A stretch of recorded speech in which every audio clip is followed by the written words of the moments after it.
Good morning, everybody. My name is Optimisation.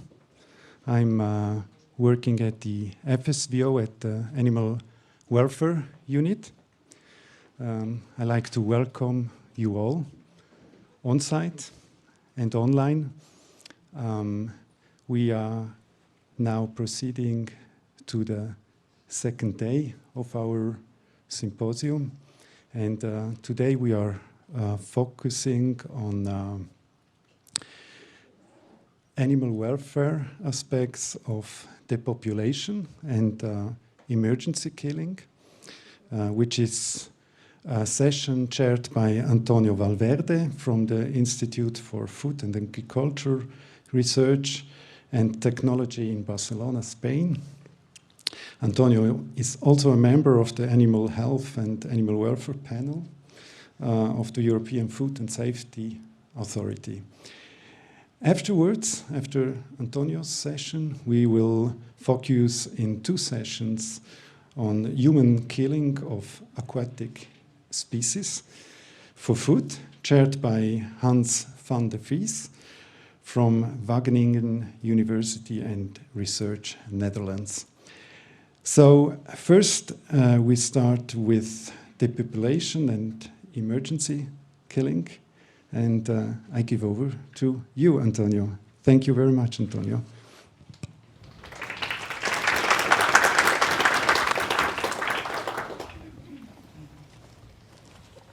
Hello.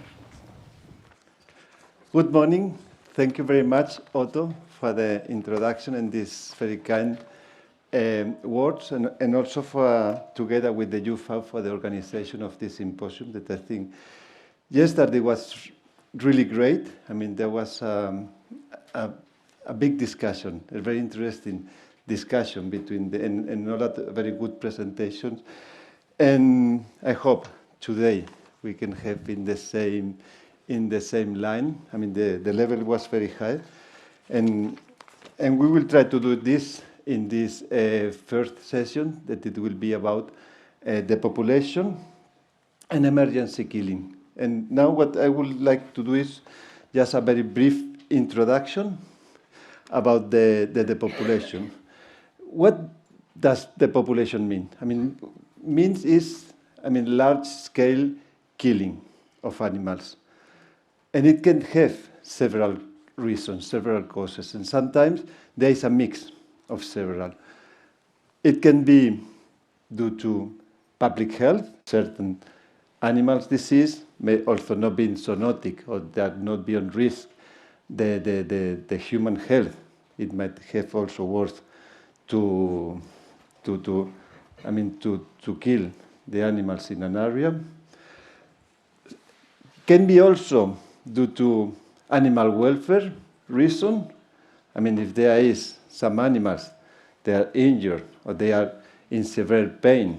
For example, I mean, in a truck, if there is some collision and the animal are there injured, maybe we have to act very quick. Or it can be also because there is shortage of feed in certain case, because we cannot access to the place, and then the animals cannot be fed or cannot be provided with water, or cannot be satisfied the welfare needs, and this might be the solution. Also, environmental reasons, natural disasters, if there is a flood, storm, or fire, or severe drought, or earthquake. I mean, and we hear some cases of this, important cases, and sometimes with the climate change, maybe this can get more common, and we will need to be prepared about this. These are the 4 causes that it's stating, at least in the European legislation. I mean, that it can be public health, animal welfare, environment reason, but there is also sometimes a common reason that is economic reasons. I mean, a lot of animals, they are killed because they are not valuable. For example, the day-old male chicks. I mean, they cannot lay, they don't have the genetic to produce good meat, also they are not viable, and they they should be killed. Or if there is some economic mitigation measures, if there is an oversupply of animals, or if there is a closed marketing channel, or there is a closed down of some slaughterhouse. We saw this due to COVID, and there was no place to to slaughter the animals. And so there are several reasons for depopulation, and it's quite common practice. The second part, it was saying depopulation and emergency killing. Emergency killing is when we have to act very quick because there is a severe welfare problem. According to the legislation, it said that when there is injured animals or they have a disease associated with severe pain or suffering, and there is not other practical possibility to alleviate this pain. Emergency killing can be done during depopulation, but also it's very important to have or to consider this on the farm, to kill single animals, sometimes on the farm, because they have on severe pain, or a small group of animals. Also, it's not only addressed in the population, but also in killing on farm. Also, going back to the population is a complex issue because you have to, with the welfare of the animals, we have also to see what is the characteristic of these farms, what are the species. I mean, if we have contagious animals or animals that are on risk to be contagious. Also, this is also important. But this is not the two only aspects. There are other aspects. There is also social issues. I mean, the population is not very well sometimes understood by the society. There is a mass media. There is also in the fact of killing a group of animals, a farm, or all the animals from a region or an area for preventive reasons, or this. I mean, sometimes this gets some ethical issues also. It's not an alternative for this, and this is also an important part of the concept of the depopulation. But there is still more. I mean, there is also environmental aspects. I mean, what to do with this carcass of the animal, how to handle this. I mean, it will have an effect on the water, on the land. Also, this is also aspect that we need to take into consideration. And last but not least, I mean, human health and safety also. I mean, if this is a zoonotic disease, we will need to minimize the contact with the animals, but also the procedure should be safe for the people involved in this and should not produce any risk. And for sure, I have forgotten other aspects. I mean, this is what it was more it appears in my mind. But for sure, if we start to dig in this, there is other aspect that we can discuss that we will need to put here in the considerations. Also, you will see that the population is not an easy and it's very complex, and you have to focus this from a lot of different aspects. There's different killing methods accepted by the legislation. One can be mechanical methods. I can put just some pictures. I mean, we can use penetrated captive ball. I mean, is quite okay, but the main problem is that you are killing individual animals one by one. Animals need to be restrained. Here is a picture of a cattle, but a pig should be also restrained to shot in the correct position. Also, this is considered only a simple stunning method. Also, it should be forward by pithing or by bleeding.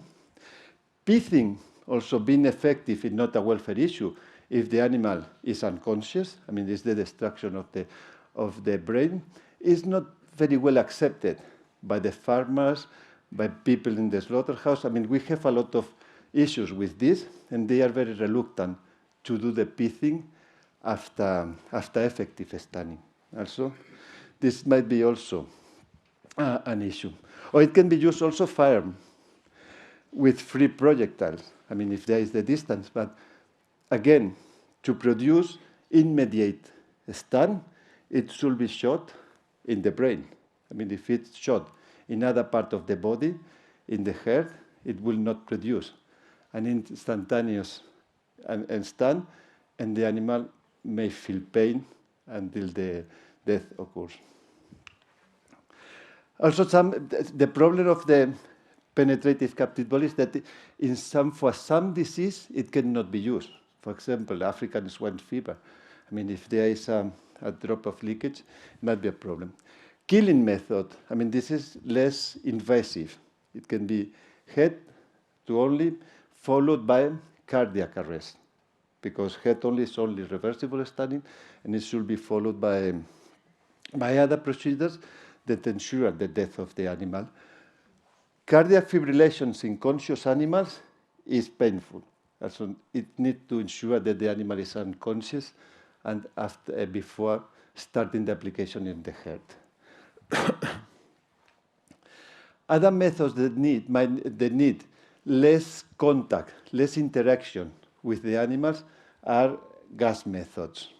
Gas methods, for example, you can see this from the Netherlands. This is a lorry where animals can be moved to the lorry, and there can be created this atmosphere with gas mixtures, or the animals can be moved or can be put in containers, and the containers, when it's closed, it can increase, or pigs can be also put with a forklift to containers and move to this part. Or they can be also fill house gassing. I mean, just without moving the animals, you fill with gas or gas mixtures the barn, and if it's properly sealed, it might be also a method without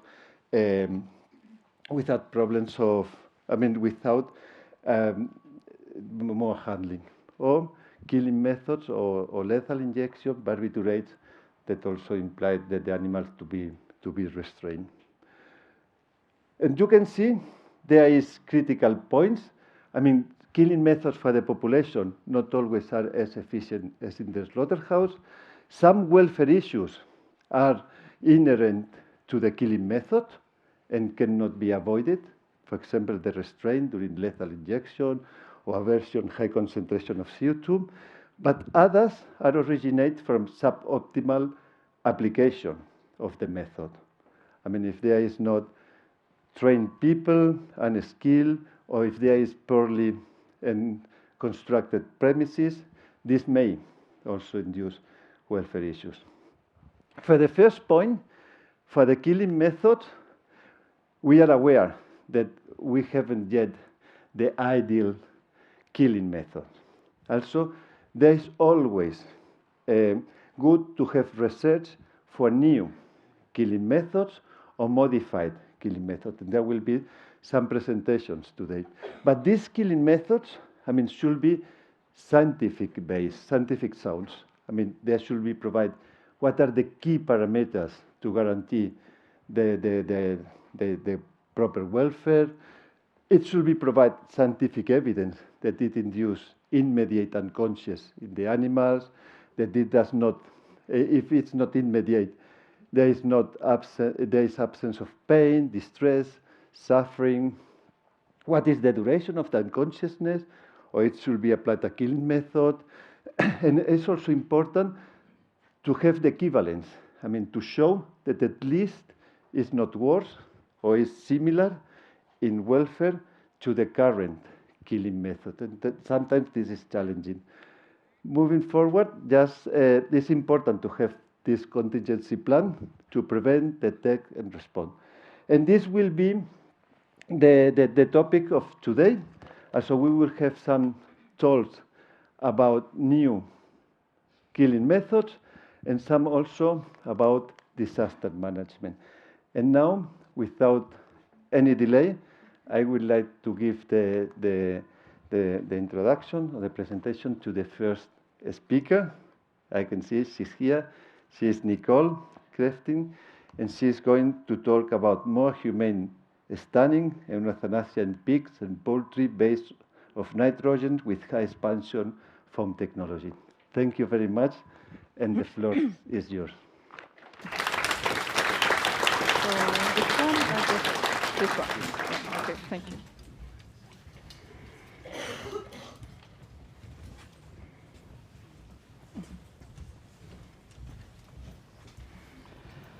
Thank you, Antonio, and hey everyone. I'm so happy to be here, and thank you for the opportunity to be invited here today and to speak in front of all these amazing people.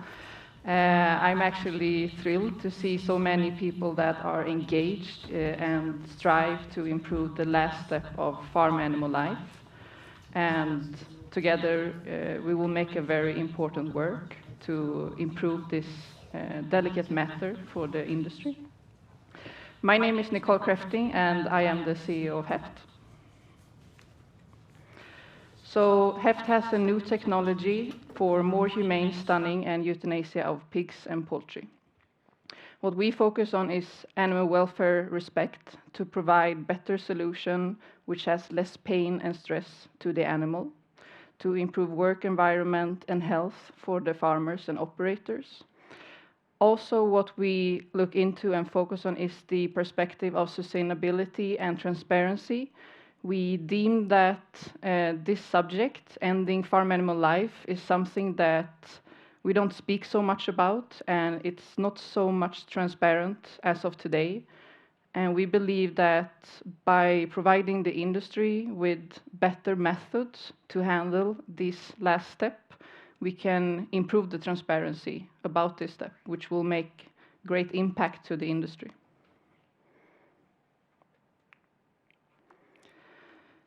So our method is based on something which is called nitrogen gas and the principle of creating an atmosphere, an anoxic atmosphere with less than 2% oxygen. So nitrogen gas is part of the air that we're breathing, which makes it an inert gas, and it means that our bodies will not react to the gas since we are living in it.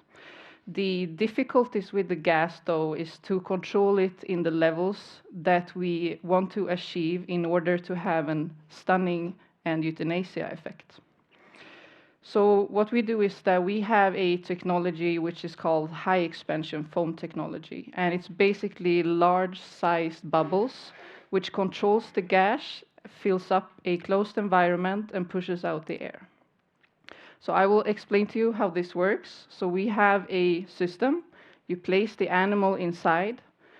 Inside the system, there is large bubbles produced from the bottom and up, and the bubbles includes the nitrogen gas. In 10 seconds, we fill the container with the bubbles, pushing out the air. In 1 additional second, we add a burst of nitrogen to create just a brief turbulence to burst the bubbles. And by these steps, we have created an atmosphere with a minimum of 98% nitrogen.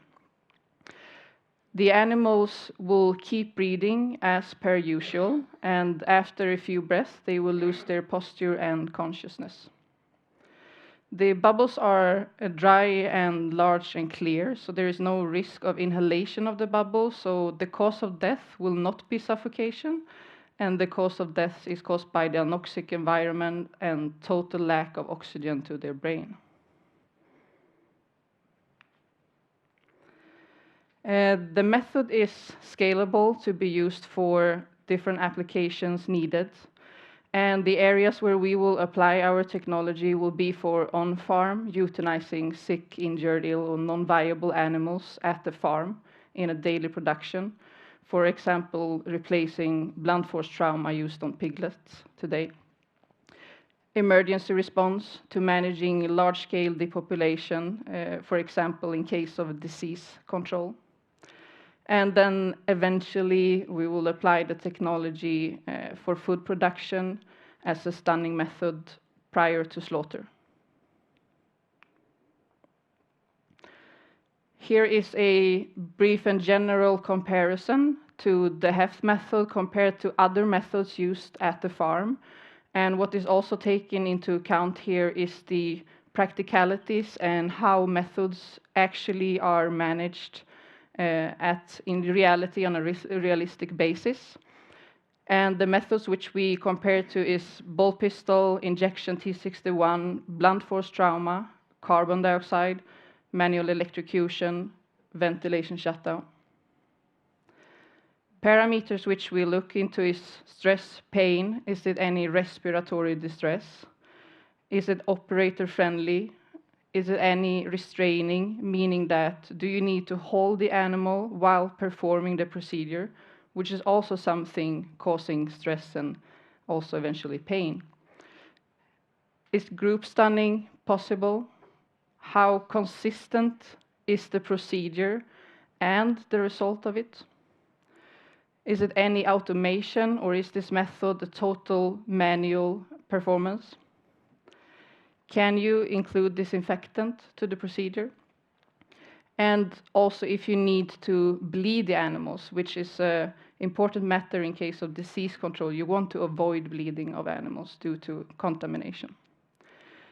During the past years and also today, we collaborate with partners as RISE in Sweden, Wageningen University, SLU in Sweden, which is the Swedish Agriculture University, and also University of Minnesota in the United States, who are validating all our technology from small scale to large scale.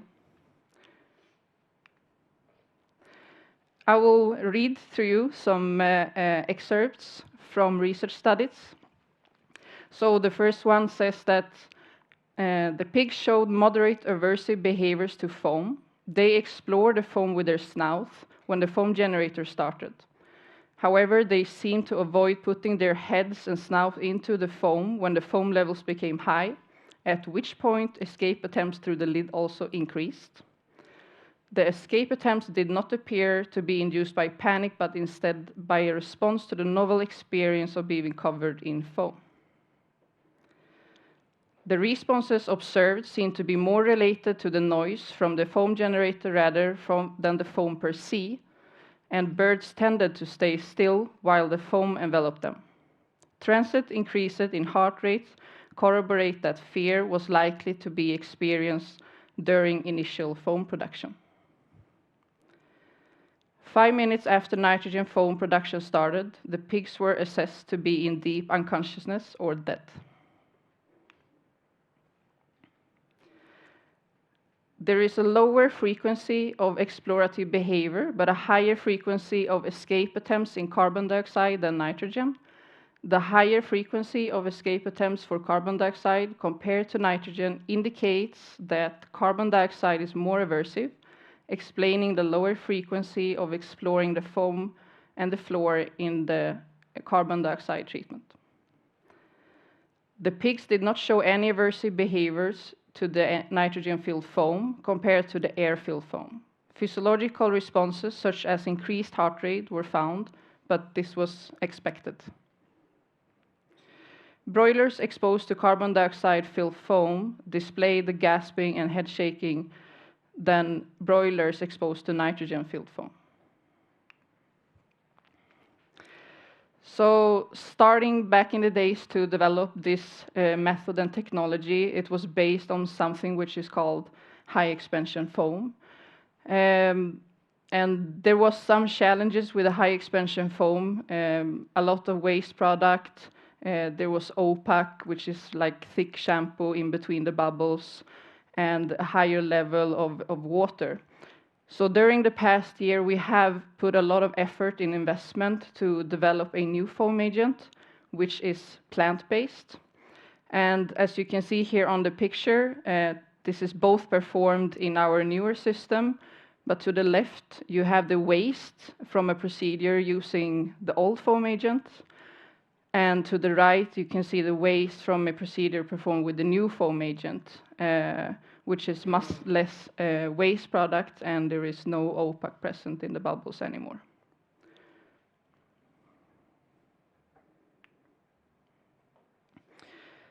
Currently, we are in the regulatory process, and in this moment, our method is being assessed by EFSA for a scientific opinion, which will be a base for further decision of approval from the EU.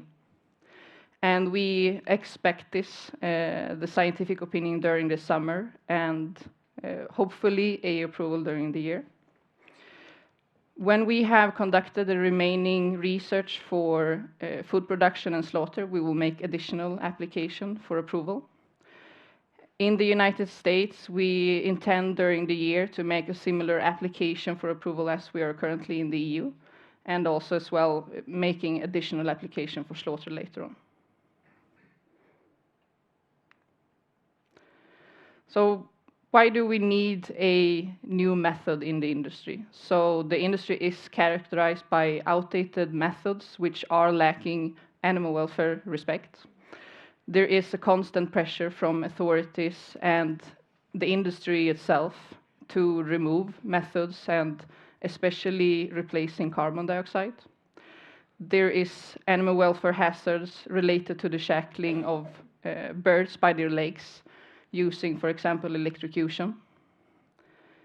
The industry is suffering from a shortage of carbon dioxide, which leads to various of consequences, especially during an emergency response depopulation, when sometimes there is no supply. And of course, this also leads to increased pricing of the carbon dioxide. Why we want to use nitrogen specifically is because nitrogen is an infinitive natural resource. It means that we will never have issues with the supply. It also low impact production process, so from a sustainability perspective, this would be the best of use. But mostly that it is an inert gas, meaning that the animals will not sense or react to the gas itself.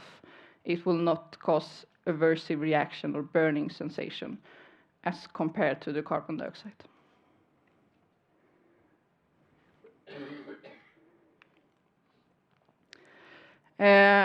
I want to end with what we believe in is that stunning should be seen as the last step of farm animal life and not the first step of the slaughter process. And what we mean by this is that there is so many situations on a daily basis where animals needs to be stunned and killed for various of reasons. And it's about time that we start to talk about this matter and pay attention to this matter and have the respect for the last step of animal life as for what it is, and do our best to improve that. Thank you.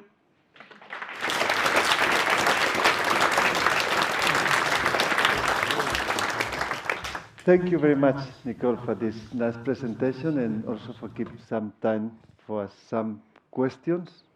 If there is some questions in the room, there is one question from Jess.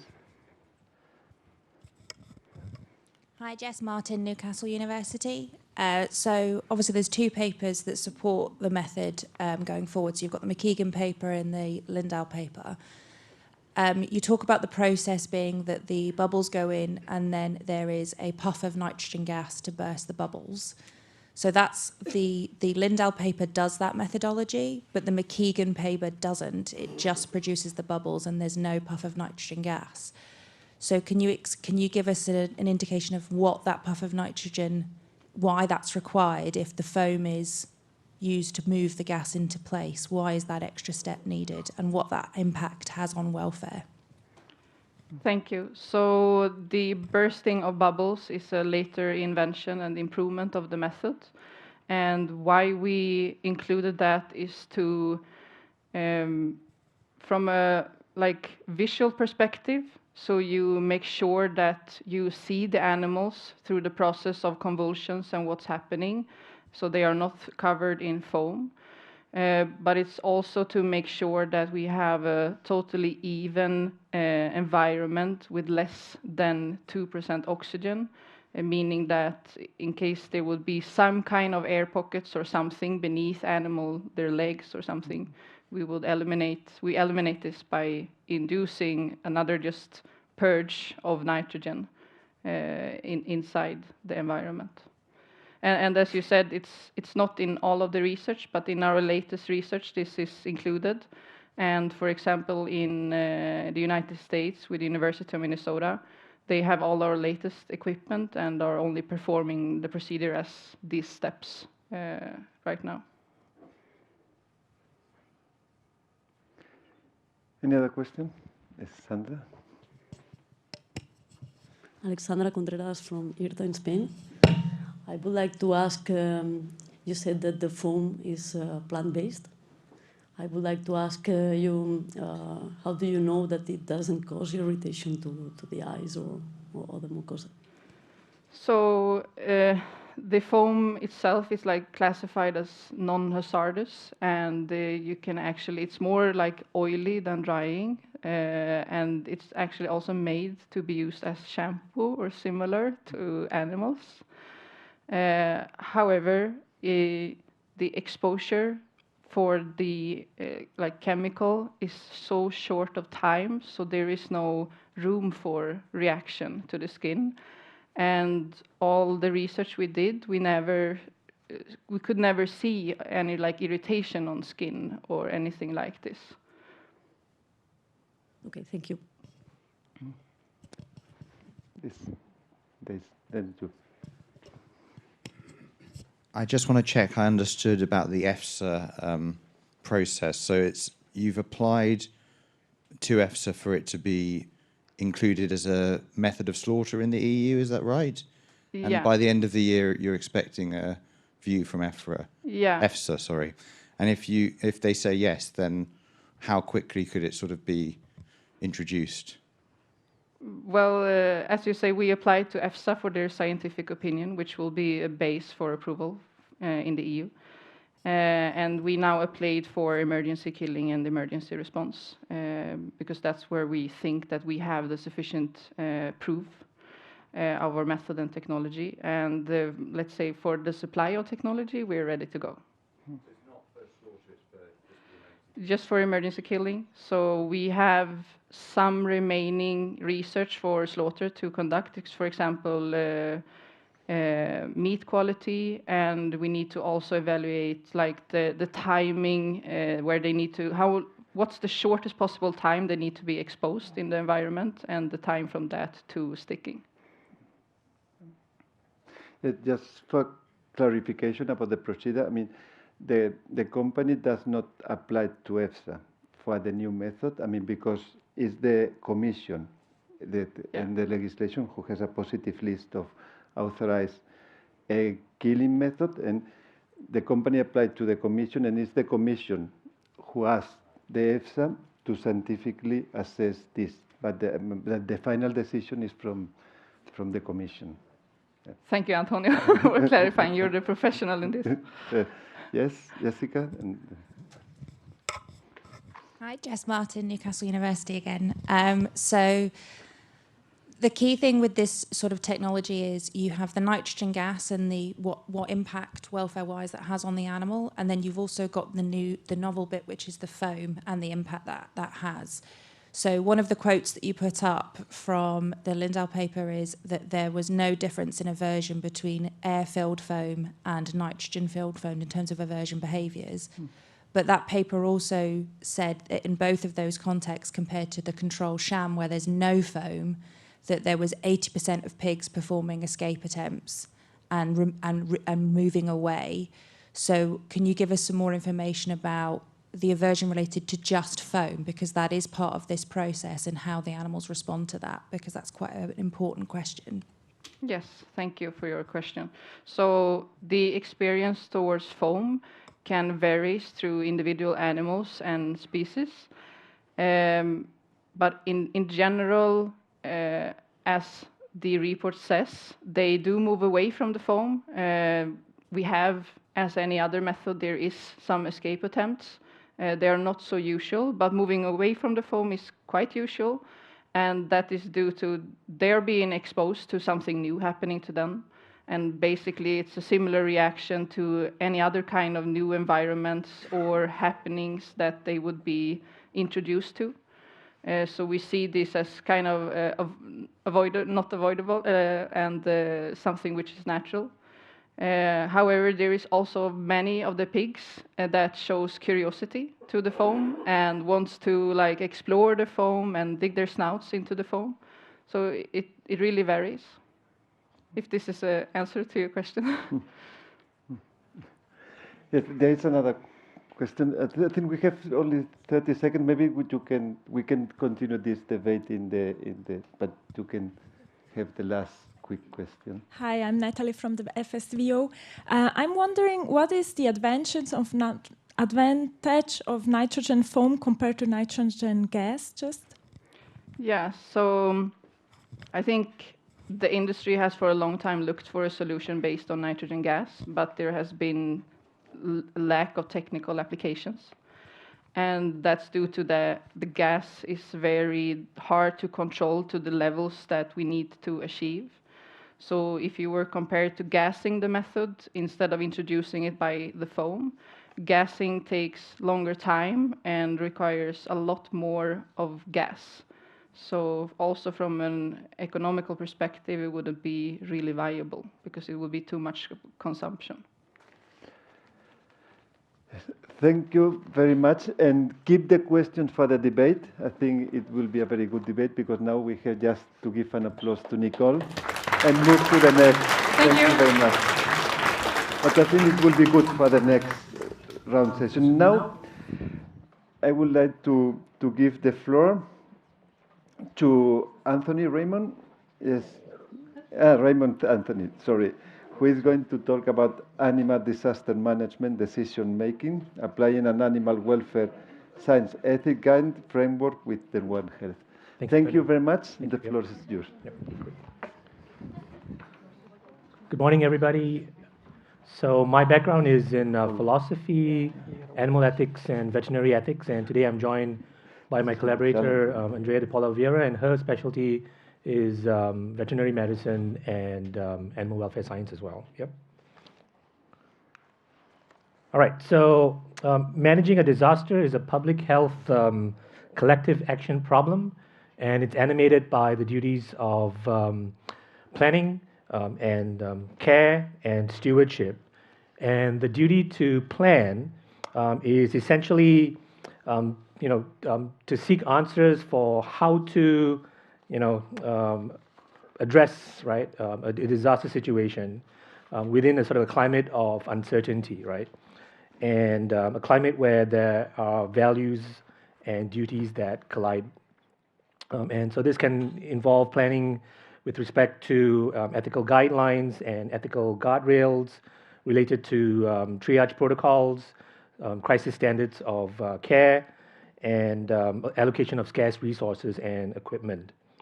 The duty to care involves supporting multiple agency and interdisciplinary incident command personnel, including responders and operators, and protecting them from occupational harm, and also concern for vulnerable populations and animals, and their caretakers would be part of those who are vulnerable during a disaster. And then finally, the duty to steward concerns managing contingencies, offering clear, unbiased, trustworthy risk communication. And it also entails a focus on the common good or the collective good, in tandem with, as much as is practicable, respect for individual preferences, rights, and needs, right? Great. So the presentation is informed in part by results from an ongoing the Well Animal Project, which focused on preparing for novel zoonotic biologic disasters. And the central research question for that project is how should disaster management programs improve evidence-based decision-making about animal welfare, and then also create pathways to support those involved, right, with providing a response to these emergencies. So there, 11 subject matter experts from veterinary medicine, bioethics, public health, and science ethics communication were interviewed, and they identified the following challenges facing cross-species, and in this case, biological disaster management. So human-animal conflict historically has been handled sort of separately, more so than together, right? So that's kind of an anthropocentric bias there. And then solutions to issues impacting animals in disasters tend to be temporary, crisis-driven, and traditionally framed in terms of response, right, or the response prism. And then typically in a disaster, there's a lack of comprehensive emergency management strategy involving animals and environmental impacts. And then animal disaster management should expand its understanding of interspecies solidarity, and then investigate how the human centrism piece, right, contributes to vulnerability across different species in terms of welfare and safety vulnerabilities as well. So to mitigate these challenges, the subject matter experts recommended a few things.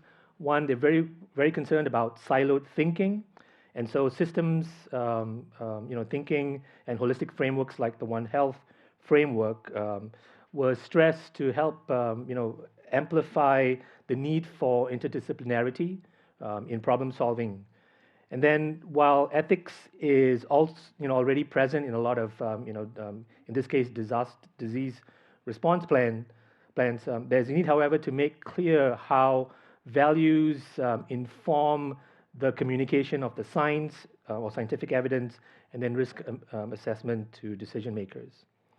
And then, from the perspective of animal welfare, right? Animal welfare can be optimized by integrating animal welfare science, veterinary medicine, with proven principles of emergency preparedness and response.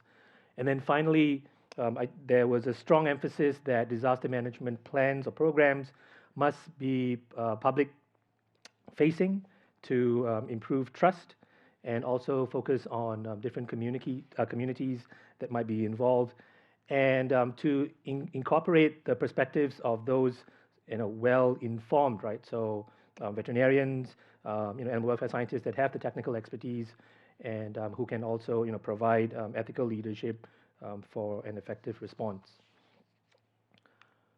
So ethics is fundamental to maintaining professional integrity during a public health emergency, and it's an anchor in part because it explains, at least to the public, right, but also to the people who must perform, in some cases, not so very nice things, why a disaster management, right, is justified, right? And it also informs the decision makers about the implications of violations of duties, norms, and values, right? It can also help to systematize normative decision making, right, in the disaster process. And I think it's also important in part because ethics can raise questions about the moral considerability of animals, right, within a particular emergency or connected to a particular emergency, and also to ensure, right, that as a compass to catalyze new ways of thinking about the established, right, plans, how to also consider conflicts of duties, right, towards other species, right, and to make sure that norms and values are not ignored, right, during the process of an emergency. Animal welfare science seeks a deeper understanding of what matters to animals, as we saw yesterday, and including the point of view of the animals themselves. And it offers a means to identify, the needs and preferences of animals.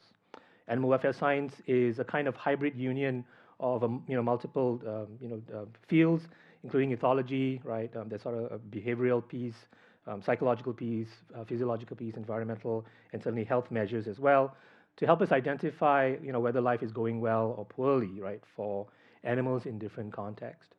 And I think animal welfare science is, important. Veterinary medicine is sort of also important to help, different disaster management professionals consider the needs of animals and their preferences, including highlighting human activities and built environments that lead to vulnerabilities for animals, but also developing frameworks to set, specific outcomes for different species in the the planning process and response process of a disaster. And then One Health, some of you may be familiar with this, right, is an example of a holistic approach that recognizes the linkages between human, animal, and environmental health, right? And it provides a multidisciplinary interspecies framework for policy development. And I think it's also interesting because it calls for greater cooperation, right, with respect to the governance of commons, and the commons here would be, shared health or welfare, motivated by our shared vulnerability in the context of, different kinds of disasters. So acknowledging and prioritizing ethics and welfare science and veterinary medicine as distinct but integral disciplines within a holistic framework like One Health can enrich the duties to plan, to care, and to steward, and I think also to innovate with respect to the 5 phases of animal disaster management, right? And so here, first we talk about coverage. So by including, sort of ethics, animal welfare science, and veterinary medicine, right, and giving it more prominence than is typical, we're trying to cover all bases here, including not just, the animal welfare component, right, but how the animal dimension as connected to human concerns, right, sort of, co-located. Also clarity. In doing so, we're making transparent, in part, what we're concerned about, right? What different stakeholders may be concerned about as well, and their interests, and maybe uncovering some of their motivations behind, their the propositions that they're making. And then comprehensiveness, right? We are then able to advance representation from different perspectives, and also hopefully fill knowledge gaps that, in part, maybe in the past we were not thinking about very much. And then hopefully, once we've covered coverage, clarity, and comprehensiveness, we then have a sort of a consolidated effort, right, to come up with a robust response plan, right, which will consider viable alternatives involving animals and their caretakers as well, yeah.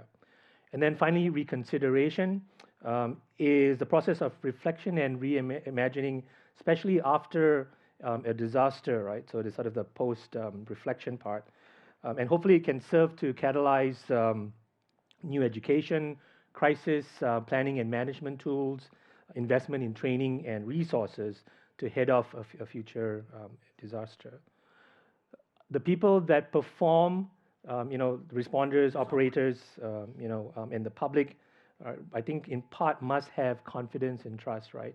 That the decision makers have gone through an exhaustive process, considered values, different perspectives, and they have put forward an ethically defensible, but also a evidence-based strategy, right, to combat a disaster, especially to avoid sort of, any kind of resistance. So where do we go from here? In part, future challenges and opportunities, and I've got 4 questions, maybe to sort of throw back, to all of you, right? So preparedness, right? Caring for animals in times of disaster is something that people want. I think we kind of see a lot of that today.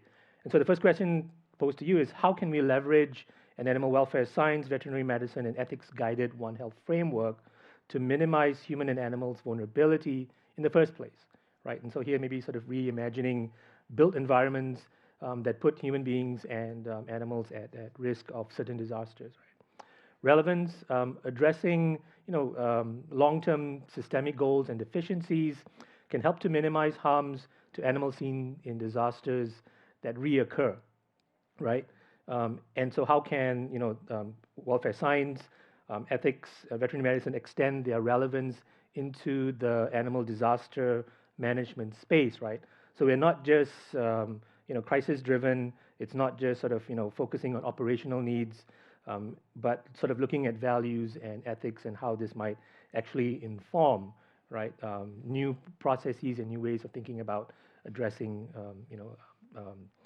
different sorts of disasters that we'd face.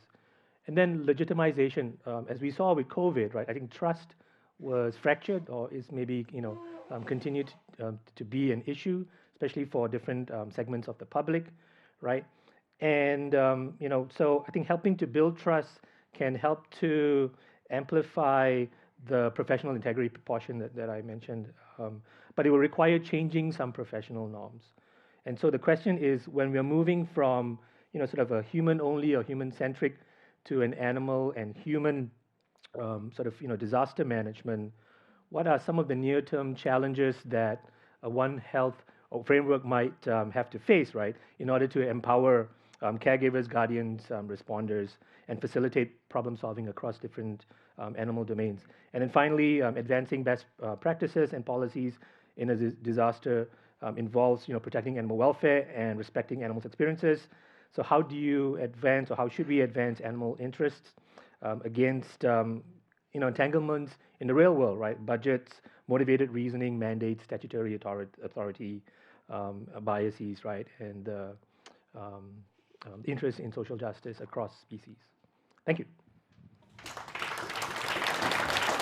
Thank you very much, Raymond. There might be time for one quick question. If not, we can keep this for the debate later. No? So we can... All right, thank you. Thank you very much, Raymond. And then our next speaker is Leonardo James. And he's going to present also a work from the UFAW of poultry. Yesterday you heard a little about the activity, and here it will be focused on how to explore a more humane depopulation of poultry in case of avian influenza. Lenin, the floor is yours. Okay, here we go. Thank you, Antonio, and thank you for the organizers. Maybe it's my microphone.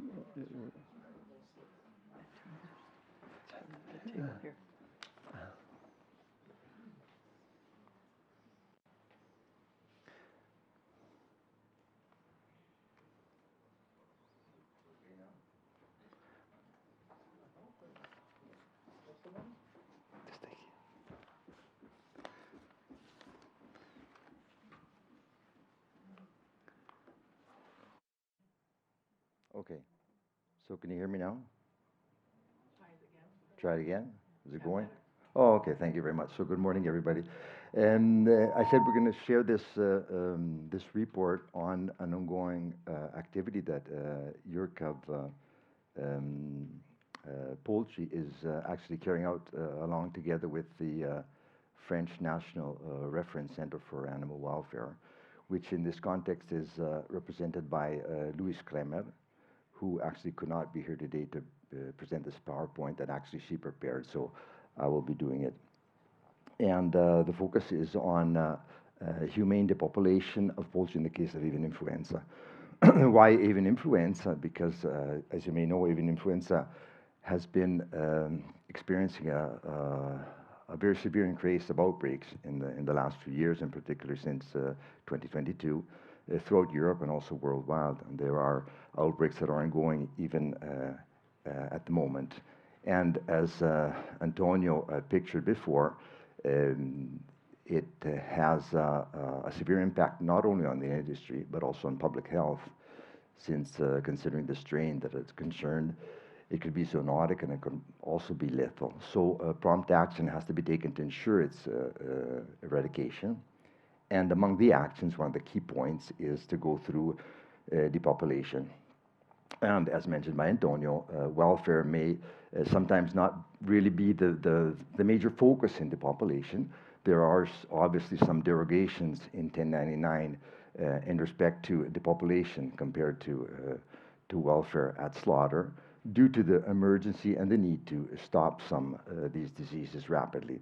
So in our annual meetings that we have with the competent authorities that we have in UFAW, they mentioned their desire to actually integrate better into their depopulation procedures the aspect of welfare. And for this reason, we took over this task with the aim to provide finally some recommendations on the type of killing methods to adopt to be the most effective and the most humane as possible, adapted to the different circumstances that are at stake, farm characteristics, animal characteristics, and so on, all points that have already been mentioned by Antonio in the introduction. So first of all, we went through an inventory of the depopulation methods used in the different member states. we actually prepared a survey, asked the member states what are the systems that they are actually using. And our future goal is to actually go and assess the effectiveness of these depopulation procedures, the depopulation methods that are used, both in terms of efficacy, but also of the impact that they may have on the welfare of the birds at stake. So we're looking to give 2 deliverables. First of all, a guidance on the choice of the depopulation procedures according to the specific features, as we said, of the targeted farm. And finally, to suggest also a method of assessment of the welfare animals that we can use while the procedures are carrying out to ensure that everything is being done in the most humane way. So as you said, we did, first of all, this generic survey that was sent out to the different member states to identify what methods are actually used in practice. And then we organized a workshop where we convened all the experts that we were able to identify, basically those veterinarians that dealt with avian influenza outbreaks and depopulation procedures in their country. And the purpose was to identify together with them the main issues that are associated with the different depopulation methods used, and to exchange with them on existing possible solutions to solve these issues. At the moment, we also sent out more recently a survey very specific to 10 of the most used methods, and so the 10 specific surveys to go more into detail to see if in some member states the way they carry out the procedures may be an example of best practice to be transposed in other member states. And this is actually an ongoing activity at the moment. So from the preliminary results of the survey, we got that basically there are 14 different methods used in reality in Europe, and some of them are not even considered in 1099 actually. The most used method basically is the use of containerized gassing. And just as an example, we will go through the use of containerized gassing just as an example to see how we're proceeding with all the methods that we're considering. So for instance, we consider the topic here that you see on the left side, handling, for instance. You talk about handling, which is one of the stages carried out during the procedure. And in the red column, you can see the welfare issues encountered during handling and the suggested solutions on the left side in green that were proposed by the experts. So they're not scientifically supported, they are just what came out from the feedback from those who apply these procedures in field. So one of the main issues that popped out is the fact that the operators are not trained. And this is a high concern because you must consider that the people that are enrolled in these procedures generally do not have specific training. There are, however, some countries who provide regular training to the operators, and this will be able to solve the issue. So this is one of the suggested solutions. Even in the case, though, however, if we have also well-trained operators, fatigue may be another issue, and so obviously the selection of the correct method, proportionate to the size of the outbreak, is another point that has to be considered. So, for instance, if we have a large outbreak, we better go for whole house gassing rather than containerized gassing units, for example. Handling in the daylight is another point. We're operating here 24 hours a day, so we have to kill the birds fast as possible. So we're working even during the day, and in some countries they propose that to keep the birds calm inside the barn, to apply curtains at the entrance so the light will not enter, and it will be easier to capture and less stressful for the animals to lead them to the containers. Another severe point is providing the adequate environment inside the container for killing the animals. We've already seen this in different talks here in this meeting. And one of the issues is in the use of containers is the fact that the birds may smother rather than die due to the contact with gas. And this is because in most of the cases, you use containers where the birds are filled in from the top, and the ones below may not die by gas, but may be smothered. So obviously here, to avoid this, you have to put small groups of animals at a time within the container. Be sure that they die before putting in a further layer of animals. But better than this is the use of containers where the crates are inserted with the animals inside the crates. So this way, you open up the doors, the crates are inserted, the door is closed, and then the gas is administered to the container. And this is also good because you have a more gradual exposure to gas. Other question is the fact that in the case of low temperature, the pipes may freeze, so you have to use gas heaters. The adequate quantity of CO2 is another issue that has to be solved by good communication when planning the depopulation procedure. So to be sure that you order the right amount of gas that is available, and furthermore to monitor continuously the quantity of gas in the container.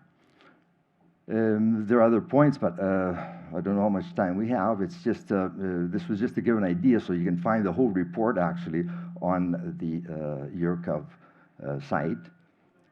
And there are other points like, for instance, aversion due to contact with the CO2 at high concentrations. So as I said, gradual filling will solve this issue. Difficulty to assess the birds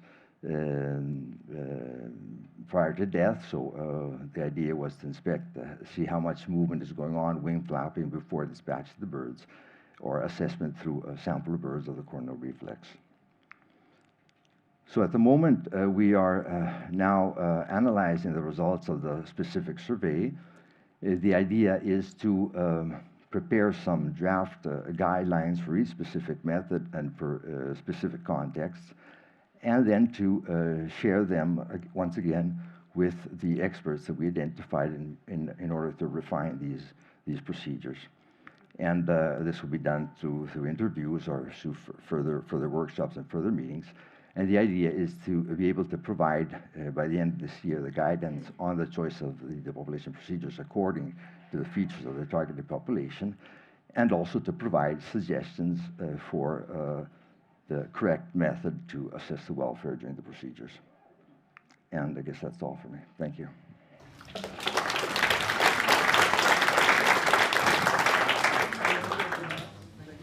Thank you very much, Lenny. Maybe in the next symposium you can present all the results. Is there any question? Any comments? Yes, here's one. On the other side. Yes. There was a talk yesterday about decompression. Would it be something to consider also in mass depopulations? Because it would mean you would only need containers which you can pump, suck empty, and there would no be requisite for carbon dioxide. And I hear all the time it's an aversive gas, so also in mass depopulations that would be a problem. I did some mass depopulations myself. So would that not be a way forward? I think that would be an excellent way forward. Actually, I know that it is used in Canada and in the States, where they have some mobile containers in that case. The technology is also there, but the problem, I guess, is the assessment of EFSA. Because as you know, the decompression has been evaluated by EFSA, and it has been admitted as a slaughter procedure, but only for birds of a certain size, for broilers up to 4 kilos, not for turkeys or other animals. So this is a limiting factor. I know that in Italy, in some hatcheries, they're using it, hatcheries to dispatch the old poults, but obviously the old chicks. But this obviously cannot be used for turkeys or for other species, and neither for depopulation as far as it is. Maybe it could be easier to go through EFSA to obtain, let's say, permission to use it in depopulation, since depopulation is a different context. But I don't know. Maybe Antonio knows better about this. It's the Commission. I mean, it should be provide the evidence that it works in other species. Yeah. Maybe we can keep the questions for the round table, because we have to move on in these short talk sessions. Okay, But I'm happy that there is other questions for the round table. Thank you very much, Lenin. Then our next talk is by Birte. Thank you, Birte. And she will talk about humane methods for killing day-old chicks. That is also another very important issue. Birte, the floor is yours. Thank you very much. The killing of day-old chicks is a controversial subject, and so as well as presenting available humane killing methods, I will briefly discuss as well the potential consequences of banning the routine killing of male chicks in hatcheries. So what's the issue here? Well, newly hatched chicks in commercial hatcheries are killed for one of two reasons. The chick may be sick or deformed and will need to be humanely killed to prevent their welfare being further compromised. This is the case for both broiler and layer chicks. And in addition, the male layer chicks are routinely killed in hatcheries because they are males and therefore not needed for egg production. Well, both in the EU and the UK, legislation, operators must not cause any avoidable pain, distress, or suffering to the animals. And this, of course, includes the killing of chicks shortly after hatch. The main issue that has given rise to concern is the vast number of male chicks unwanted for the production of eggs. Whenever laying a layer egg are placed in an incubator, there will be roughly about 10 to 15% that do not hatch. Another 1 or 2% do hatch, but are not viable. These are the sickly or deformed chicks I mentioned earlier that need to be euthanized for the sake of their own welfare. And of the remaining hatched chicks, half are females, half are males. And these are the males that are killed at the hatchery because they do not produce eggs. So how many chicks are we talking about? Well, a back of the envelope calculation shows that in the EU alone, roughly 800 million layer eggs were placed in incubators in 2022. If 1% of these were non-viable, that means that 8 million chicks needs to be euthanized because they are sick. Of the remainder, about 42% are males, and that means that around 336 million male chicks are killed in the EU alone each year. So this therefore concerns a large number of animals, and we need to ensure that they are killed humanely. There are currently 3 methods which are legally permitted for killing chicks. One is controlled atmosphere or gas killing. Another is instantaneous mechanical destruction. And the last is dislocation of the neck. However, the last method should only be used in an emergency and by trained personnel who may kill no more than 70 animals per day. So this is clearly not the method to use for 336 million chicks. So I will only present the other 2 methods here. The principle of controlled atmosphere or gas killing is to deprive the brain of oxygen. And this is done by replacing the oxygen with another gas through inhalation.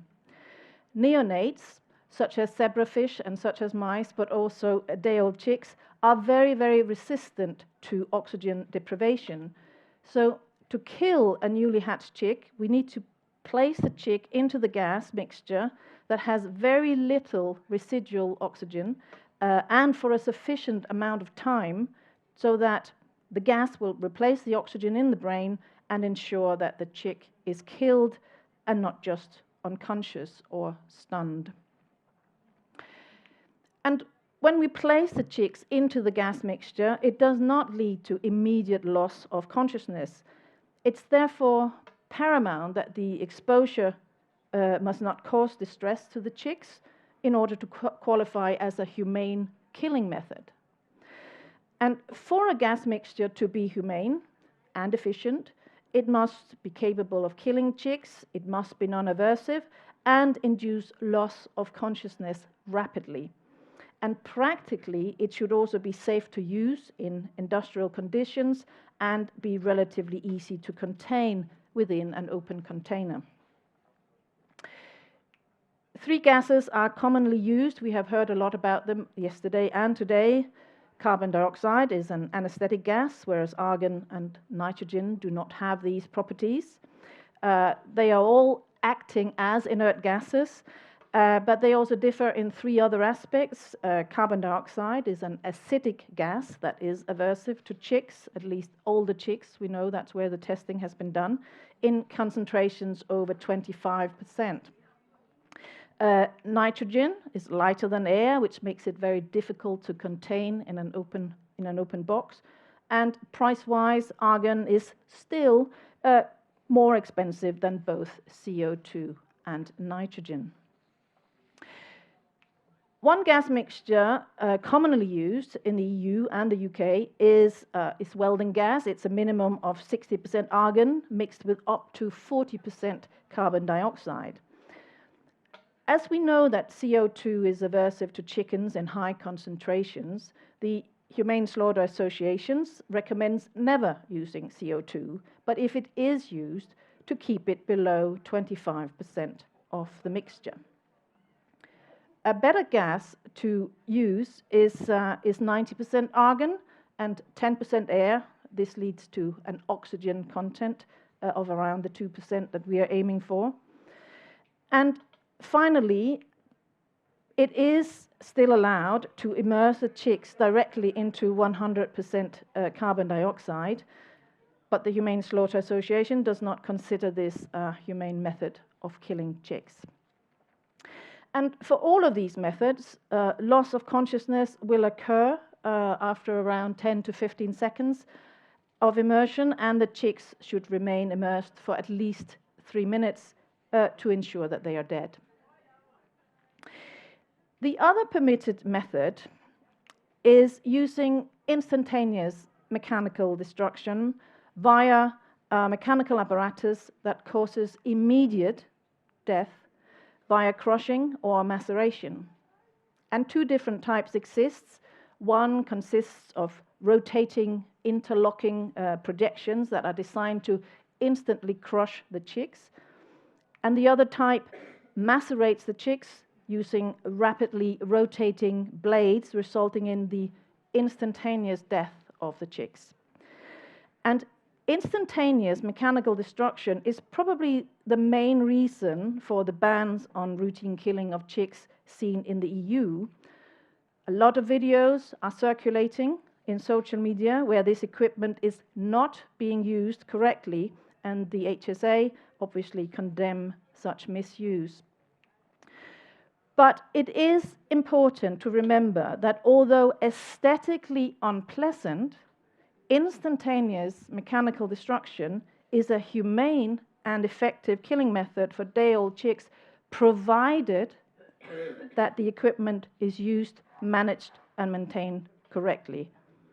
And provided that humane methods are used to kill the chicks, the routine killing is principally an ethical issue rather than an animal welfare issue. Now, what would happen if the routine killing of male chicks is banned, as is already the case in Germany and in France? Well, there are 3 potential options. We could change the current system of layers and broilers and instead use dual-purpose breeds for both eggs and meat. Now, this may be viable for smallholders, but it would be very difficult to upscale, to implement on a large scale, as it would significantly increase the cost and lower the production of both eggs and meat. Another option is to simply rear the male layers for meat, but the yield is very low and the carbon footprint is very high, amongst other issues. So the rearing of male layers is not a viable option. And this leaves the in-over section of eggs containing male, so they can be removed before hatch. We will hear about such method, I believe, just after this talk. But the sooner the sex can be determined, the better, because we know that the chicken embryo can feel pain from at least 13 days of age. So currently, in-over-sexing is probably the most viable solution if the routine killing of male chicks was to be banned more broadly. Another question to ask is whether the dead male chicks are a waste product, and the answer is no. This is a screenshot from a company selling frozen whole minced day-old chicks. These are bought by zoos and by pet shops, and despite millions of chicks being killed every year, the market is currently undersupplied. So, to summarize and conclude, there are humane methods for killing day-old chicks, either by exposing them to safe and non-aversive gas mixtures that is capable of killing the chicks rapidly, or by instantaneous mechanical destruction, provided that the equipment is used, managed, and maintained correctly. The routine killing of male chicks has been banned in some EU countries and is likely to be banned in more. In-over-sexing is currently the best option to avoid killing day-old chicks. We should not forget that the sick and deformed chicks still need to be humanely killed, and there were 8 million of those per year in the EU.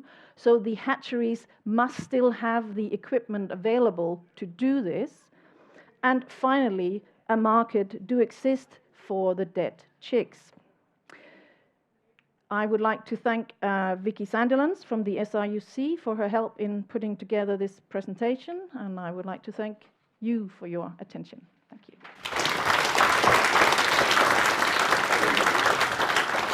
Thank you very much, Birten, for this nice summary and presentation. It's great. There's one quick question that cannot be kept to the round table. We can, if not, we can move to the other. I think we will discuss also about the embryo and the feeling of pain during the round table. That is very exciting discussion. Thank you very much, Birten.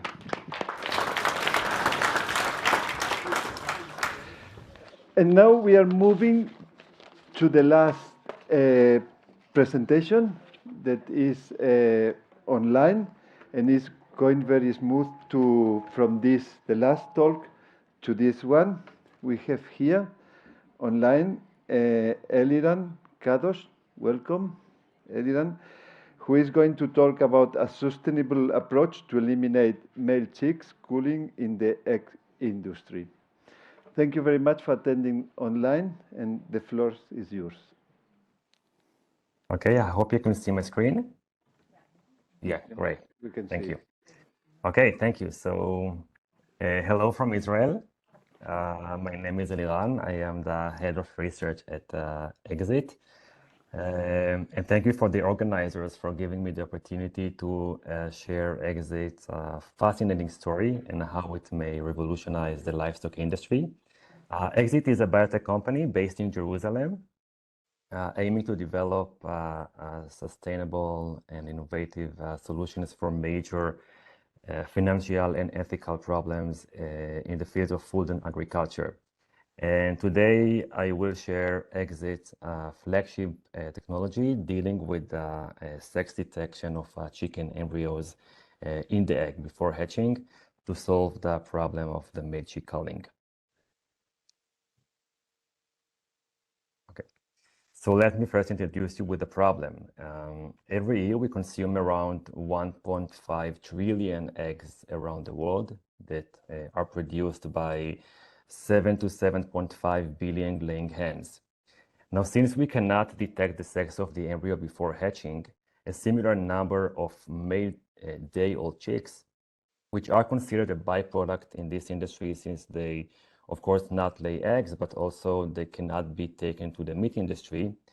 They found a grim death right upon hatching from the egg, usually by very disturbing practices like shredding or gassing. And this is not only a terrible ethical problem, but also a huge financial challenge, since we basically have to hatch all the eggs just to get rid of 50% of them when they hatch. Before showing you exit solution, let me give you some background about chicken genetics. So in avian, the sex of the offspring is determined by the female. While males harbor 76 autosomal chromosomes and 2 copies of the sex Z chromosome, the females harbor a single copy of the Z chromosome and 1 copy of the sex W chromosome. So the fate of the offspring is determined by the female. In the egg industry, the rearing of laying females is done via a very precise breeding course, as demonstrated here, among 4 pure lines called A, B, C, and D. And it goes as follows. So first, pure line A males are bred with pure line B females to create the AB parent stock of which males are collected. In parallel, line C males are bred with line D females to create the CD parent stock of which females are collected. And finally, the AB males are bred with the CD females to create the ABCD laying female, and the male counterparts, which, as I said, are a byproduct and are being culled right upon hatching.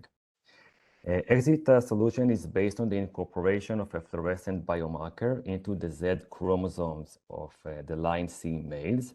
As a result, the CD hens will harbor an intact, non-modified W chromosome and modified Z chromosome containing the coding sequence of the fluorescent protein. And therefore, from this breeding, if the W chromosome is inherited, we get non-modified, completely wild type laying female, laying non-edited eggs. But if the Z chromosome is inherited, we get a fluorescently labeled male embryo that can be detected right upon laying prior to any incubation time and can be removed automatically from the hatchery. By making the male offspring sex detectable and by label them fluorescently, we can spare the unnecessary yet very costly processes of incubating, hatching, and culling billions of male chicks worldwide. A second component of our solution is Sexit, an electro-optical scanning device that can be installed at the entrance of the hatchery. Sexit scans all the freshly laid eggs that reach the hatchery to detect the fluorescently labeled ones, meaning the ones that contain a male embryo inside. And it can automatically remove them from the hatchery to create a female-only environment. Today, my talk will focus mainly on the biology, not about Sexit. I will show you how we create the sex-detectable flock, because I just don't have the time. Okay, so to show you how we create a gene-edited flock to enable sex detection, I have to give you just one piece of introduction about gene editing in avian, which is quite different from the common techniques, the prevalent ones in mammals. Since in avian, the offspring is developed in ovo, meaning inside the egg and not in vivo, the creation of gene-edited subjects is done using a very unique entity of cells called primordial germ cells, or PGC in short. PGCs are embryonic stem cells that create a reproduction system in the mature animal, meaning their testicles and sperm cells in the males and ovaries and oocytes in the female. The PGCs can be extracted from the embryo and grown in a dish. In a dish, they can be genetically modified using the common techniques like transfection or electroporation. And once the desired gene editing was achieved, the gene-edited cells can be injected back into the bloodstream of a recipient embryo, and all goes well, they migrate natively to the gonad to create the gene-edited sperms or oocytes. So now we get a chimeric bird. It's called a chimeric because the embryo or the chick is completely wild type except its reproduction system. And from these birds, we can create all-body gene-edited progenies simply by breeding them. So that's the process, and this is exactly what was done at Exit. We started the process by creating PGC cultures from chicken embryos. And to make sure we work with the correct cell entity, we characterize them first just by looking at them. PGCs have very unique morphology. They are big round cells, granular cells, with this white halo around them. But we also check them using some molecular techniques like immunofluorescent staining for SSC1, which is the hallmark of PGCs. You can see it here on the surface of the cells, but also by real-time PCR for a plethora of PGC markers. Here you can see different PGC strains in green and red compared to the DF1 cell line, which is chicken fibroblast. And from this analysis, we chose the best, the optimal cultures of PGCs to work with through the gene editing phase and the insertion of the biomarker. The biomarker that we chose to focus on is a red fluorescent protein, more specifically the DS-Red Express protein that was cloned from this beautiful coral called the Discomosa sp. The reason we chose this protein is it's known to have very low toxicity in various animals models. And for the incorporation of the coding sequence, we used the CRISPR-Cas9 gene editing tool. We transfected the cells with a plasmid encoding the Cas9 endonuclease and the guide RNA that directs the Cas9 to a specific location at the Z chromosome. The region that we targeted is a safe harbor locus, meaning it's a sequence at the Z chromosome that is known to be non-transcriptional. There are no genes in this area. And it also presumably won't affect the transgenic chicken in the future in terms of fertility or viability. Upon the recognition of the guide RNA with the specific locus at the Z chromosome on the DNA, the Cas9 cleaves the DNA, and we also deliver the cells with the coding sequence of the DS-Red gene, including the promoter and the polyase signal, and all of this cassette is flanked by homology arms that direct the integration to the cleaved site of the genome. 1 to 2 weeks following the procedure, we can collect the DS-Red positive cells by sorting. This is how the cells look like. They glow red because now they express the DS-Red fluorescent protein. And we confirmed the correct integration of the DS-Red cassette by a PCR that gave us the exact product sizes that were also confirmed by Sanger sequencing with primers flanking the homology arms at the 5' and 3' sites of integration. And as expected, we can see here for the sequencing data, the genomic region, the homology arm cassette, and the DS-Red expression sequence. This is at the 5' and the 3'. So the integration went well, and we could move on to the creation of the flock. Unfortunately, due to confidential constraints with our clients, I won't be able to show you solid data from the in vivo phase. But I can show you schematically what is being done. So the gene-edited PGCs can now be injected into a fertile egg to the bloodstream of the embryo. Here the PGCs were suspended in a green native dye just to make the injected material visible. So you can see how the bloodstream is a colored green. Now the injected PGCs can go into circulation and migrate to the gonads of the embryo. Upon hatching, we collect the male offspring and bring them to sexual maturity, when sperm can be collected and sampled by PCR to detect from this population only the chimeric ones, the ones that have in their sperms, in the testicles, the gene-edited sperm cells. By breeding the chimeric roosters, we can create all-body sex-detectable progenies that can be further bred to create a whole sex-detectable flock. With that, I will finish. Thank you for your attention. I would like to thank also Inbal Doron, our lab manager and research associate that performed the work that I just showed. I would gladly take any question that you may have as long as it's related to the science. Please note that I cannot elaborate about our client, the exact process of development or the commercialization process. Thank you. Okay, if not, you can just stay with us in the round table, that maybe there will be a discussion around it. Definitely. Yes, thank you very much, Eliran. Thank you. And now it's time for the round table, and I would like to invite to be here in the table the speakers. Nicole, yes,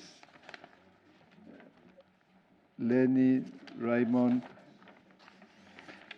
Lenny, Birte, and Eliran. And you are there also in the table. Okay, there was, when we have talked about new killing methods, we have talked about disaster management based on the One Health, and also we have talking about how to kill with an important disease, that is the avian influenza, and also about the killing of day-old chicks, males. And there was a lot of information and aspects and opinion put on the table, and now it's time for commenting it. I saw a lot of questions before, also now it's time to do it. And we have here the first question, if there is a microphone.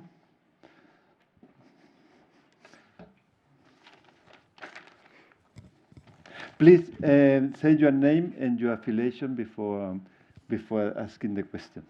Hello, I'm Julian Sparry from LiveTech Systems, and thank you for all the presentations, very interesting. Sadly, I come from a third country outside of the EU, so I haven't really been involved in these discussions, but my company has delivered depopulation services in the last big crisis. We probably did 200 farms. We have professional teams. One comment was untrained people. I don't understand why you're putting untrained people out onto a site. Our guys go out, every week or so doing something within the industry. But what I've always developed equipment for is I strongly believe that if we're doing something to kill on farm, we should be doing it the same as the rules we have in abattoirs. So we developed equipment for monitoring the gases that we use. We don't use CO2, we use argon CO2 mixture in our containers. We use modules inside our containers, so people handling the birds are handling exactly how they handle every day of the year for normal production. I'm surprised that so many people are using open-top containers, which even 20 years ago when they were first used were known to be smothering birds. But I would be very much like to have more information about how people are doing this. But we also have lots of tools available. We kill from very small numbers of birds with potentially neck dislocation if it's absolutely necessary at the time, or captive bolts, through containerized gassing, through whole house gassing with CO2, through whole house gassing with nitrogen-filled foam. And we've got some interesting results there on, you were talking about a version of animals going into the foam. You can see when you fill a whole shed with foam, the birds look at it and sometimes they jump into it. They're not that bothered by it. We're going to be doing some work on pigs soon. So really, it's not necessarily the tools. We need the tools there available all the time. We've got to invest in those tools. We can't just, but you wouldn't expect a fire brigade to turn up with a garden hose to put your fire out. So we need a holistic view to this to make sure that there are people that are trained, are competent, the equipment is there, and they're supported. One of the big things I've had to do with my staff, I said we had about 160 people out on the ground, was mental health, not just for the people that were working with the systems, but also the farmers. It's like withdrawing from the farm. If the farmer is showing signs of distress about what you're going to do, they're under such pressure, is that we back off and say, okay, spend some more time with the animals, we'll come back in an hour when you're ready. And planning and contingency planning, these are all the things that we do with our company so that people are ready for the worst. Sorry, it wasn't really a question, it was just contributing. I apologise. But it's something I feel very strongly about, that we are never prepared enough for these disasters. We went through foot and mouth in 2000, and then we were surprised when we got the massive AI outbreaks, because the institutional memory has gone. The people that did it 20 years ago, it's not something you can do year by year. It's something you've got to prepare for in the long term. And that goes beyond changes in government and changes in policy. We've got to be ready for it all the time. Sorry, my little soapbox. Apologies. No, I think it's very much appreciate these inputs and all the opinions, and I think it's very also fruitful for the discussion. I don't know if there is any comment. Yeah, no, the comment is simply, we know that there are technologies out there. There are companies that are professionals that are ready to do it, and they know how to do it, and they have the know-how. But the point is that I mean, it's easy to talk in a period of peace, but during the war, it's a bit different. When you have outbreaks, I mean, what we did in IRCA, we simply depicted what the reality is. The point is that when you have outbreaks in areas like, I'm talking about, for instance, some provinces of northern Italy, you have these massive outbreaks, and you have a severe lack of resources, because you have probably 100 farms affected at the same time. It's basically impossible to manage. So in some situations, you can use the best practices. Others, you just do what is possible. As Antonio said, you have to depopulate quickly, as quick as possible. So unfortunately, welfare may pass in a second plan. But yes, I said we're simply depicting what is there, trying to provide the best idea for the best circumstances. There are some companies also in Italy that are specialized in depopulation, but the truth is that when you have these big outbreaks, you even have a lack of gas.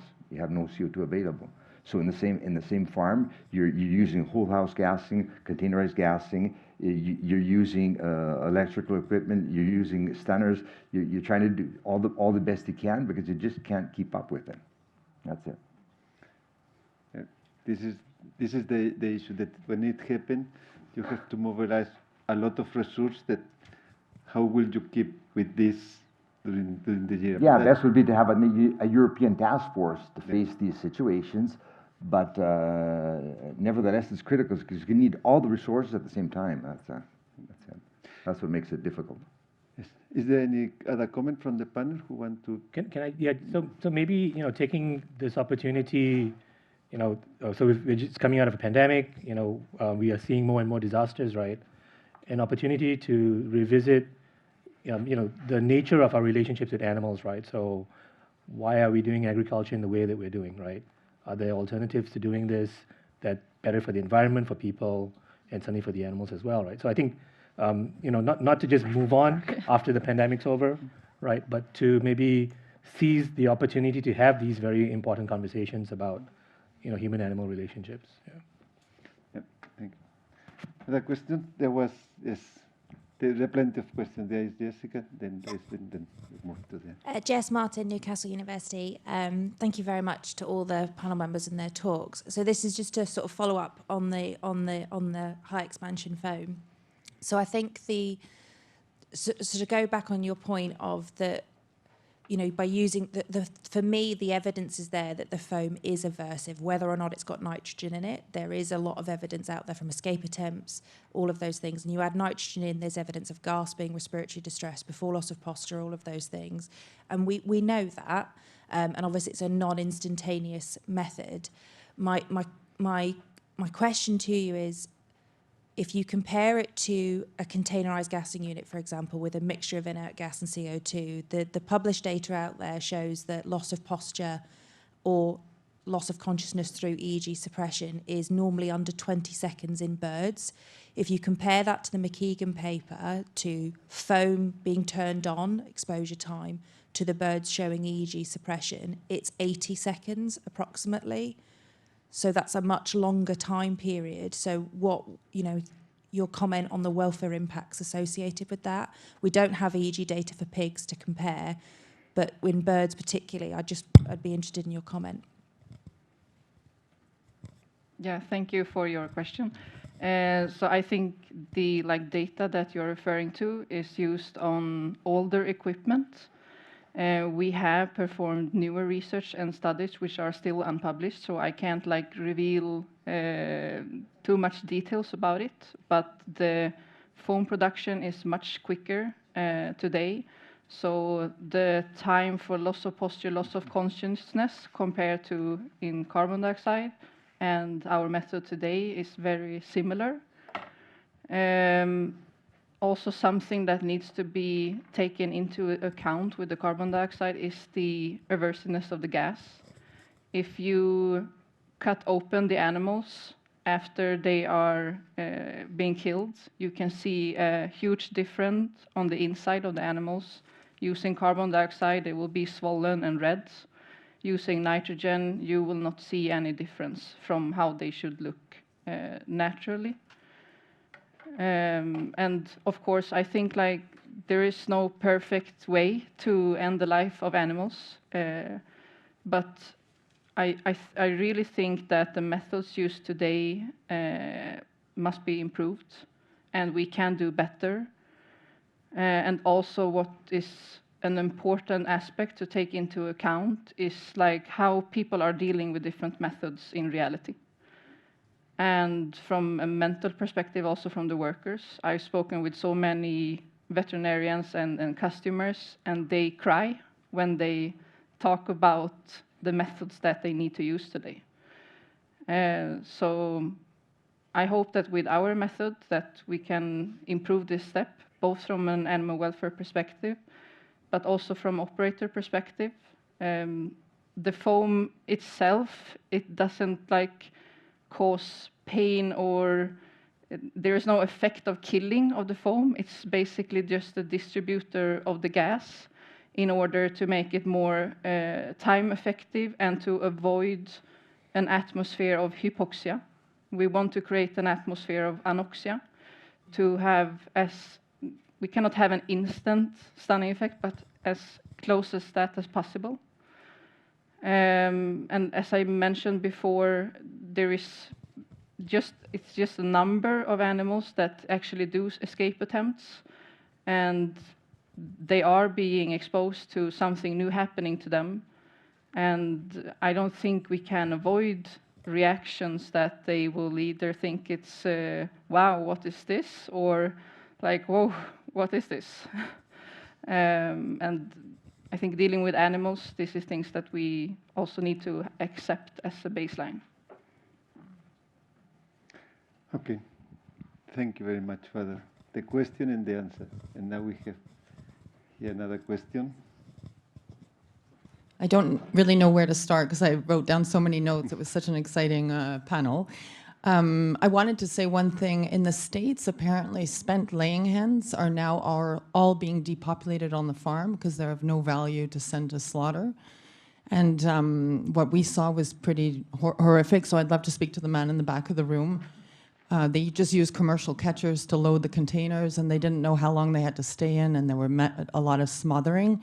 So, and also no windows, so you couldn't observe the behavior until you open the top. But I really liked your presentation, Raymond, and your whole philosophy about how we need to look at this in a more holistic way.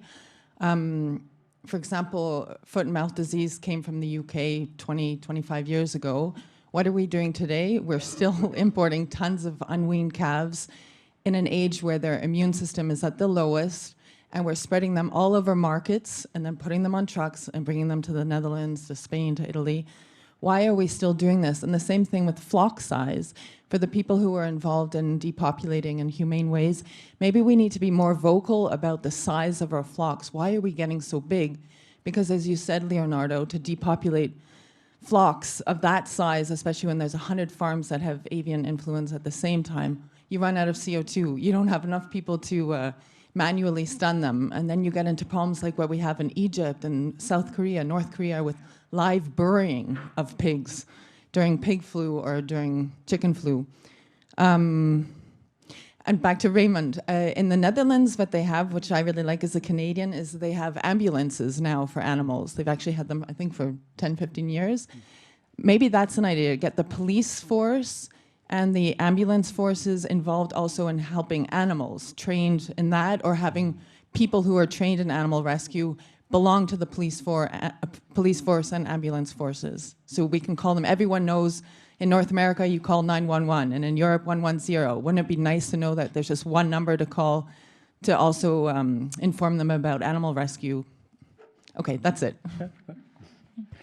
Thank you very much for this brainstorming on the topic. Is there any reaction? Maybe, in terms of the last point, right, official veterinary services, right, maybe giving them more visibility, depending on, which country you're at, right? Because my sort of interactions with, veterinarians and public health veterinarians especially, they're really concerned about animals, but also, the public health and safety. More visibility, including them in, incident command, sort of operations, right? And tapping into their knowledge, right? And how they can partner with other people along the sort of the disaster chain, right? Yeah.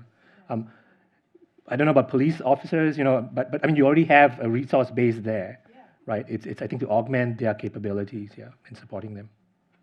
Thanks. Any other comment from about the spent hens? I can say that EURCAW is also working in this. It's one of the other activities is to produce guidance for fitness for transport and end-of-lay hens, because this is really an issue. There is still most of them, they are transported to the slaughterhouses, and they are weak conditions, plumage, and we consider, and also the competent authorities, that is really an important topic for discussion. Okay, we had another question there. Thank you. So, Anna Maria Litala from the FSVO. I have a question on Mrs. Crafting. So, your use case for your foam is now slaughterhouses, I understood. So, is your company interested in also testing this product for other use cases, like on the farm killing or other species and smaller needs? So it's actually the other way around. So we intend now to focus for on-farm application for euthanizing sick or injured animal at the farm in the daily production, and for emergency depopulation for large-scale managing. And this is what we applied through the EU commissioned, and which is being assessed by EFSA now for hopefully further approval, and which we have also already developed our and modified our technology to be used for. The application for food production and slaughter, we still have some research to conduct and further technical development to modify the technology to be suited into a slaughter plant. Okay, thank you.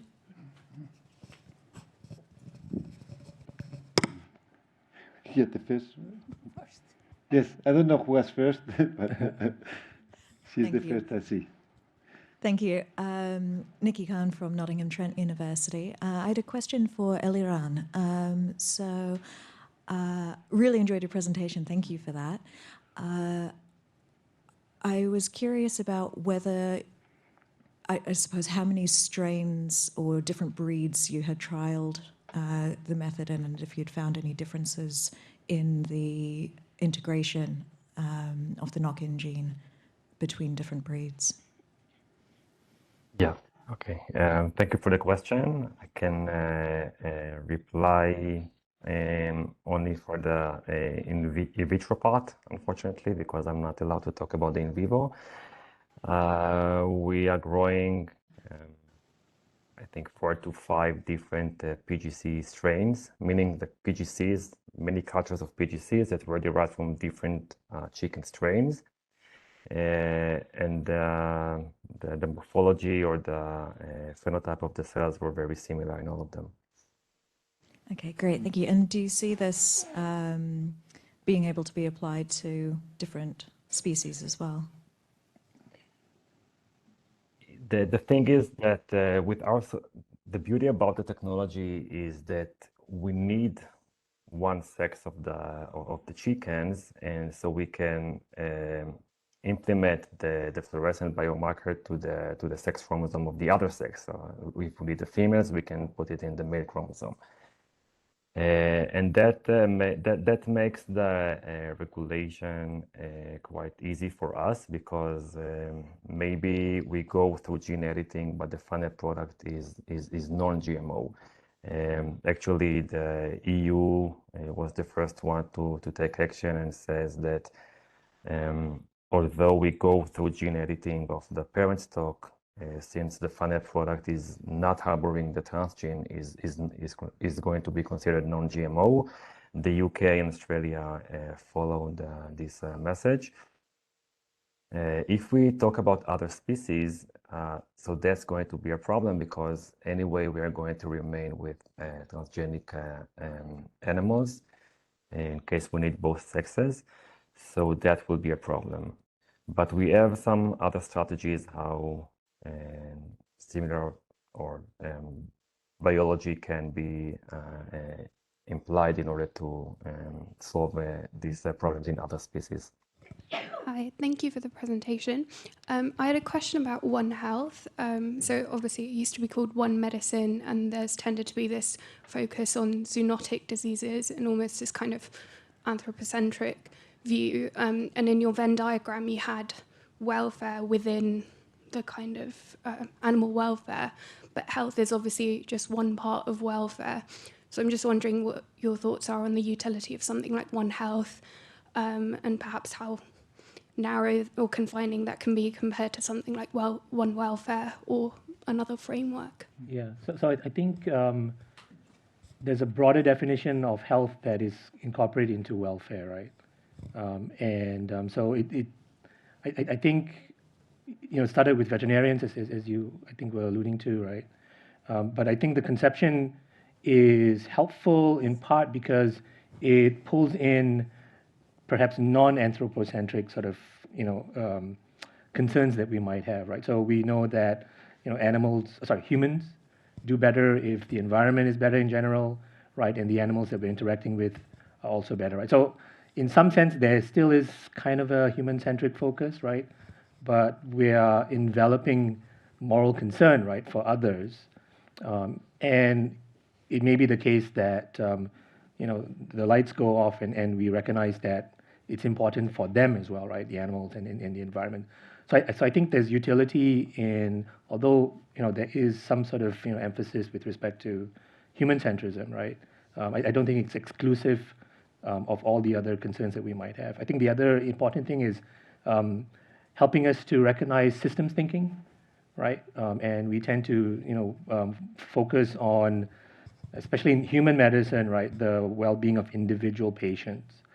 And sometimes that gets translated to work that we might do in veterinary medicine, but also in animal welfare science, right? And I think the One Health framework helps to locate animal welfare concerns, human welfare concerns within the larger sort of, public health, safety. So I think that's sort of utility there. The One Welfare, as far as I understand it, is a sort of an outgrowth, I think, right? Because I think the worry was that, it's just about health, right? But I think health is more expensive as well. If you can think about health as being more expensive to include welfare. So, sorry, roundabout, but yeah, there's utility there and it's helpful, yeah. If I may jump in, Yeah. because I'm the chair and can jump anytime.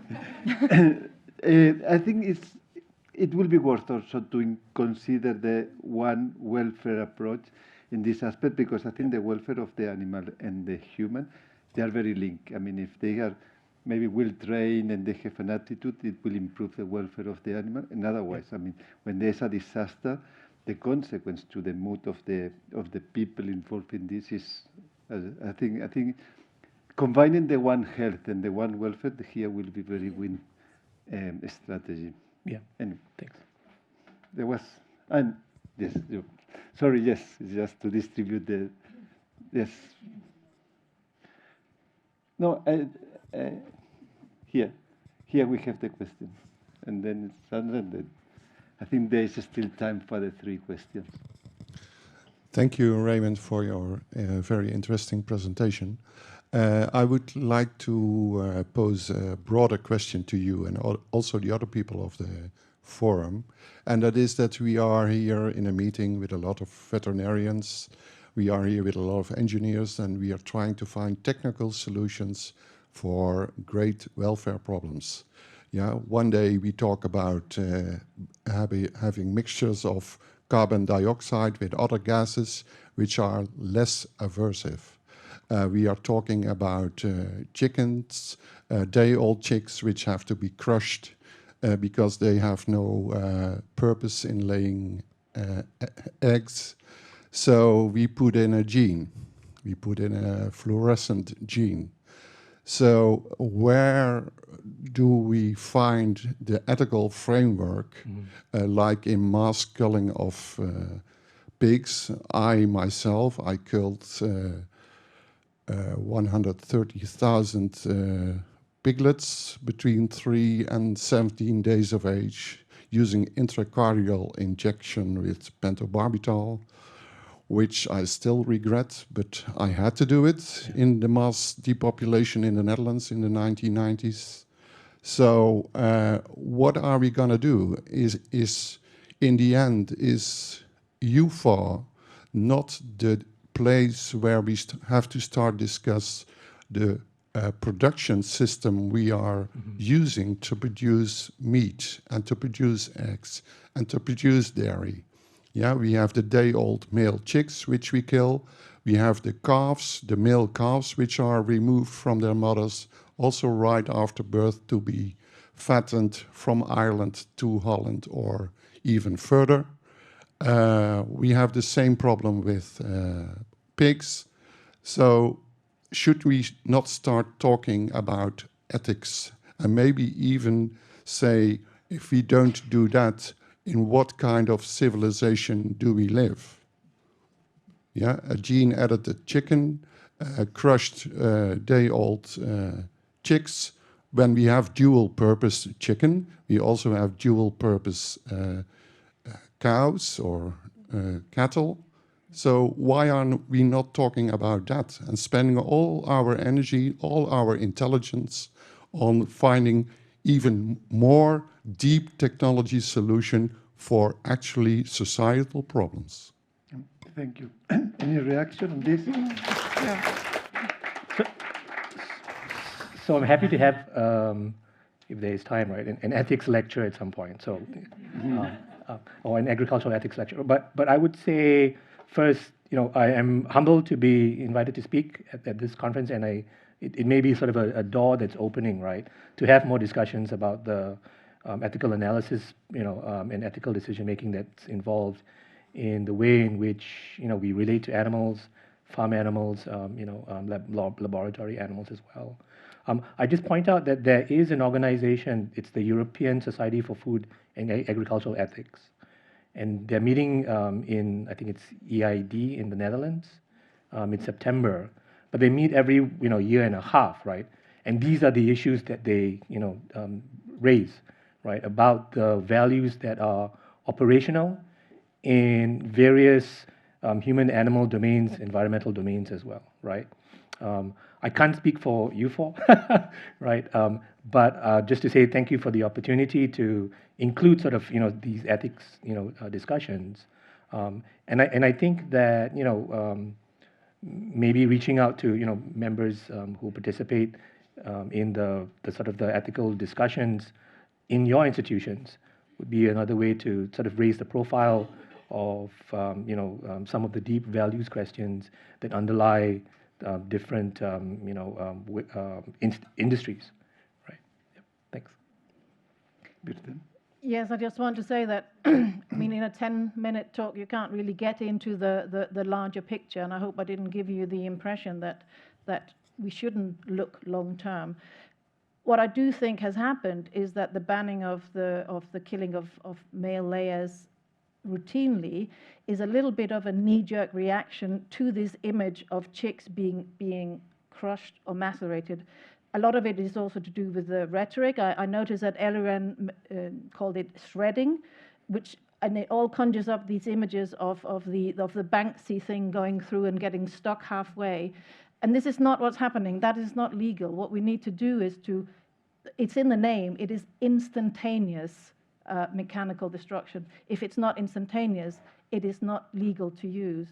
And it's in the interest, incidentally, of larger hatcheries that this is working well, because they can't have, it sounds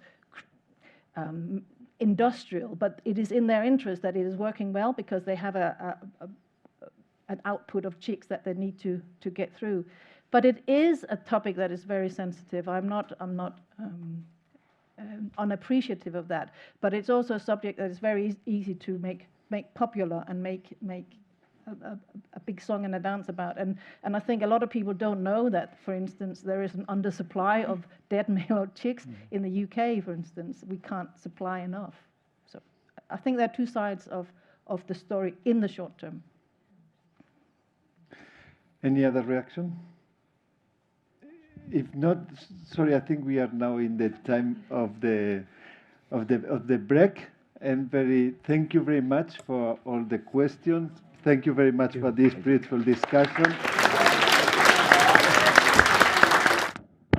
Welcome, everybody. I would like to thank the organizers for this very interesting symposium.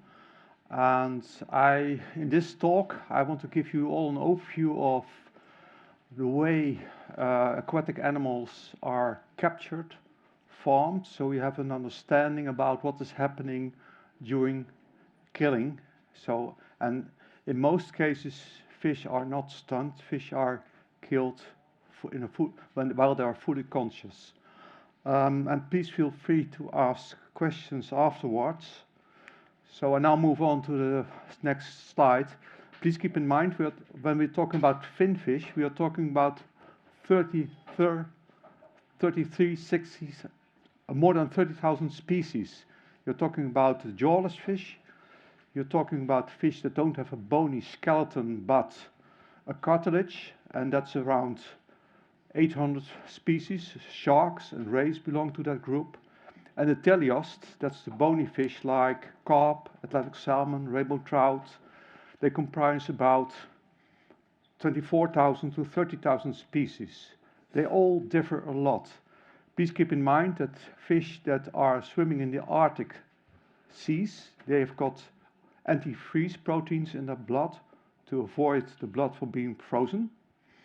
Whereas a crustacean carp can survive in water without oxygen. It's not producing lactate, it is producing ethanol in its anaerobic metabolism, and the ethanol is able to be excreted via the gills. Unfortunately, my body is not producing alcohol, so life is not so good.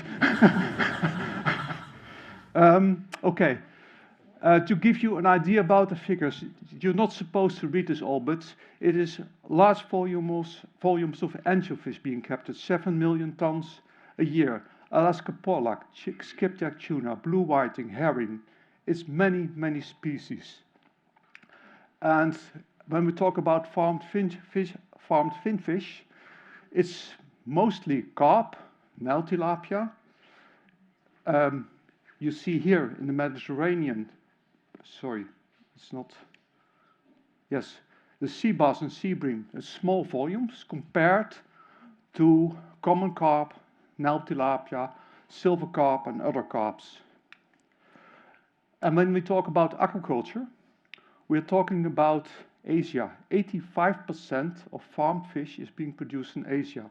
Europe is a mouse, 5%. It's very small. When you're talking about crustaceans, there are 10,000 species of decapods. I know little about these animals, but I'm pretty sure they live in different habitats. They've got different needs. It will be difficult to compare species. Again, here's some figures about the major species that are captured, and also species crustaceans are being farmed. I will show that on the next slide.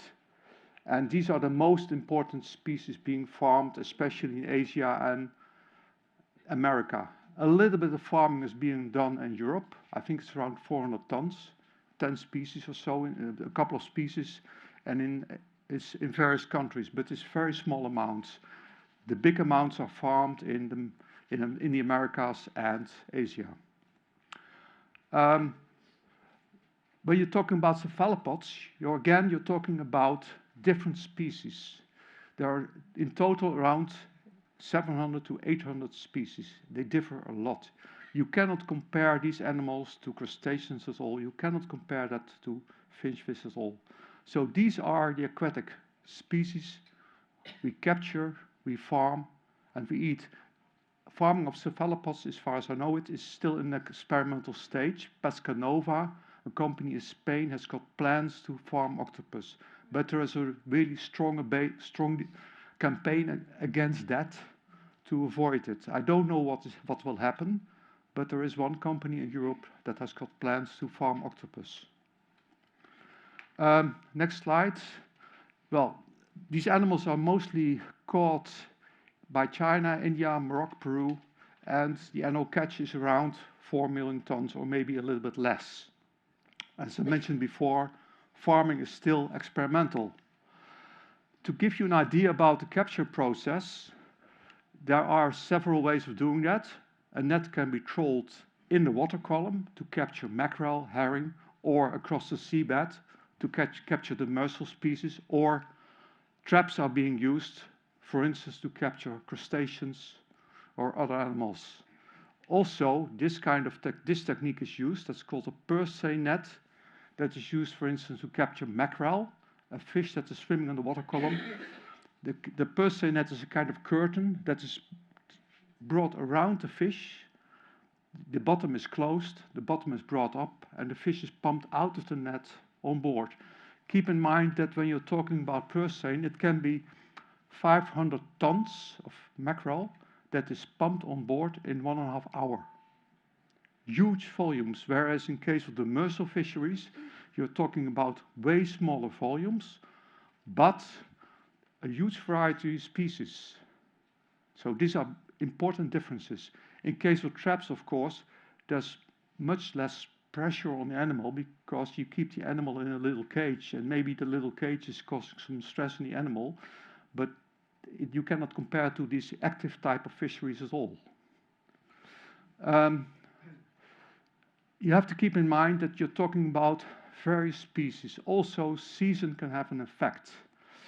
In case of herring, for instance, when it is summer, the metabolic rate in the fish is way higher than at lower temperatures, and because of this metabolic rate, belly burst can occur, that the enzymes, they cause rupture in the belly, the enzymes in the guts, I mean.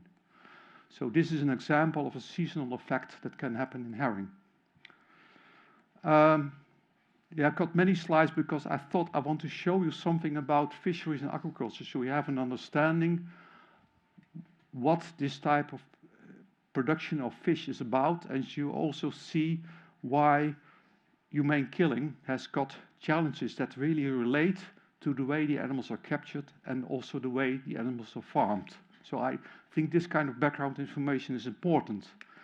When we're talking about fisheries, please keep in mind that when you're talking about humane killing, you only focus on this step in the production chain.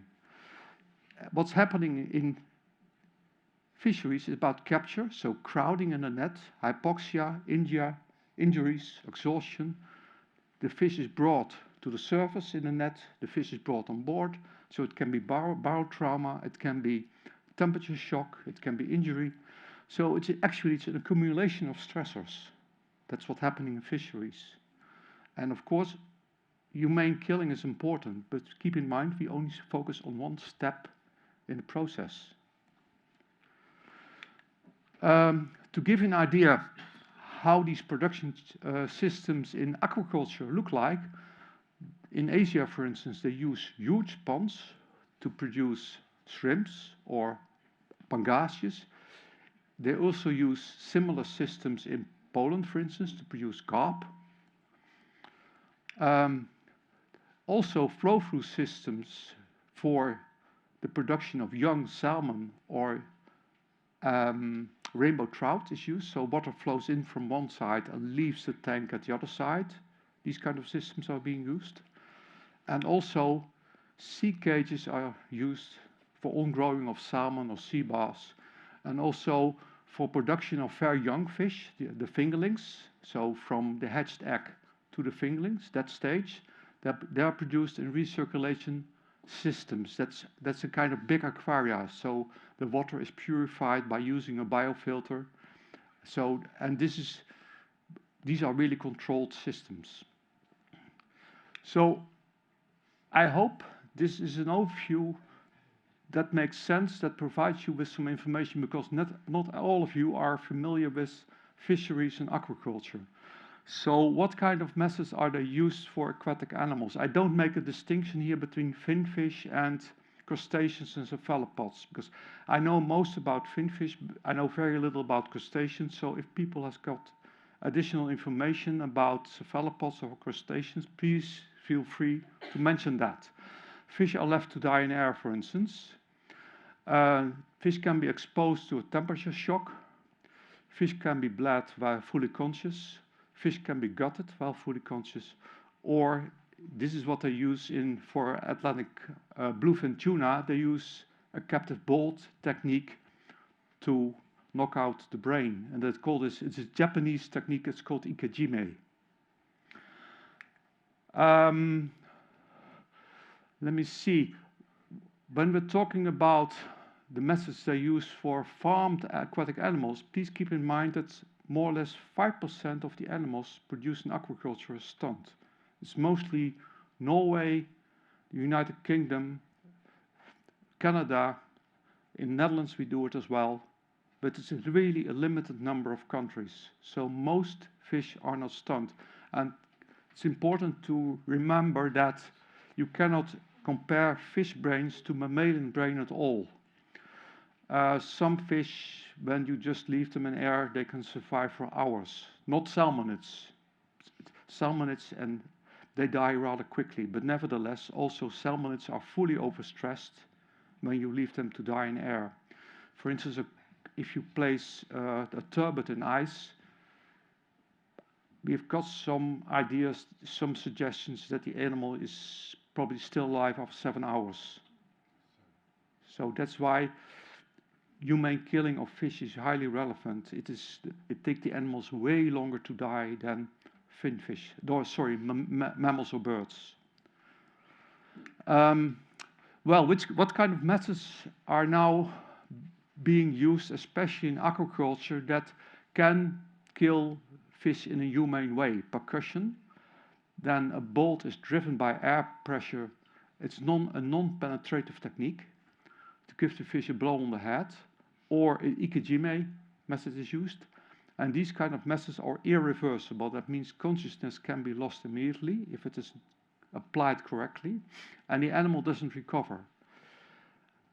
The use of gases like carbon dioxide, it is too stressful, because if you flush carbon dioxide through the water, there's a drop in pH of 8 for seawater to 4.5. So that means that the level of the acidity actually increases by a factor of 1,000, and this is really highly stressful for the animal. The animal, these fish, crustaceans, they will notice it immediately. The low pH is causing a lot of stress, and there are electrical methods, and they are reversible. That means that you have to combine them with a killing method to avoid recovery. It can be dry stunning. That means that the fish is laying on a conveyor belt, and the conveyor belt is the negative electrode, and the spoons that are touching the fish, those are the positive electrodes, so that's the way the current is going through the head. But please keep in mind that you want to have the fish in the water as long as possible to avoid that the animal becomes overtaxed. And this is a very simplistic way to show that the fish can be between electrodes in the water. But of course, in practice, it does not look like this at all, because then you have to open the tank at all. But this is to show you the principle. The fish is between the electrodes in the water, and then the fish can be stunned immediately. And when the fish come out of the stunner, then you can kill them. When you're talking about captured fish, then the question, of course, is, are the fish still alive when they're brought on board? Yes, they are. A lot of plaice is alive, a lot of sole, dap, turbot, Atlantic cod. It depends on the type of fisheries, but it can also be herring and mackerel that's brought alive on deck. And also tropical species like skipjack tuna.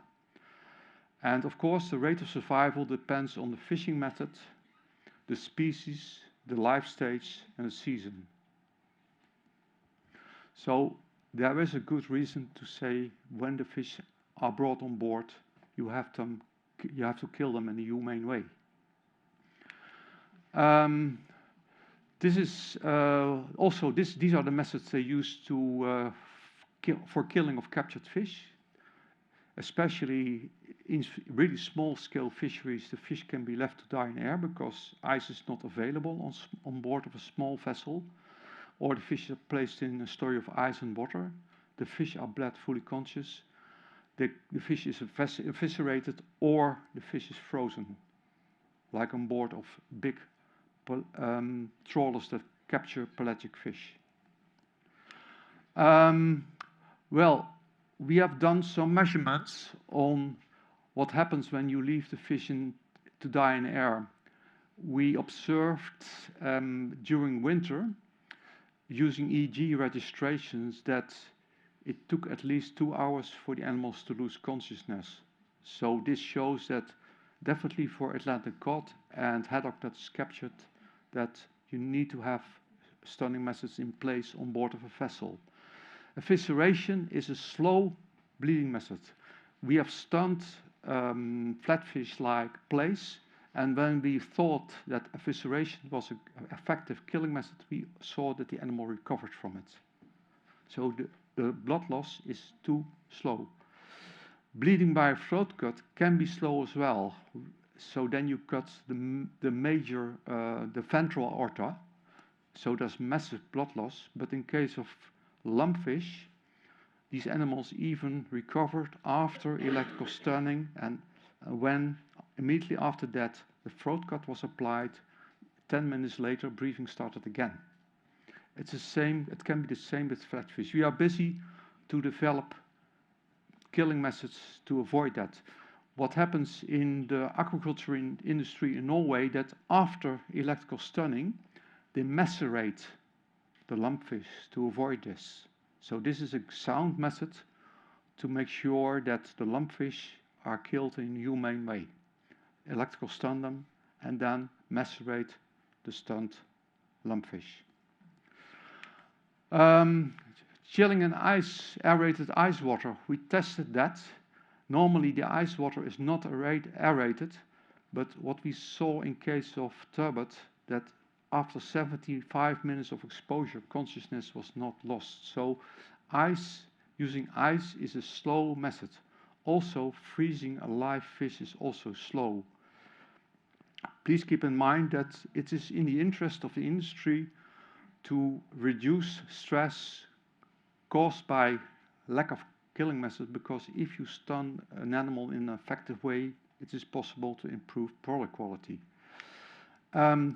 Just to show you what is happening in a fish when it is exposed to a cold shock, because the animal is motionless, and that because of the cold, and then it gives you the impression that the animal loses consciousness quickly, but that is not happening. The reason is that there's an adaptation physiology, so the animal is, you could say, fighting the temperature drop, and this is what was assessed by functional MRI. That was done by the University in Nijmegen in collaboration with the University of Antwerp. What you see here is the top view of the head of a carp. You see here the eyes, and this is the brain.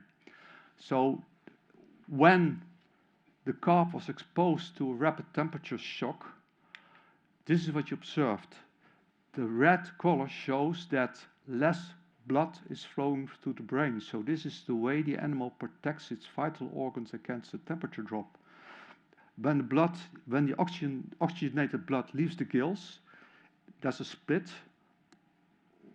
A part of the blood can go to the brain, and the other part goes to the body. Apparently, the animal is able to redirect a part of the flow, of the blood flow, so more blood is flowing through the body to protect the brain against the cold. That is why live chilling is slow. The brain is protected. Well, how to put stunning and killing into practice? I think it's essential to follow the guidance of EFSA, to establish the specifications in a laboratory setting using EEGs, and the second step, to perform tests in a commercial setting or under similar conditions. And this applies to aquaculture and farmed fish as well. And of course, the stunner needs to meet safety standards, staff needs to be trained, cleaning and maintenance is key. And before installing a stunner aboard or in aquaculture, you need to have reports available that the tests have been done in a sound way and the equipment works well. When you're talking about fisheries, you're talking about 1,000 to 2,000 species. We lack data. In case of the demersal fisheries, the variety of species, and in case of pelagic species, it's more or less one species, but the huge volumes, that is the challenge. Small-scale fisheries, the challenge is what kind of facilities are available on board, and also bleeding after electrical stunning for some species, and maybe more than we know, it is not effective. Also in aquaculture, only 5% of the animals are stunned worldwide. We lack data on stunning of the finfish species, the crustacean species, and also the cephalopod species. Let me see. And of course, please keep in mind that behavioral observations, these data are difficult to interpret, because if the animal leaves the stunner, then the animal is motionless, but it can still be conscious. So if you think about the huge number of species, and if we have to use EEG data or collect EEG data for all these species, it will take ages. So we need a plan B to assess which method is humane and can be applied in practice. And we have to limit, I think, the number of EEG registrations to validate methods. This is, I think, the way to make progress. But this plan B, we don't have it yet, but we need it urgently. And just some last words. As I mentioned before, when you're talking about humane killing, you only focus on this step. But the other steps, they are essential as well. And that's why Mike Breen, Michelle Boonstra, and we took the initiative to set up a catch welfare platform, a global network, to improve welfare of captured fish, including crustaceans, including cephalopods. We said we have to characterize the problem, we have to define best practice, we want to move forward, we want to spread the word, we also want to educate people who want to work in fisheries. So in this network, it's an industry science-driven network. It's a global network. We collaborate with fishers, manufacturers, retailers, certifying organizations, shipbuilders. We managed to recruit companies from New Zealand, Vietnam, Uganda, Europe. It's a worldwide network and it's growing. And I think this is essential to make progress. And when we talk about stunning and killing, at Wageningen Livestock Research, I collaborate with these people. I'm very happy, because without them, I would not be here. Thank you for your attention.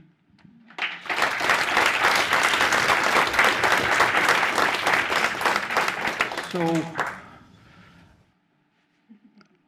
we are a little bit behind, so I propose that if you have got questions, just wait with them for the panel discussion. Then we move on to Jenny Douwsema, because I don't want to use any of her time. I'm already 5 minutes late. Sorry about that. Is she in the room? Ah, you're there.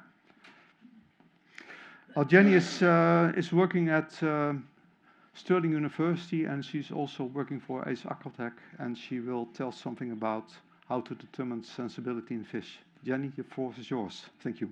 Thank you. Thank you very much, Hans.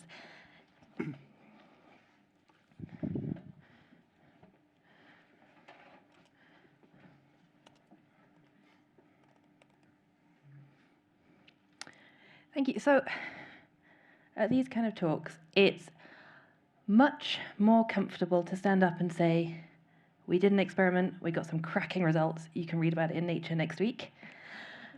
That is not my lot today.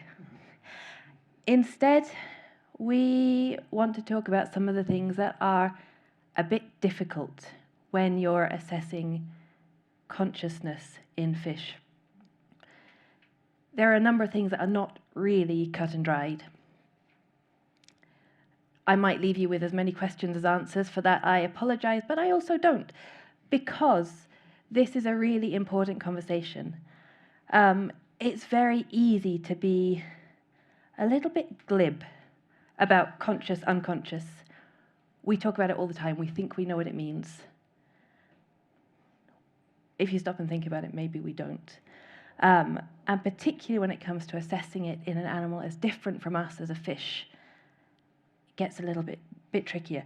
So, am I controlling this thing? Oh. So, before we go and lose ourselves in the lab having fun with data, let's just ground ourselves a little bit in what we're doing and why. So, for pre-slaughter stunning to be effective, we want the animal not to be aware of what happens after the stun. And we need to dig a little bit into what we don't want it to know about. So, what happens after stunning, killing and processing? If you're a fish, pretty short order. Often for many fish, most fish, they don't get the dignity of stunning either. So what do we want it to not know about? We want it to not know about pain associated with cutting, processing, evisceration. Bleeding out is stressful. Even in the absence of pain, that blood pressure drop is associated with stress. And then there's a lot of stress and fear to do with being handled and tossed about, So it just doesn't seem like a good time. But why we want to dig into that is because if we can put our finger on what the animal should not be experiencing, we can start to think about what level of consciousness we need to achieve to meet that aim. And the reason it's important to think about that is that consciousness is not binary. We talk about conscious, unconscious, went for surgery, they were unconscious, it was fine. That's not the case. Consciousness is a continuum, all the way from highly alert states through sleep and sedation. And as you go down this continuum, certain points we've given names to. They're useful, they're functional names that we use in, for example, in medicine. So some places have names, but this is a continuum all the way down. And some really interesting things can happen in unconsciousness. There's some evidence for primate brains responding to facial stimuli under anesthesia. So you can see that different things are gained and lost as you go up and down this continuum. There isn't a very clear point where nothing's happening till you reach brain death. Then you're good. But that's probably not where we want to be, because if we take a really precautionary approach where we say, let's just over-egg it, let's get them brain dead before we do anything else, we run into a risk. And that risk is that in stunning, a hunt for perfection, an overly cautious approach, leads us to excessive demands. And that increases the cost, it decreases the practicality.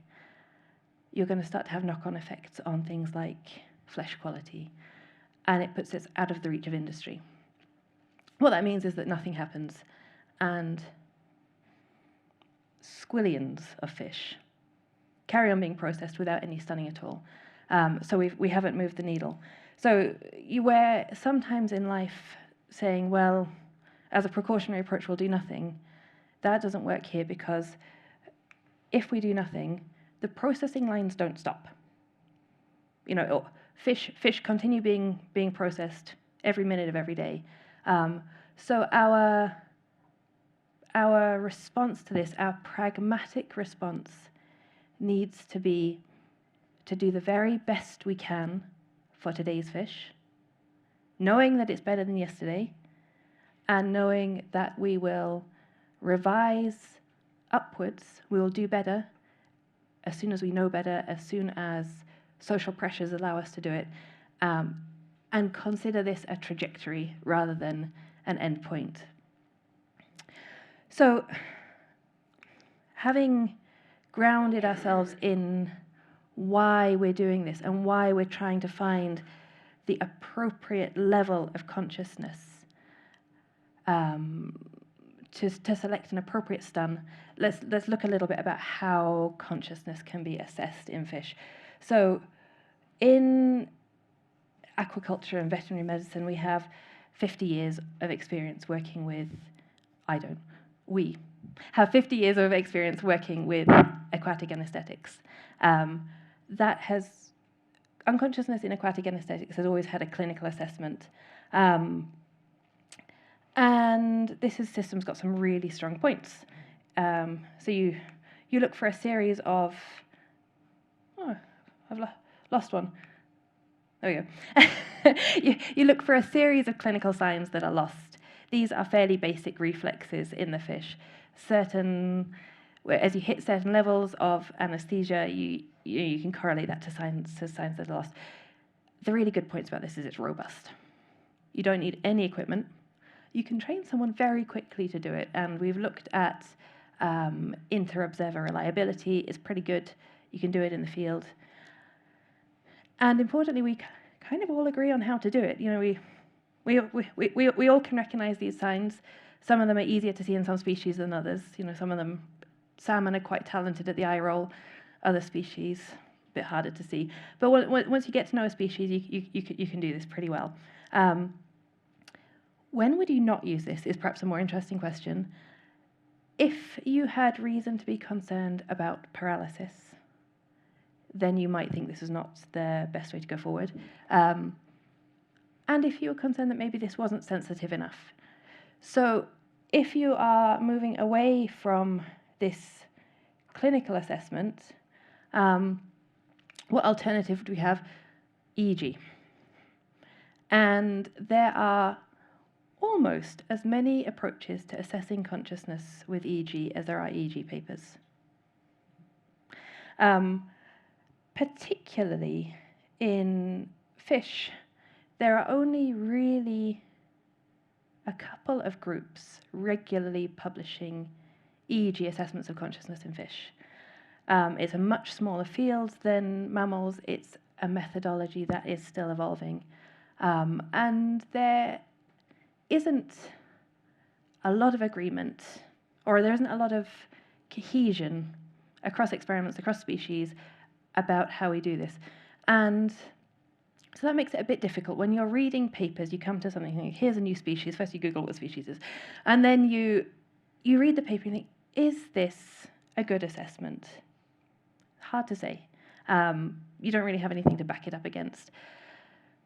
And if you're coming to it and you maybe don't do fish much at all, I mean, you're a regulator, even harder to look at the EEG that's presented, look at the methodology that's described, and make decisions about the validity of the conclusions. So there are kind of two approaches to assessing EEG.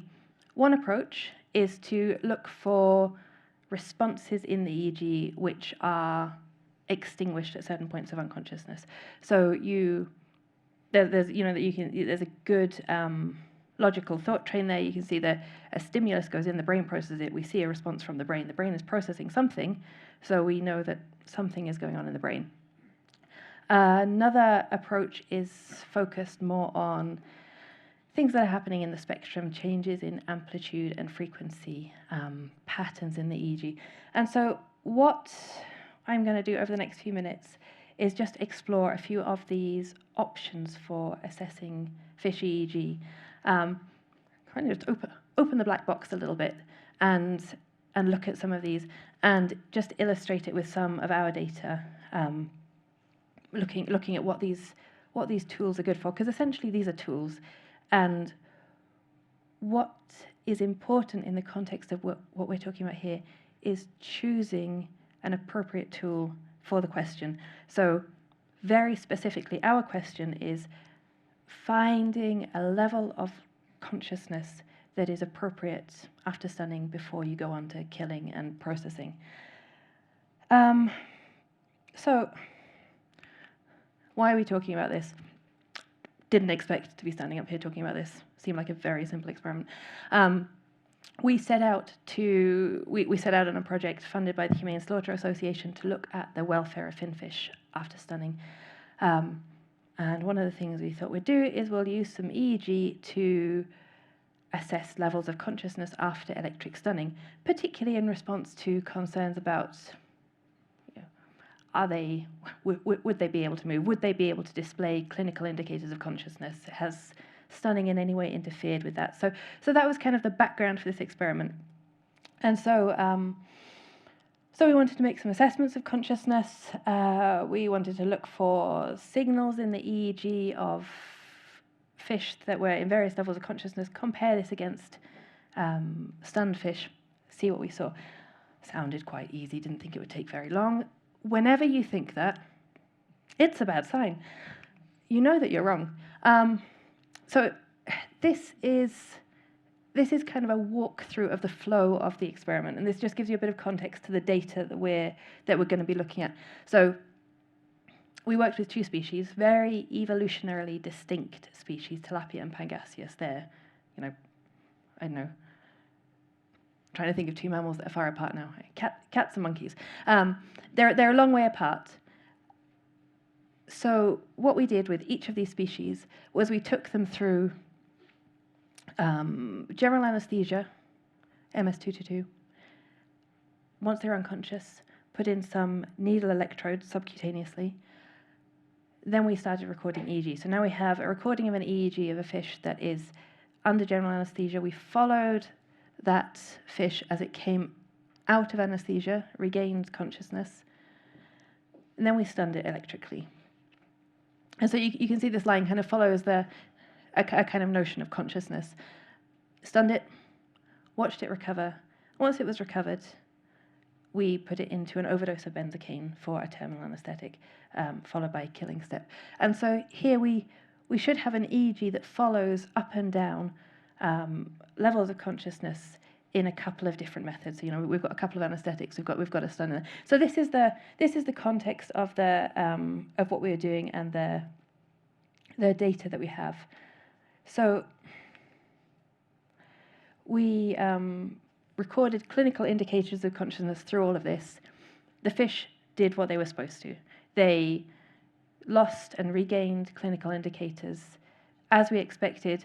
Pretty good cohesion. Within each species, the timing and the order of indicators coming and going was pretty tight. So that was good. The fish had read the instructions. They did what they had to do. And so we set ourselves up as a VER experiment. So the VER is used lots in assessment of consciousness and EEG. I'm sure everybody here knows what it is. It's a response of the brain to a visual change. Typically, a way to get this is you just flash a light at the animal. The brain processes that change of light, and you get a signal. Logically, if the brain is not processing that change, if the brain stopped processing stimuli, you should see that signal extinguished. Sounded quite easy, so thought we'd do that. So here I've laid out the timeline of this. This is an individual fish. This is a pangasius. Laid out the timeline of the experiment, and this purple sparkly line is our theorized level of consciousness. This is kind of what we thought was going on. But it was quite interesting. What's the pointer? Is it this little button? Yeah, that's one. That one there. Okay, great. So you can see we we kind of had this idea that the consciousness would go up from the general anesthesia, drop under the stun, recover, and then tail down in general anesthesia. So you can see at the top there, that arrow, you can see where it went into terminal anesthesia. You can see it lost its responses in pretty short order, writing, eye roll, opercular motion. So at this point, it's not breathing, it's under complete collapse in terminal anesthesia. Give it a few minutes, we'll kill it, we'll go and have lunch at 12 o'clock. And then 3 or 4 minutes later, looking at the EEG, thought, is that a VER still going? It looks quite good. Maybe it's just an artifact. So had a bit of black foam handy on the workbench, covered over the light. So everything stayed the same, the light's still going. The only thing that's not happening is the fish's eyeballs aren't getting any light. VR stopped, uncovered it, VR kept going. Okay, still going, we'll give it a bit longer. 5 minutes later, we did the same again. So you can see another pair of blue lines, covered the light, uncovered the light, still going. 20 minutes later, still going. So we did the same thing. And because now I hope that you're all as skeptical as we were, this is the data, this is real data, this is not to show you what a VR is. This is the real data from this fish. So you can see there's the light uncovered, blue line, covered over the light. VR disappears, uncover the light, VR reappears. And then that green line is where the VR finally disappeared. So you can see actually from when this fish completely collapsed in terminal anesthesia to when the VR disappeared is 35 minutes. It's quite a while. So let's just look at that data again and put in a bit more data from the same individual fish. This is looking at the total power in the EEG, filtered 0.1 to 45 hertz. So we're in our kind of area of interest. And you can see that, oops, here the fish goes into terminal anesthesia. This is the end of breathing.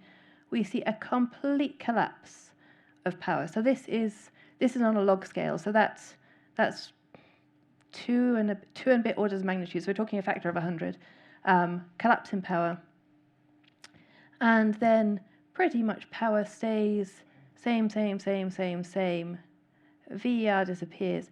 And then here, after this period of very quiet EEG, we see a pile of noise for a minute or so, all the way up through the spectrum. Our theory is that is probably final depolarization associated with brain death. And so it looks as though the VER actually pretty much continues to brain death. So what is the VER good for? Well, it's a really useful tool. It's a great tool for knowing if you're looking at EEG. If you're seeing a VER, you know that you're looking at EEG, not just muscular activity, not just listening to the radio. And it's really good for identifying the onset of brain death.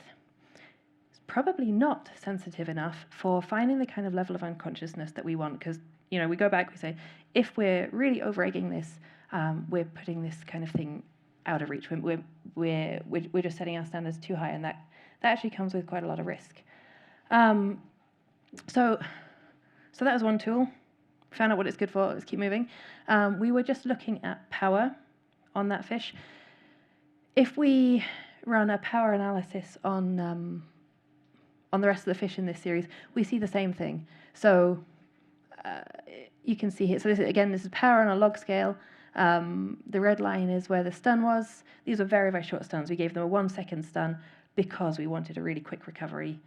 We wanted to make sure they recovered so we could see these various changing levels. We were really more interested in anesthesia than stunning at this stage. This was meant to be just our kind of primary experiment.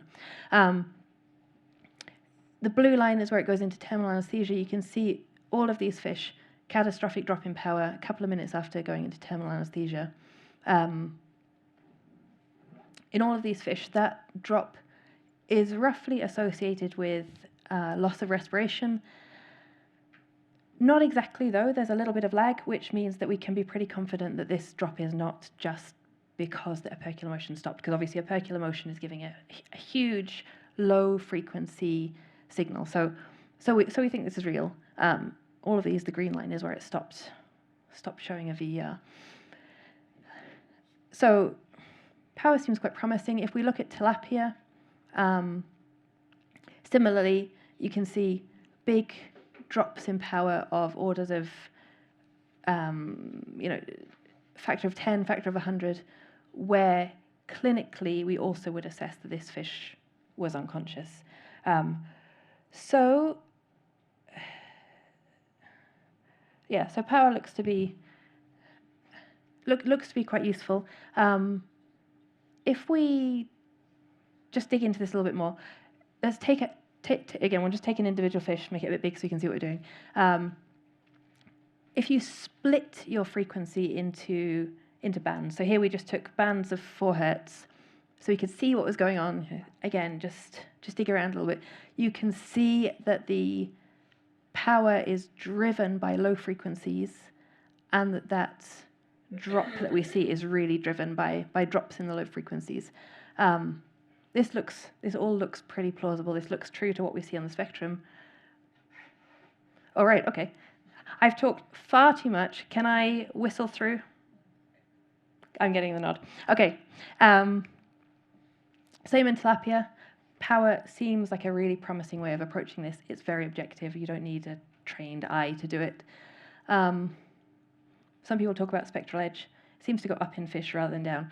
That seems to be a function of a small signal against noise. A bit of modelling, looking at the spectrum, you can see this. Spectral edge is probably not the right tool for our question. Some groups talk about looking at specific patterns in the EEG, specific chunks. You should be able to see that using RMS. We spent ages looking at this. We couldn't find it. So it's probably not the right tool for this question. So where does that take us? Clinical assessment, really good, unless you're worried about paralysis. VR is probably too conservative. Spectral edge, probably not the right tool. Looking for chunks in the EEG is quite difficult because it relies on a trained eye, so it's very difficult to replicate. Very difficult for another group to do the same thing. Power seems pretty promising, seems to go across species. So just to kind of ground ourselves again back in why we're doing this, it's really important in all of this, before we go and just do stuff in the lab, to really define our question. Think about what the right tool is and be pragmatic, because really the reason we're doing any of this is because the slaughter lines are running and our job is to be doing the greatest good for the greatest number of animals. So that brings us to pragmatism and a thoughtful approach to the way that we use EEG, use the tools at our disposal to make these assessments. Thank you.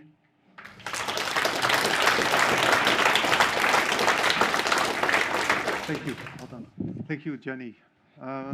There's time for 1 or 2 questions before we move on. Oh, so they don't allow me.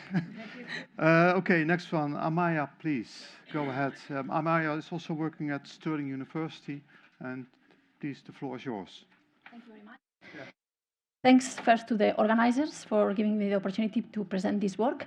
Today, we are moving now from fish to decapods, and we are going to be presenting some of the work that we have been doing on electrical stunning in one of the decapod species. So there's been recent developments in the UK that are extremely relevant for the way we interact and we manage decapod species. And this is that back in 2022, in April, the UK government recognized for the first time that all decapod species as sentient beings. And that means that now decapods are included in the Animal Welfare Sentient Act. And while this has not translated into changes in policy for research or farm or fished animals, the reality is that there's been quite a lot of movement in the UK with different stakeholders like retailers sort of looking at their welfare and how do they treat decapods. Public bodies like the Sea Fish that represent industry developing new codes of practice, and NGOs like Crustacean Compassion that have been working actually for many years trying to highlight the main welfare challenges for decapod species. And Hans was talking about the Catch Welfare Platform, which is a great initiative for people working on decapods because many of the decapod species are actually coming from the fisheries sector. So today I'm going to be talking about Norway lobster, Nephrops norvegicus, an important species in the UK, especially in Scotland in terms of volume, value, number of animals. And you will see here that there is two methods of capture, and therefore that dictates very much the type of welfare challenges that these animals are going to be facing, whether they are krilled or they are trolled. And the welfare challenges are also, therefore, very much linked to what is the seafood product that they are targeting. So animals that they are krilled, they are mainly destined to the live market, so they would be transported to continental Europe where they reach a high price. And therefore, the slaughter will be using different methods depending whether the slaughter takes place in a restaurant, it takes place at home. I mean, there's going to be a variety of scenarios. And then animals that are sold as whole animals, fresh or frozen, in terms of a slaughter, then, well, the animals will be placed on ice, they will be frozen, or they will be for a number of hours on deck the vessel.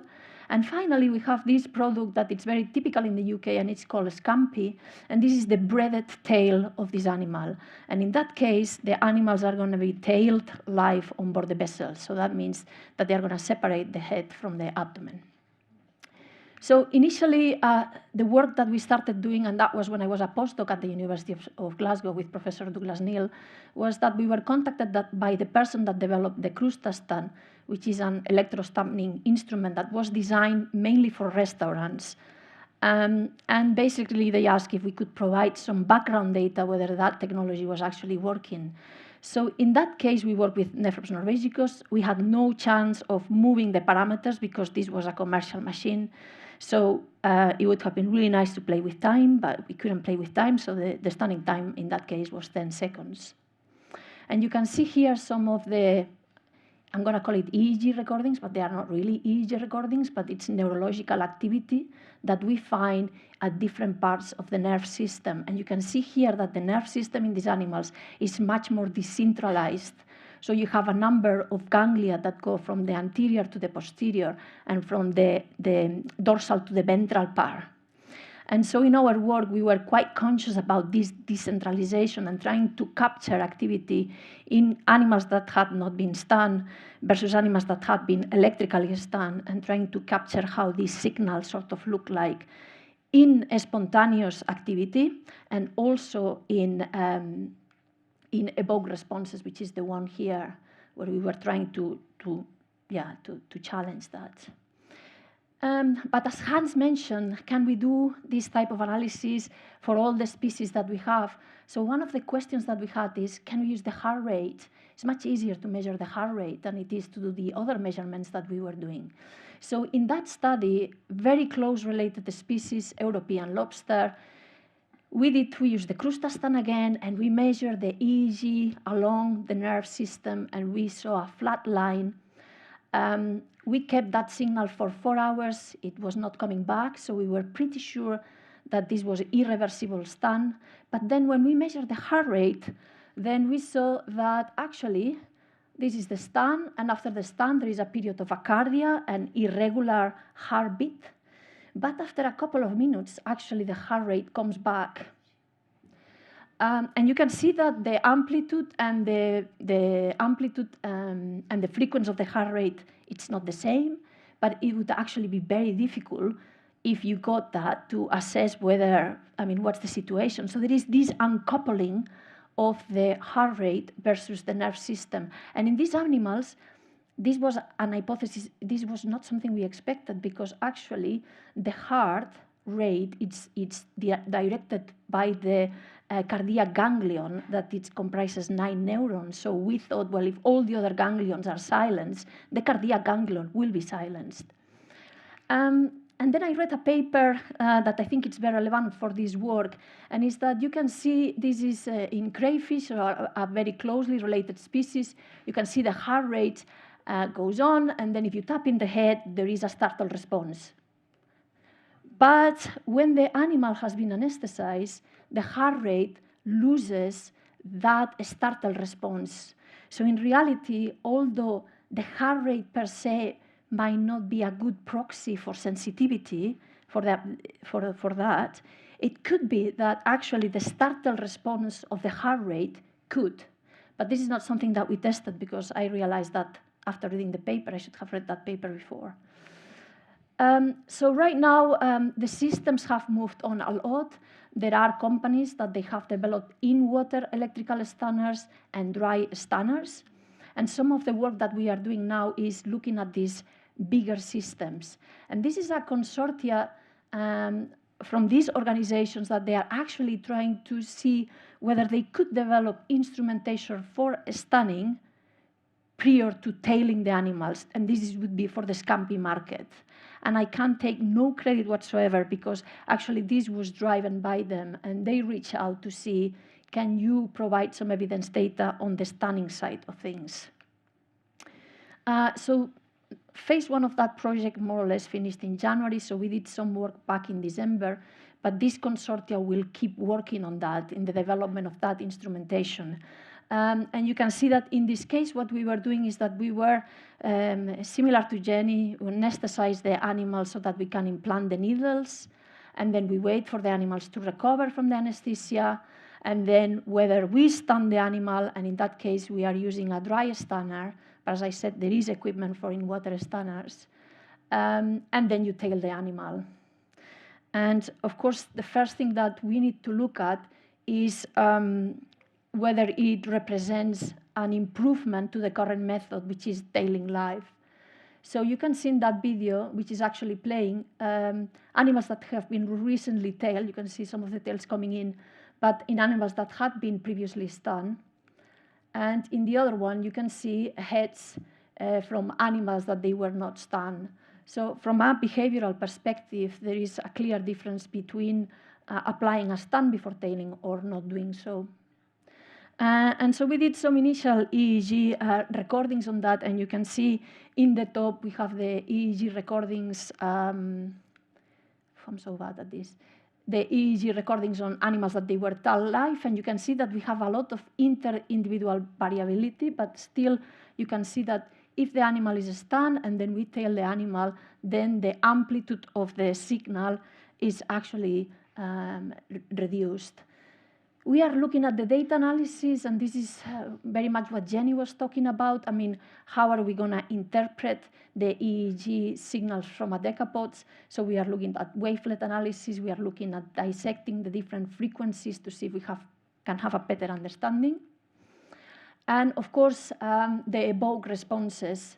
And a lot of the work that has been done in the past has been using mechanical stimulation. But of course, mechanical stimulation has the confounding effect in many cases of animal actually moving. So that is a problem. So can we define evoke responses in the decapod species?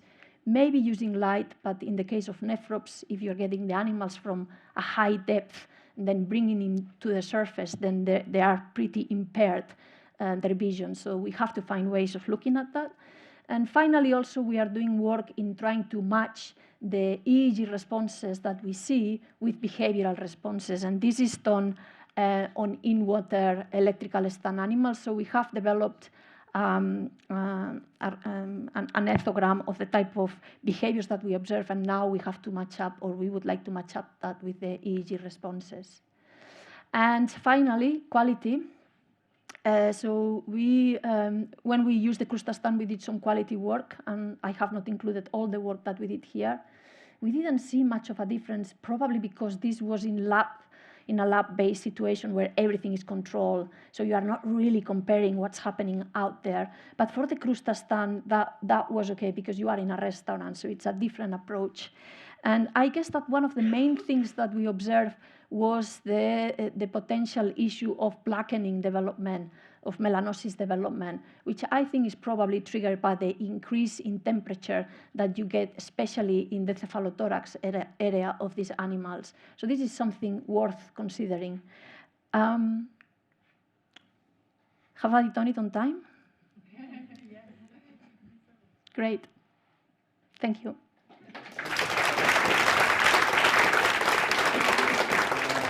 Thank you, Maya. I think we'd better move on and wait with the questions until the panel discussion. So, Guillaume, please, the floor is yours.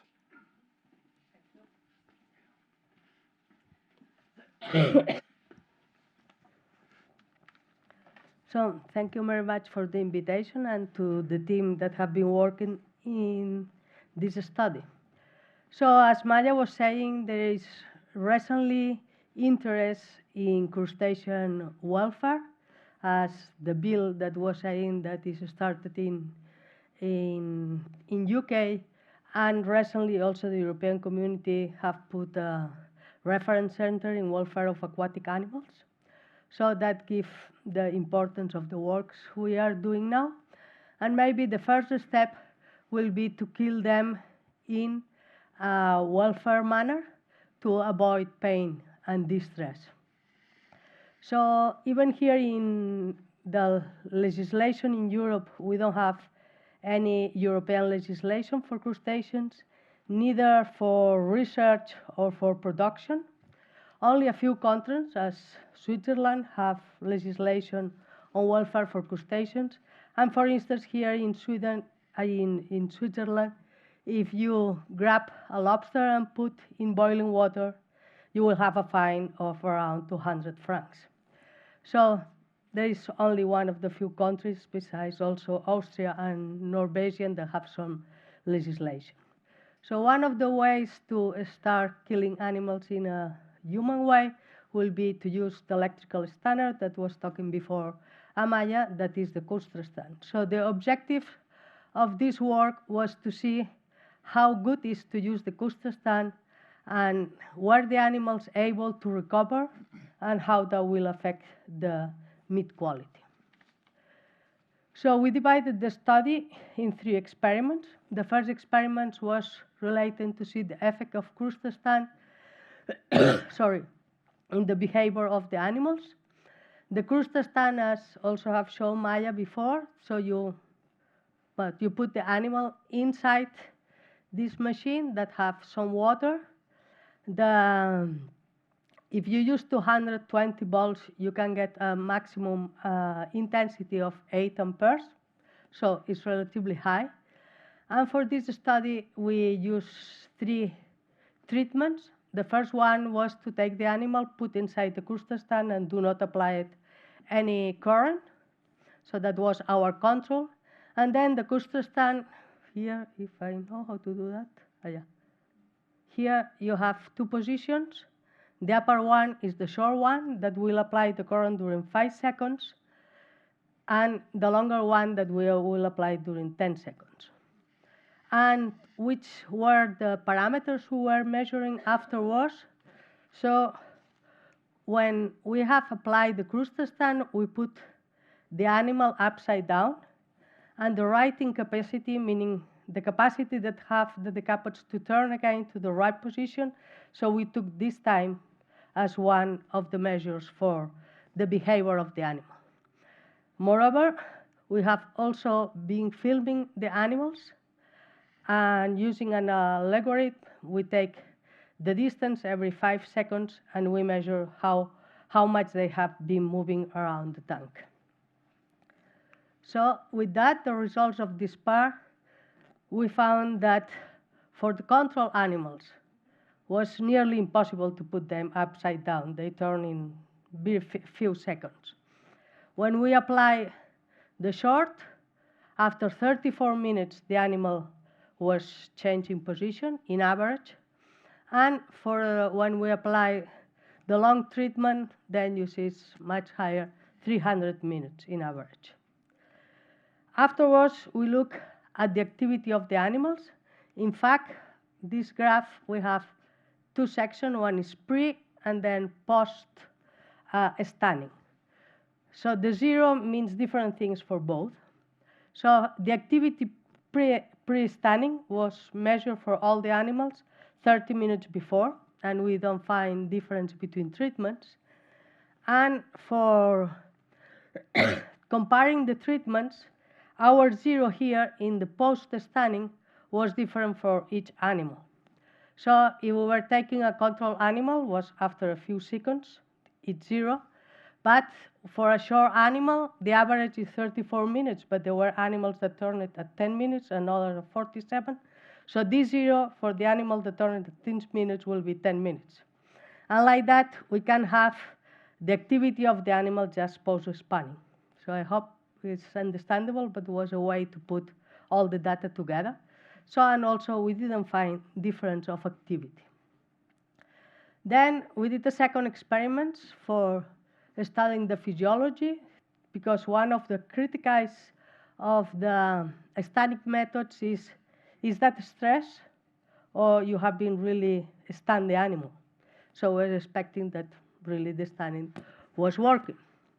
So we did two sub-experiments. The first one, we just take the animal and put in ice during 30 minutes. That is a way of that we are doing in research to kind of have the animal more or less stunned to proceed to take samples and so on. And then a second experiment that we take samples every hour, and then we analyze the metabolites. We have seen in previous studies that for lobsters, stress, for glucose analysis, because we analyze, sorry, well, how you go back?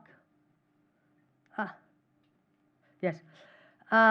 For glucose, when you do a stress, it comes up after 5 hours, 4 or 5 hours. So you say, okay, we will take samples every hour from each animal. So we're taking continuous samples, but we have the controls to compare. So our results was from the short experiment, there was no difference in glucose, but lactate was a much higher quantity of lactate just after 30 minutes. And also in the longer experiments, if we compare the curves, we see difference between both curves. But if we compare each point data for glucose, they were not significantly different. But for lactate, after 1 hour to the 10 hours, we had an increase of lactate in the animals that were stunned. And after 11, 12 hours, they have recovered to the previous levels. The third experiment was related to meat quality. So meat quality, what we have called here retailer, is just what they will do, for instance, in a restaurant that they take in a bag and then they put directly to fry, to boil, wherever. And for that we did treatment 1 and 2, one that was passing crustacean and another not. And the other what we call domestic is as if I am going to a shop, buy the animal alive, bring home, so it will take like 30 minutes to get home, and then I will put it to the refrigerator a couple of hours before eating. And we did the same thing, treatment 3, directly in the oven, treatment 4, passing through the crustacean. And then we cook the animals in an oven at 100.05 degrees for 5 minutes with high humidity. These samples then were collected and analyzed for different parameters like exudation, color, cooking, pH, texture. And we also have an evaluation from a specialist in a taste panel to see the sensory or how the people feel the taste of the animals, if it's different after crustacean or not. So the results show that there were 3 main characters of the direct analysis, that was hardness, chewability, and elasticity, that was differentiated from the from T1 and T2 that have relative difference, so the effect of crustacean was there. But when we took the domestics, then the difference were not so clear. But that was, this texture measure was really that was the presented difference, even they were not significant. When we look to the results from the panel, in fact was the same texture measures that were better in the animals that passed crustacean. There was hardness, fibrosity, and chewability. So in conclusion, the behavior and physiological studies have allowed us to see that the use of the electrical stunner is reversible.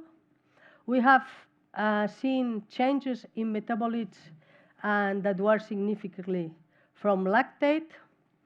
There were not relevant changes observed in the meat quality, although some textural properties were slightly improved.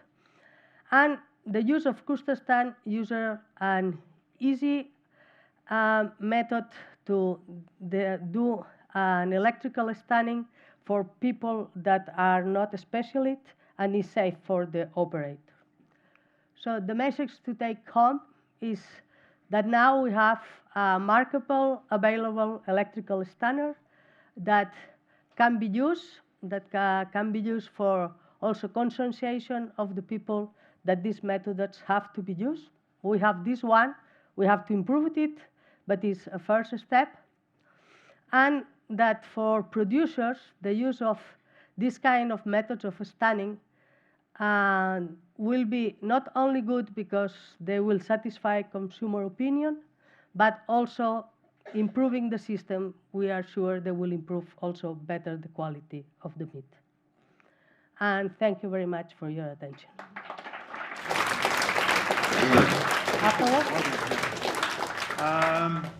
I think we'd better start now with the panel discussion. So Guido, please be seated here. And also Amaya and also Jenny, please come forward.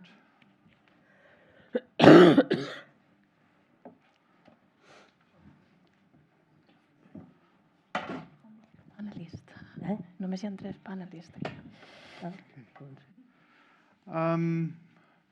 Okay, the floor is open for discussion. Please go ahead. Yes.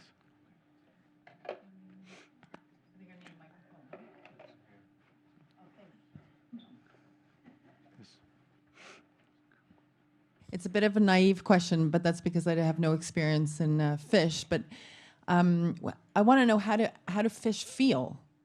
Because with pigs, I know they feel breathlessness, suffocation, panic. I can really identify with animals that I spend a lot of time with. But do fish, when you take them out of the water, do they suffocate? Is it the same feeling as us drowning?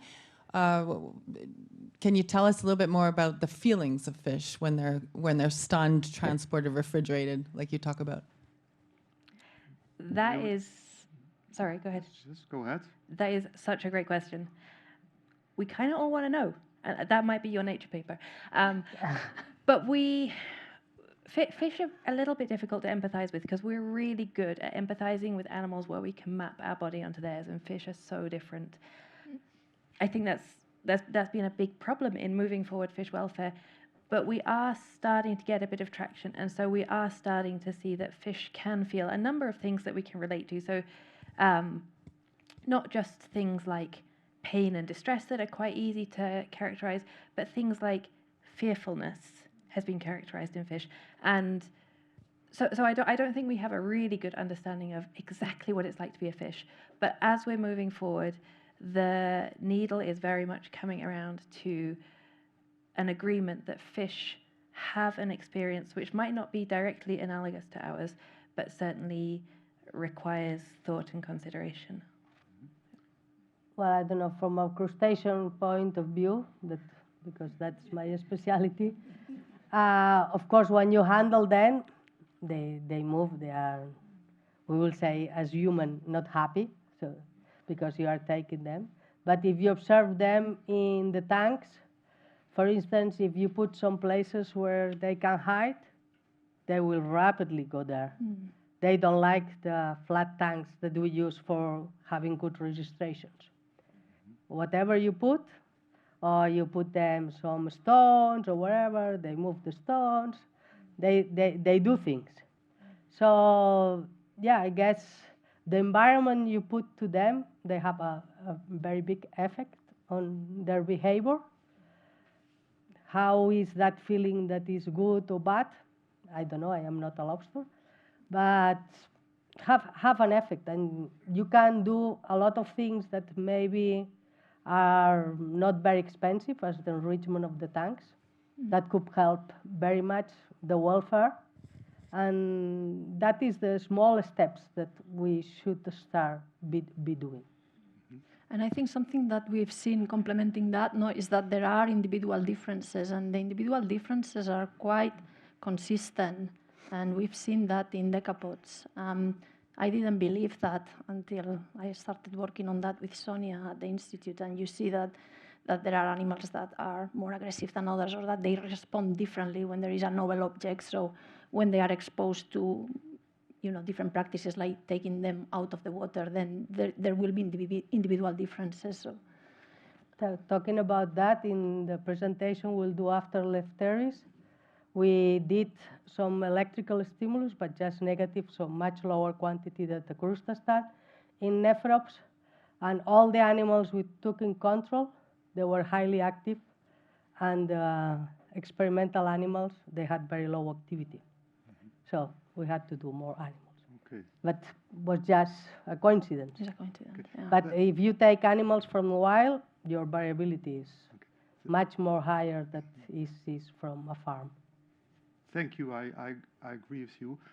Just to provide you with a little bit more information, motivational studies have been done in fish, and it also has been shown that fish has got a memory for 3 months. A professor who I collaborated with, he told me, I wish my students had a memory of 3 months, because then they would pass their exams. And so a lot of papers also have been published in Nature on genes being upregulated in the telencephalon, so in the emotional structures in the brains in fish. So a lot of people are not aware of these studies, because fish are not reflex machines. I know way less about crustaceans, that's expertise of Gio, but what I know of fish, that are sentient animals.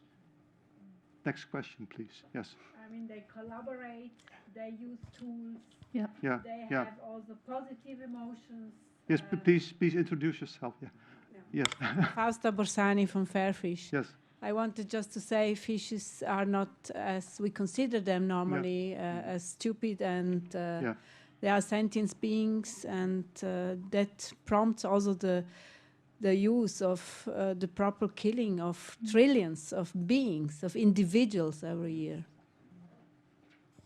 But talking about that, if you compare to chickens, that there are a lot produced, if you take in account fisheries, then it's 4 orders of magnitude higher the animals that are killed. Yeah. Mm-hmm. Yeah. Sorry, much less philosophical question.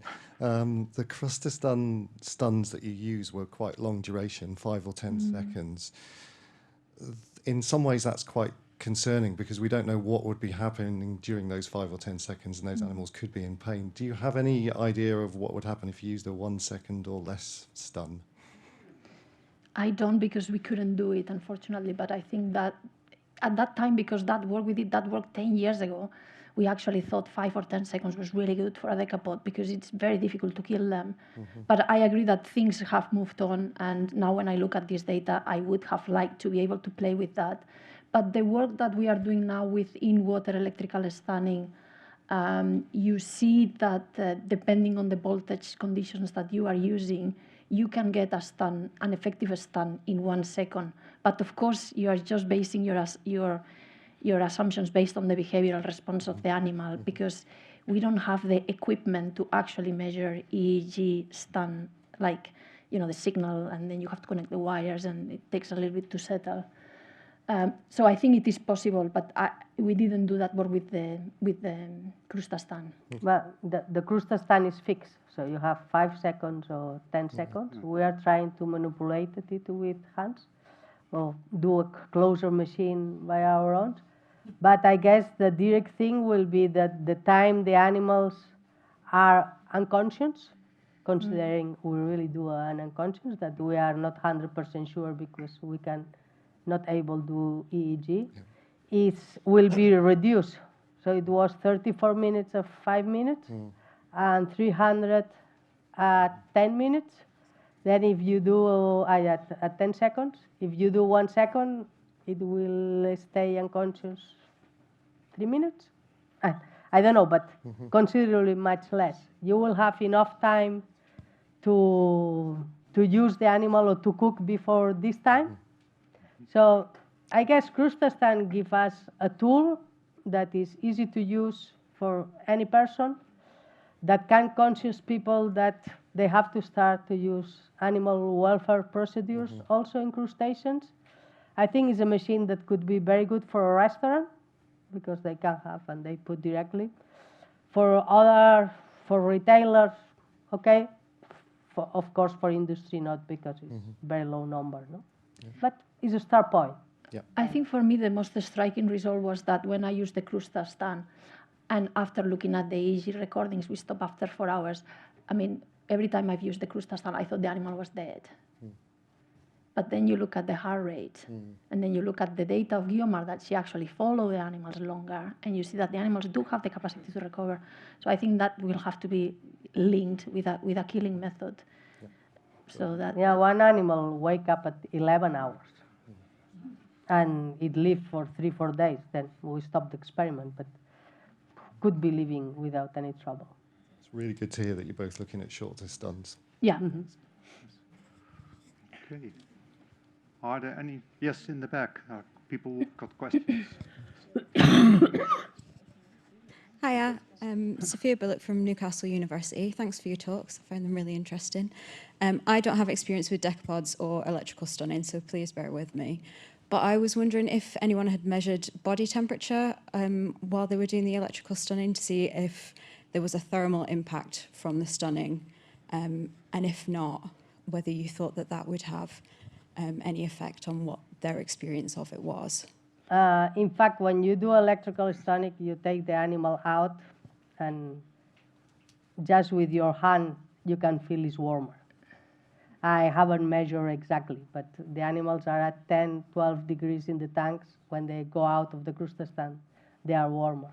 Yeah. And when you do dissections, the epidermis have separated from the carapace.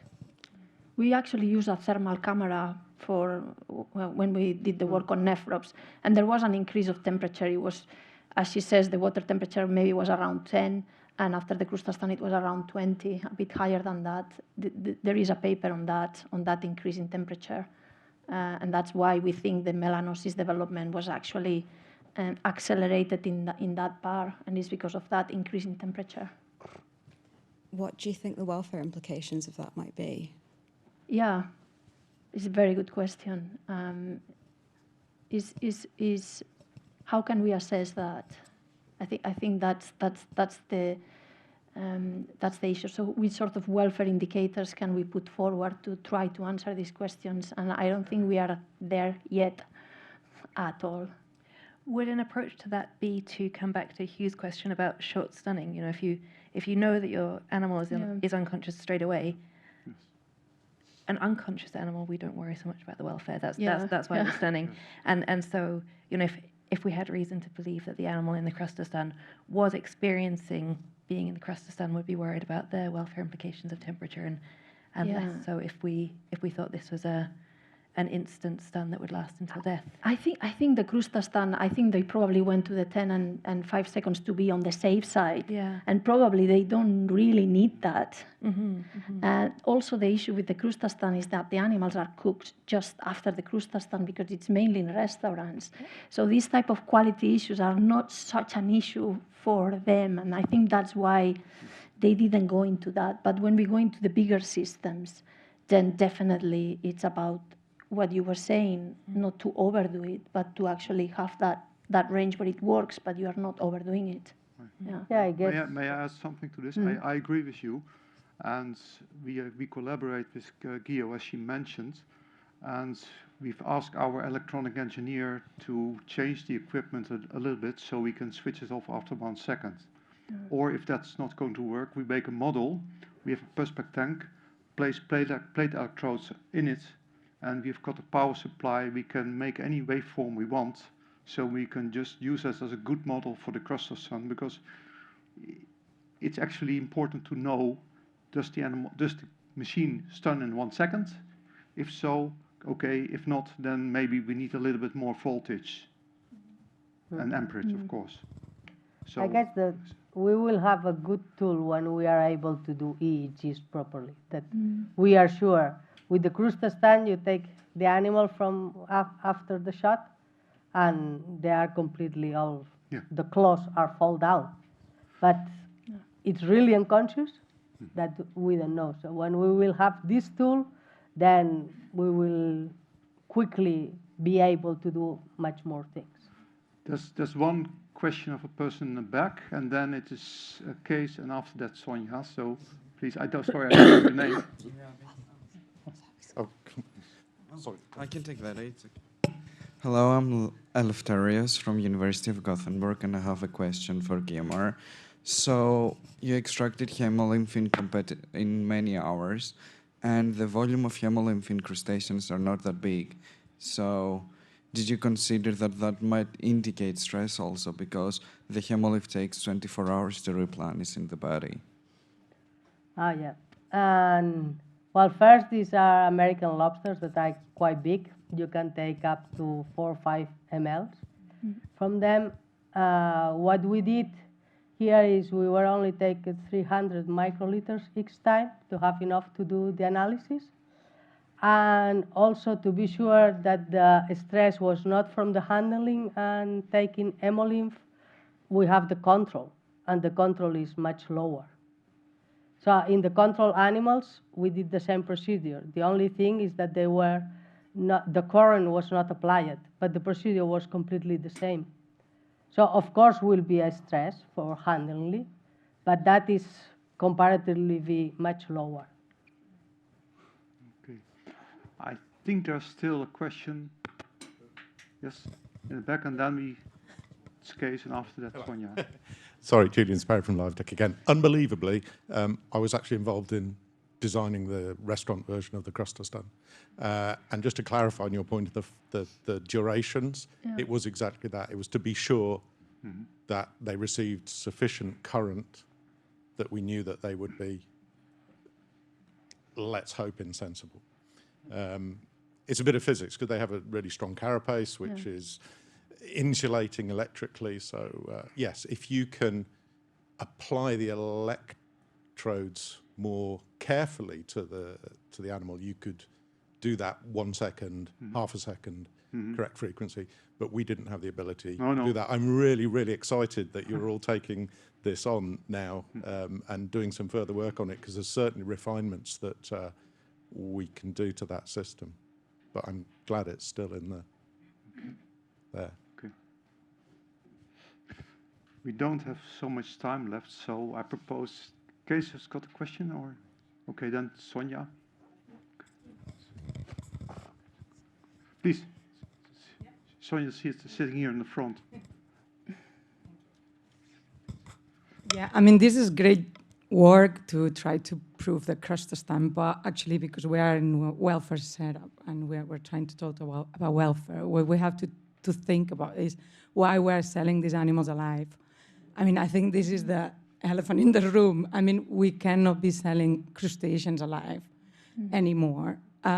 Italy, I think, is the only country in the world that is banning, I think I'm not wrong, that it's banning the selling of the crustaceans alive. You can still buy crustaceans alive by Amazon. I mean, you can go to Amazon and buy crustaceans alive. I mean, this is not acceptable. I mean, it doesn't matter if we have crustacean or not. We shouldn't be having this conversation now. We should have the conversation of what are we doing, why we are selling these animals alive when we know that they are sentient, that they have personalities, that they do a lot of things, they have cognitive abilities. Yeah. I mean, there's a lot of studies around telling us that we shouldn't be doing that. So, yeah, I think this is what we should be discussing now. I think that there is momentum. I think where we were, so I think we are traveling in the right direction,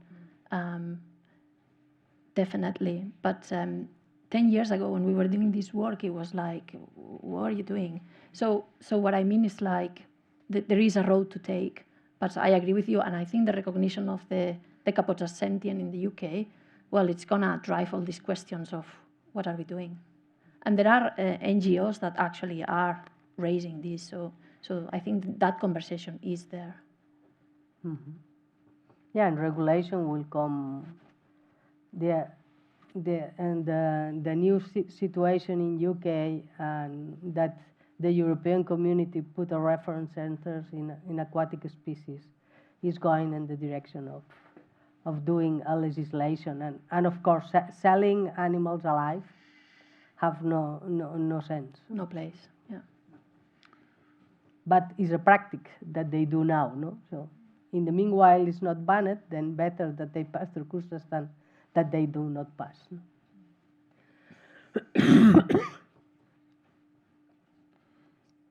Are there any questions?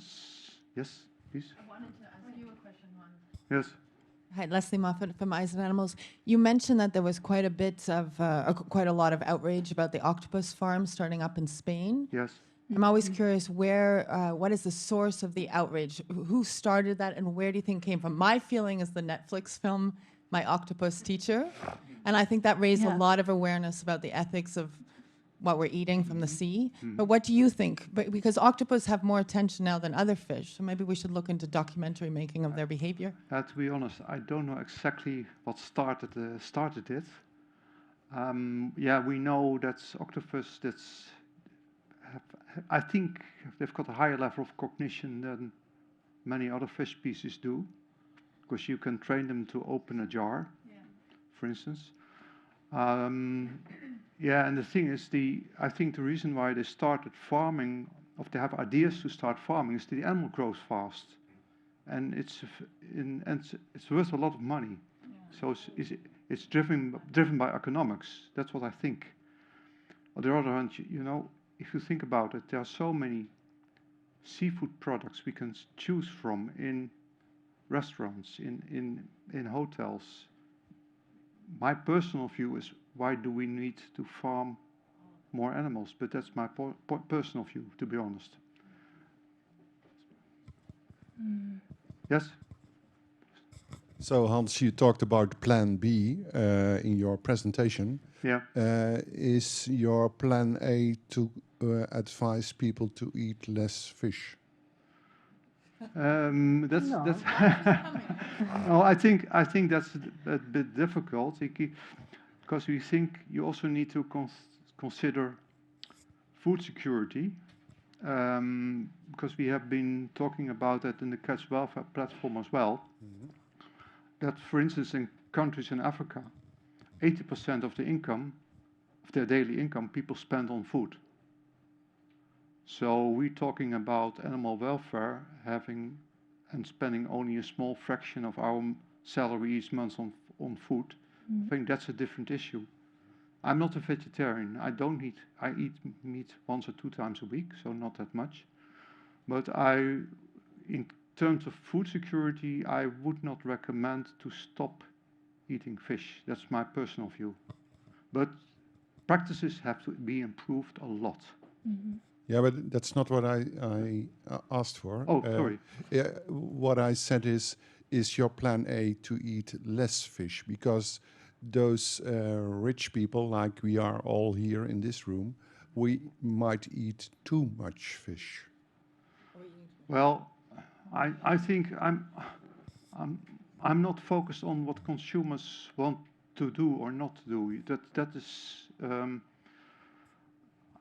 I think my work is focused on improving practices in fisheries and aquaculture. That's what the kind of work I do, and I think it's up to people whether they want to eat less meat or not. I think all in all, especially in Western countries, we eat way too much meat. That's for sure.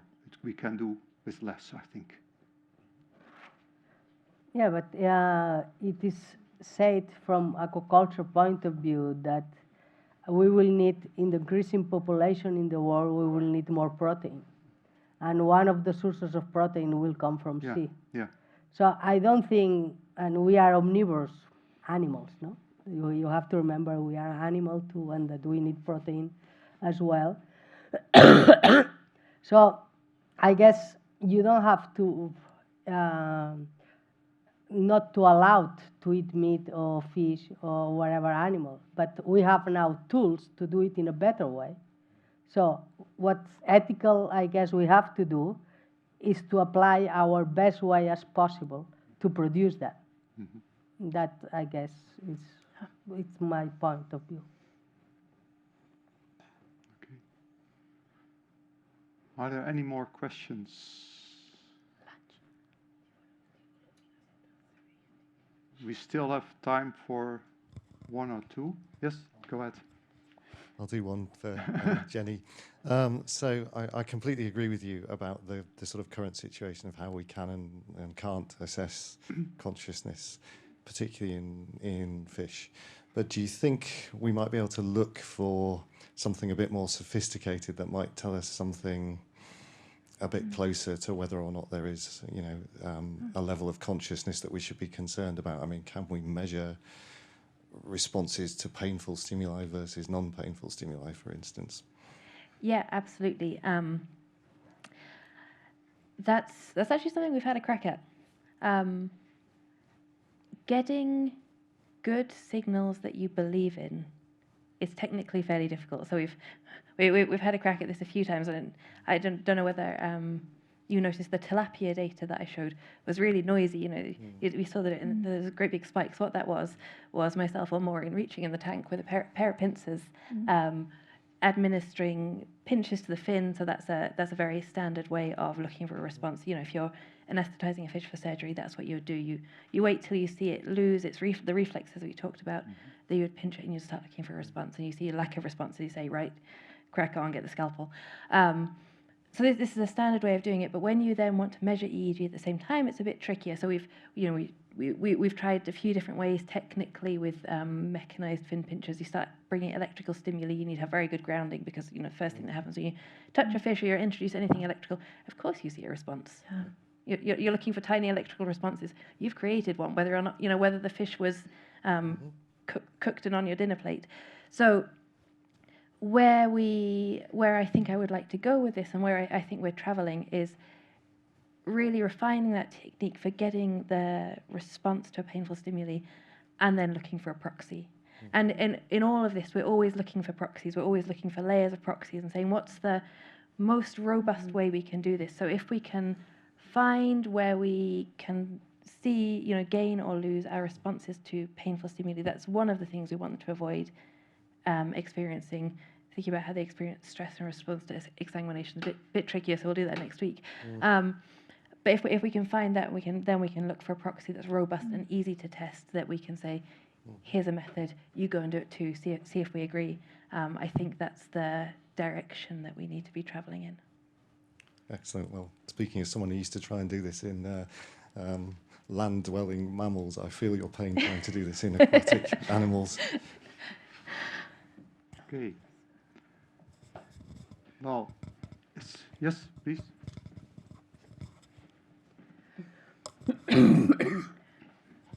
Thank you.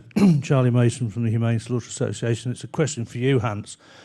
On one of your slides, you stated that, I think it was turbot sole halibut, would not die from bleeding post-stunning. Now, did you mean never? No. Or it's a possibility if they're not bled timely and well? It's good that you mentioned that. Sorry, that was a mistake. It will die, but it is way too slow.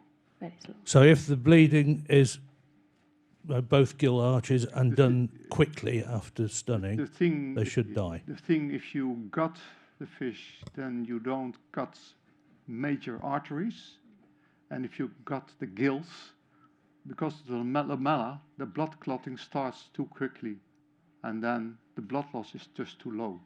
So that's why after electrical stunning, when you apply a gill cut or a fissuration to bleed the animal, blood loss is way too low. And in case of flatfish, cutting the ventral aorta to cause massive blood loss, that's also not sufficient for flatfish after electrical stunning or lumpfish. Does this answer your question? Sort of. So how do you bleed them effectively after stunning? I think you, for Atlantic salmon, I think a throat cut is probably effective after electrical stunning. Also for yellowtail kingfish, probably also for pangasius. But for flatfish, we are busy to develop another killing method. It's still, I cannot tell you because we are still studying it how to do it. But there is a way, I think there is a way, but we have to validate it before I can tell people how it can be done. But we are working on it because, especially in flatfish, You need to stun and kill it effectively, otherwise what's the point?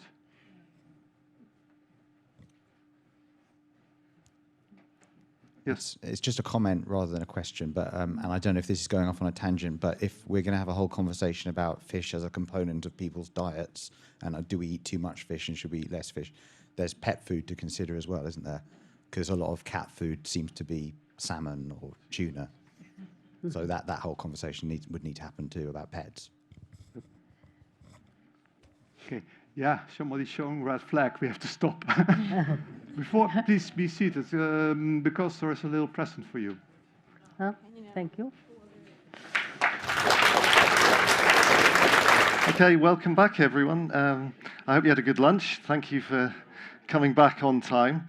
I'm not Hans van der Vis, like it says in your program, because we decided that there was so much in this aquatic session that it probably needed 2 chairs just to avoid Hans being completely exhausted. And I think it's a really interesting theme from this meeting, actually, how much interest we've got in slaughter of aquatic species, and in particular decapod crustaceans. I think that would have been unimaginable a few years ago, and it's a real highlight for me how much work we've got in this area. So we've got 3 final talks, which are all decapod related.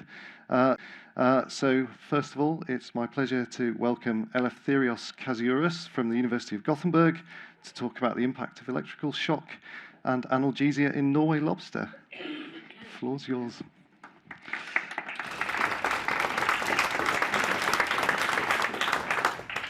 Okay, now we're seated. If you see me cringing, it's because I can hear my own voice, so don't take note of that. So, my name is Eleftherios Kasiouras, and I work at the University of Gothenburg in Sweden. This is some preliminary results that I'm going to present today, and it's part of my PhD project with title Impact of Electrical Shock and Analgesia in Norway Lobsters. I want to put a disclaimer also. Later on the presentation, I will show some videos where animals experience potential pain, so feel free to look away or close your eyes if you want to, and that applies also to people on Zoom. Putting that out, I will want to start with a small introduction. So, why shall we study decapod crustaceans? Previous speakers also covered it a bit, but I want to mention again that they're commercially important in fisheries and aquaculture. We use them as model organisms, and they're vastly fished and used in aquaculture. And there are more and more evidence every day emerging for the potentiality of pain in these animals, and they might experience that. So it's important to do more research to assess the welfare and alleviate any potential pain that they might experience. And this later on needs to be also communicated to legislators and regulators, so we improve the legislation and include them in the Act, because in European Union until now, they're not included in the Act. As you can see also on the map, I have pointed out some countries that they have some legislations about banning the boiling alive crustaceans in Norway, Austria, Switzerland, some Australian territories, New Zealand, and in the UK they consider sentient, but more about the legislation need to be done. So now I want to talk why we chose Nephrops. It's an economically important species in Europe and in the UK, and in Scandinavia also. We lack information on welfare, and we need more research to know how to keep these animals into tanks, and also what's the densities that we should have them, how we kill these animals, because the current methods are vastly unexplored. So this led to the aims of our study. First, we wanted to explore whether electric shock is potentially painful. And to do that, we also used drugs that they probably prevented the effects of electric shock. And you will see it on the results section. And also, we wanted to explore different humane methods of killing. This is an ongoing project, and I will present it in the end of this presentation. I will mention it briefly because we don't have a lot of results yet. So when it comes to our experimental design, we had 6 groups of animals, 10 animals per group, and they were randomly assigned. We filmed the behavior in their home tanks, and we have control animals, where in this case, from their home tank, they were transferred to the shock tank. They functioned as sham, but they didn't receive any shock, and then they were transferred back to their home tanks. Then we have shocked animals, where they received a shock. which was 1 volt, and I will get on that later. We had control with lidocaine, shocked with lidocaine, control with aspirin, and shocked with aspirin. So when it comes to behavior, we had the animals in their home tank, and we started filming for 15 minutes before any transfer. Then we transferred the animals to the shock tanks, and then we brought them back to their home tanks, and we filmed again immediately after. We filmed after 1 hour and after 2 hours from the shock or the transfer. You see also the description of the electric field here, and we did the stun, which is in salt water. And we provided also, as I said, drugs to the animals. We did that 1 hour before the first filming, and lidocaine was immersed in water with bicarbonate to avoid acidity, and we used 80 milligrams per liter. And we injected the animals 1 hour with aspirin, and it was 1 milligrams per kilo. And finally, after the end of the experiments and the filmings, we sample our animals for hemolymph and ganglionic samples. And we did that first. We wanted to monitor the behavior, and we analyzed the activity patterns, moving forward, backwards, trying to escape whatever they exhibited, and that was measured in seconds. And also we had grooming, which is a scratch-like behavior, and we measured that also in seconds. We also assessed the hemolymph for metabolites that they're including in stress response, lactate and glucose, and also we did RT-PCR for our ganglionic samples. When it comes to the nervous system of Nephrops, it can be divided in 4 areas. We have the brain ganglion and the eye stalk together. We have the supraesophageal ganglion that is close to the heart. We have the thoracic ganglion, which is later on to the thorax. And finally, we have the abdominal ganglion. And in these 4 different main ganglionic areas, we studied 5 different genes that they are involved in stress. And these genes are acetylcholine, GABA-B1, GABA-B2, crustacean hyperglycemic hormone, which has similar functions to cortisol in mammals, and somatostatin. Now we're at the point that I will show some videos, so if you don't want to see that, please look away or close your eyes. So first we have the control animal, which exhibits a normal behavior, and you see our setup, we have 2 electrodes in the tank. It doesn't receive any shock because it's the control animal, and seems to behave normally around the tank. And also, don't forget, it was salt water. Then we shocked the animal and we used 1 volt, and I will explain why we end up with this voltage. So the animal in the 1 volt tank, you see it has a massive escape response to the electroshock, although the voltage is really low, and it seems to be really annoyed at least and experiencing stress and potentially pain. And when it comes to deciding which voltage we use, here I want also to mention that this is a preliminary study, and this is the animal has 1 claw. In our study, in our experiments, we used animals that were in pristine health conditions, and they had 2 claws. And this is just a preliminary study to decide which electroshock we use and what dosage of drugs. So here we used 2 volts, and you see the animal goes into a tetanic state and crumbles together. And the same happened in 4 volts, where the animal was crumbled together, and 10 volts. So we decided that in salt water it was too high, and the animals took a long time to recover, so it will be difficult to assess the behavior after that massive shock. And to explore pain, we decided to go with 1 volt. Finally, we have the drug groups where we provided lidocaine or aspirin. When it comes to the aspirin, you see that when the shock starts, it exhibits a tiny escape response. But other than that, the animal starts moving forward and exhibits normal behavior, which means that the aspirin mediated the properties of the shock and the potentiality of pain. When it comes to lidocaine also, we notice the same. The animal barely reacts to the shock, and it seems that also lidocaine mediated the shock. When it comes to the activity patterns, here you see on the y-axis the percentage of change of the activity.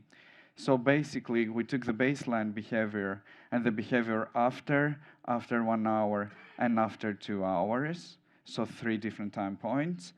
And we wanted to see how the behavior changed and the activity patterns during these different 4 time periods.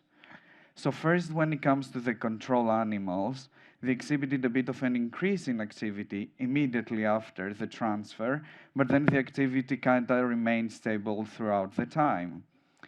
Also, the rest of the groups increased their activity. What is interesting here is that the shocked animals decreased their activity immediately after the shock, in contrast to the rest of the groups, which might indicate stress and they were immobilized from the experience of the shock with no analgesics. And when it comes to grooming, I started with the before because it was some interesting findings. So the drug groups here, lidocaine and aspirin, they had way higher grooming in the first filming in comparison to the rest of the groups, which was kind of expected and not at the same time. And when we compared the percentage of change, which means, again, the baseline behavior with the later on filmings, first the control and the shocked animals increased slightly their grooming throughout the whole experiment, but the rest of the groups dropped massively their grooming.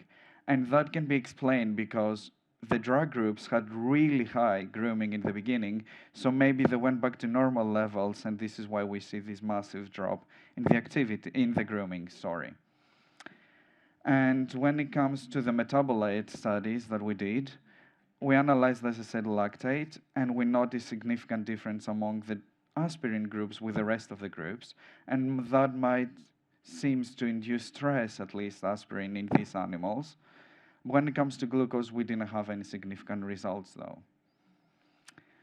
And now we go to gene expression, and I love this looks really messy because it's 5 different groups, 6 different groups, 4 main ganglionic areas, and 5 genes.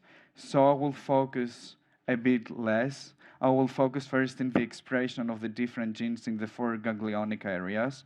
So we had acetylcholine and GABA-B1 mostly expressed in the main ganglion. We had GABA-B2 and somatostatin expressed in all ganglions equally, so there were no different patterns there. And the crustacean hyperglycemic hormone, which I said is similar to cortisol, was expressed mostly in supraesophageal and thoracic ganglion. And for this presentation, because I don't have infinite time, I will focus only on the relative expression of crustacean hyperglycemic hormone. So as you can see, the shocked animals, they had way higher relative expression in comparison to the rest of the groups, which also indicates that they might have been stressed or experienced some pain, possibly. And when it comes to the aspirin groups, they had a bit of high relative expression, but that also might mean stress. And to conclude, shocked animals overall had lower activity immediately after, and from the results of the relative expression, it suggests that they might experience stress throughout this process.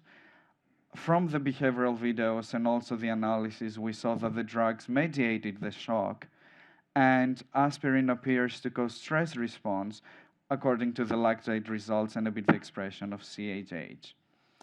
So, as I said, shock lasts a very brief moment, and the effects of the shock are as long as the duration of the shock. And we saw that all the animals recovered fast from the 1 voltage, and that the drugs prevented those actions. You might consider if you do a metabolite assay or you study stress, to choose proper analgesics, because aspirin might induce stress according to our results.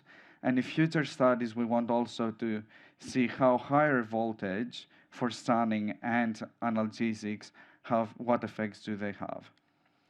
And this is the ongoing project that I said, and shout out to my master's student Lisa, which helps a lot with this process. So we monitor heart rate in Nephrops, ECG, and we tried 3 different euthanasia methods. We have ice slurry, electroshock 100 volts. So far, we monitor the heart rate in salt water. We shock the animals in fresh water with 1,000 microsiemens conductivity, and then we continue to monitor the heart rate in salt water because we don't have power enough to do the stun in salt water. We will need, I think, a lot of car batteries, at least 6. And finally, we use clove oil, which is a local anesthetic and have anesthetic properties. And we want to see which is the most humane method to kill them. Also, if you haven't checked my poster, feel free to talk to me. And if you have checked it and have questions, contact me also. At this point, I want to thank my contributors, Formers for funding my PhD, all these people that they contributed through time, and also the Humane Slaughter Association for funding my trip. And also, thank you for your attention. And here's a video of me taking care of my animals. Thank you. Thank you. Fantastic. Thank you for keeping to time so well as well. Yeah. So we've got time for one or two questions, if there are any questions in the room. Lots of hands up. So thanks. Thank you very much. So it was interesting to see the lactate difference. Increasing in aspirin groups, yeah. So do we know what's the mechanism of action of this of lidocaine and aspirin in decapods? So now that I'm sorry. Are you done? Oh, okay, didn't interrupt. So lidocaine is a local anesthetic with analgesics properties, and we want analgesics properties. I don't know the exact mechanism, how they interact with the brain, but I know that analgesics, that aspirin has a pure analgesic effect. Sorry, what? Yeah, aspirin is also an antipyretic. Yeah, it is an anti-inflammatory. And because of the changing on temperature, when you have the shock, might have an effect on the animals as well. We didn't notice that big differences when it comes to temperature. Maybe the volt was not that high, but we didn't notice a big temperature changes in the water and the animal so far. When we used higher voltage, yeah. And we suspect also that the electricity doesn't pass through the animal in really high voltages due to the high conductivity of the water. There was one just behind Amaya. Yeah. Thank you. Nikki from Nottingham Trent University. I enjoyed that. Thank you very much. I had a query about what looks like an upcoming study design by your master's student. How long would you be anticipating that the crustacean would be in fresh water? Less than 30 seconds. Way less than 30 seconds. But we're still on the build-up of that experiment. We want first to try to see if the animals get stunned in fresh water, because we tried it on crayfish and got good results with 100 volts and the electric field that we designed. But we want to see if they get unconscious really fast and then see the time that they need to be stunned. But we definitely don't want them to experience any osmotic shock, so it's still an undergoing project. I see. Okay, yeah, that was my concern. Yeah, and we don't want an osmotic shock for sure, and we took that into consideration. Great, thank you. Okay. There is a question. Yeah. Oh. Hi, Ragnhild Svalen from Nofima. So I was wondering about the lactate and aspirin again. Did you see anything in the respiratory rate of the animals? Not really. They seem to behave normally in their home tanks, and this is why we monitor the animals, and their respirometry rate didn't change, even when we administered the aspirin. Okay. We didn't notice any differences, at least. Okay. Any from the online crowd while we're here? Excellent. Okay. All right. Well, we'll thank you so much. Ask you back for the discussion with all the other crustacean folk. Thank you. Okay, so next up it's Endre Prichora from the University of Stirling. Sorry, I got that terribly wrong. And he's going to be talking about optimization of in-water electrical stunning in prawns. So, thank you. Okay, right, let's get into it. So why did we choose to work with this species? A lot of this stuff you'll have heard earlier today. So firstly, decapods have been recognized as sentient in the UK back in 2022 and are now included in this Animal Welfare Sentience Bill. No doubt the Swiss colleagues in the room will be thinking, we did this 10 years ago, but we're catching up. Penaeus itself is the largest farmed decapod species, accounting for 5.8 million tons in 2020. This is around 190 billion individuals. So when we talk about just pure volume of animals, it's the tops. This table here I grabbed from the 2022 FAO report on global aquaculture. So you see the white leg shrimp here. I mean, 5.8 billion tons. It's by far the largest. Carp kind of competes with about 5.7, and then after that, it's really no contest. So they're an incredibly important species, both economically and in terms of just food. When we talk about global commercial practice, generally speaking, the animals are caught and then placed in slurry ice. But there has also been a bit of a push in some areas where we want to incorporate this stunning practice because there's concern that just putting them in slurry ice is not good welfare.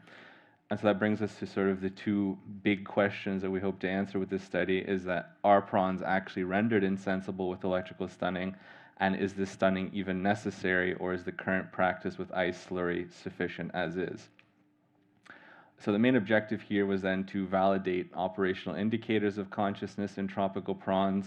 And so the three primary aims were to firstly develop a method to record neurological activity, because we're talking about, quite small animals. It's not like a chicken or a mouse where, these methods have already been developed quite well. The second was then to actually optimize these electrical stunning parameters, specifically in terms of the voltage applied and the duration of the stun, in order to render animals both unconscious, or referred to as reversible stunning, or dead, irreversible stunning.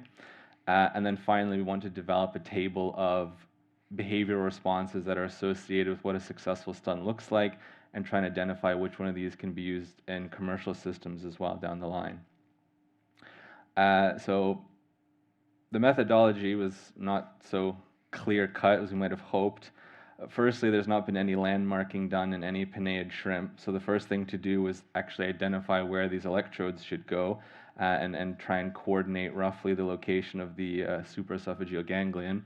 So the anterior, posterior, lateral, and the depth dimensions were determined from a small sample of animals just to get a sort of rough area.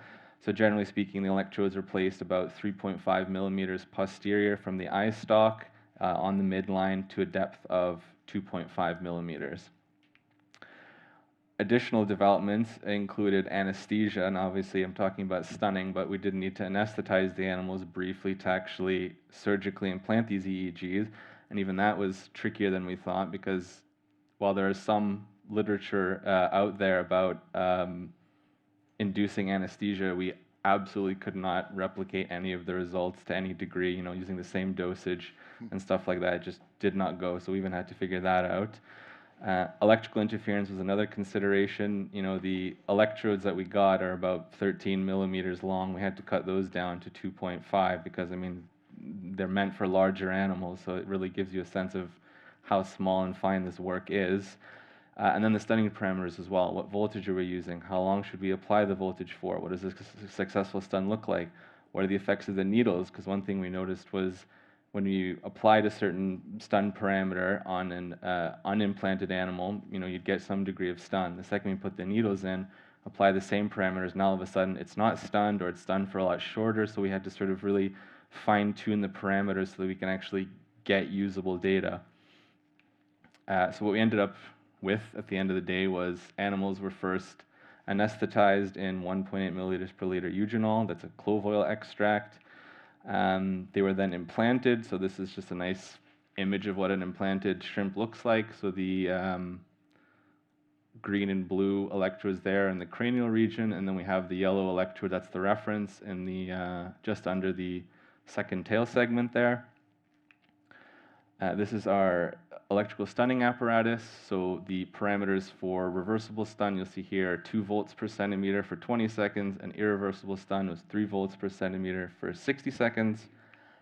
And then finally, and again, depending on the treatment, we did do a few controls where animals were put immediately into the slurry and not stunned, but the slurry bath itself was between -2 and +2 degrees Celsius.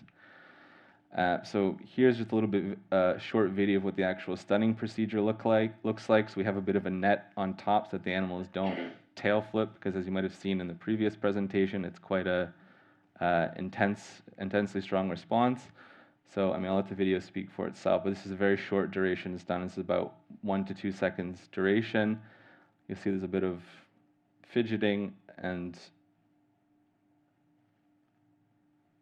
and there, now it's come back. So that was, you know, a stun in the order of a few seconds. But what we did notice is when you play with these parameters, you can extend the duration of the stun, you know, as much as you like. Similarly, this video as well. This is what the animal looks like placed in the slurry. So you'll see it's just been placed in the slurry now. There's about 20 seconds where it's sort of figuring out, okay, what is this place? And then you'll see, I won't even spoil the response you'll get, but I'll let it speak for itself.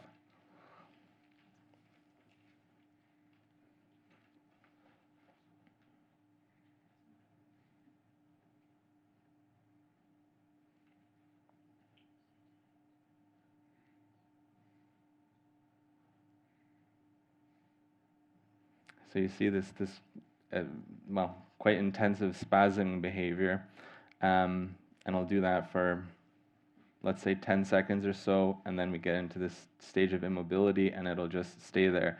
And this is one thing that was completely and utterly consistent when you put well, maybe not exactly, I'll show you later, but it was one of the most consistent things we notice is that when you put them in the slurry, that's what you see. So when we talk about commercial practices, this is likely what's going on and kind of highlights the concern.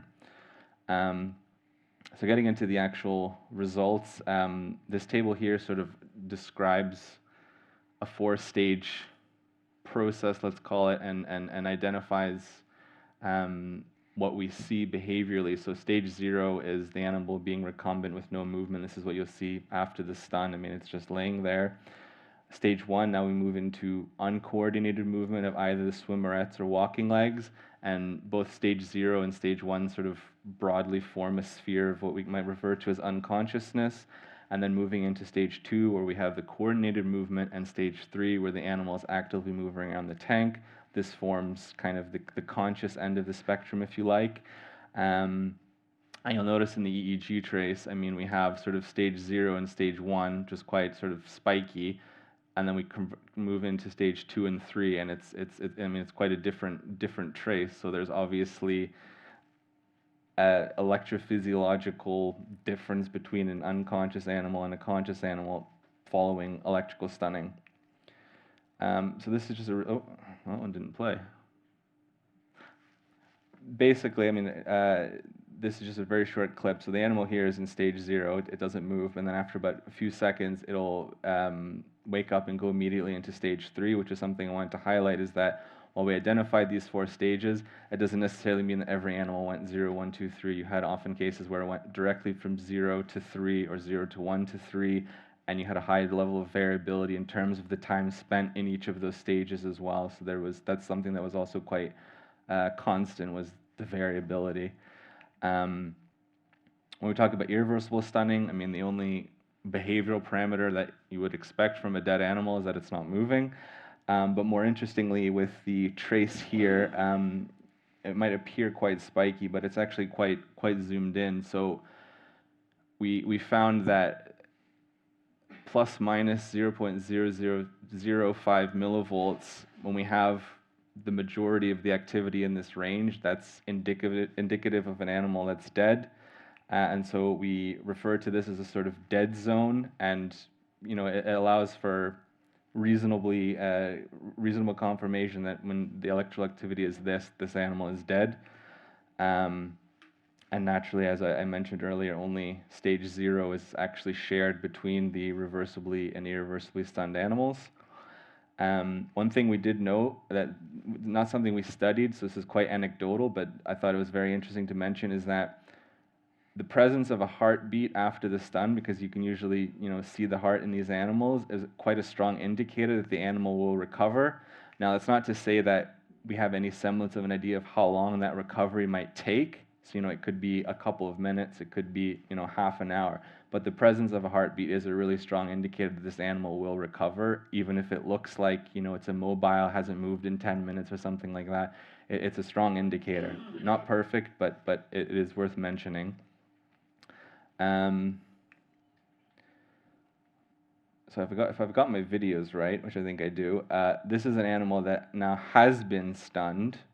So this is immediately following the electrical stunning. They get put in the slurry, and I mean I'll let it run for a little bit, but you'll notice a pretty big difference. I won't let it go for too long, but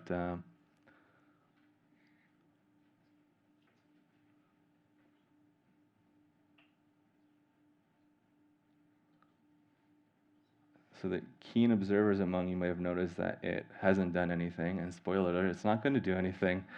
That was something that we noticed immediately following stunning. When we put them in the slurry, we get no response whatsoever. They just lay there immobile.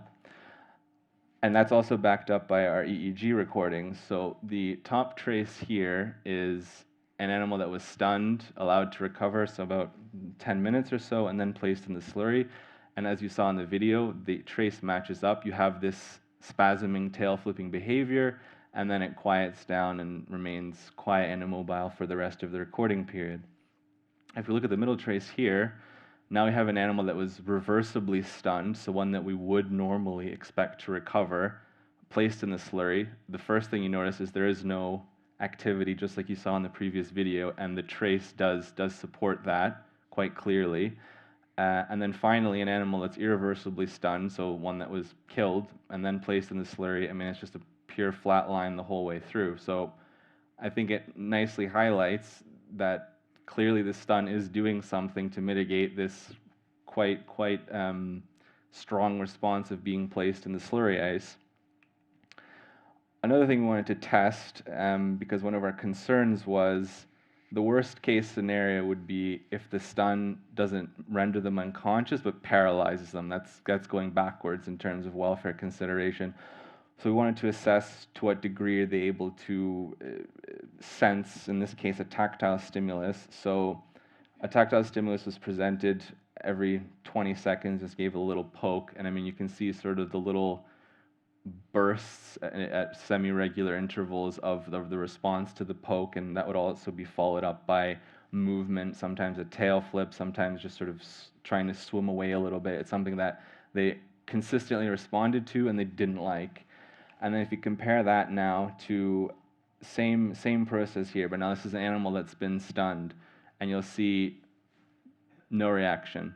There's a little bit of spiking here and there. I reckon that's just a bit of artifact, but by and large, I mean, you don't see, and these are all, the same axis and everything like that. So this suggests, based on the data we've analyzed thus far, insensibility caused by the electrical stunning that's been applied. So just to sort of wrap things up, the first thing to note is that these animals have a high degree of individual variability. You could have two animals, same tank, let's say a gram between them, apply the stun, one recovers, the other doesn't. And that was just sort of a constant thing we had to battle with as we did this work. I mean, we got the parameters pretty good, but you did have that sort of once in a while where it just didn't do what you had expected them to do. But having said that, they did respond to anesthesia and the stun that we provided, and we were able to actually identify stunning parameters for both reversible and irreversible stuns. Additionally, there was clear behavioral and electroencephalographic responses to stunning, as you saw both in the ethogram and the presented EEG traces, and we identified these 4 stages for the stun recovery process. Additionally, we found and displayed, as you saw on that the slide with the 3 traces, key differences between a non-stunned animal, a reversibly stunned animal, and an irreversibly stunned animal, and a very clear both behavioral and electroencephalographic response to slurry, with a lack of behavior and response in stunned animals. Another thing we observed is that following placement into slurry, regardless of whether the animal was stunned or not, I'm not counting irreversibly stunned because again that's dead, we hit this dead zone in roughly about 2 minutes. And so currently we're doing a bit of wavelet analysis to just try and get more information out of the EEG traces that we do have, just to sort of maximize the data we have and see if there's anything else additional going on there.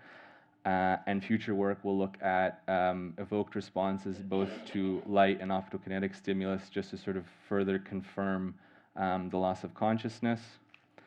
And here's our team of stunning people. And yeah, that's me.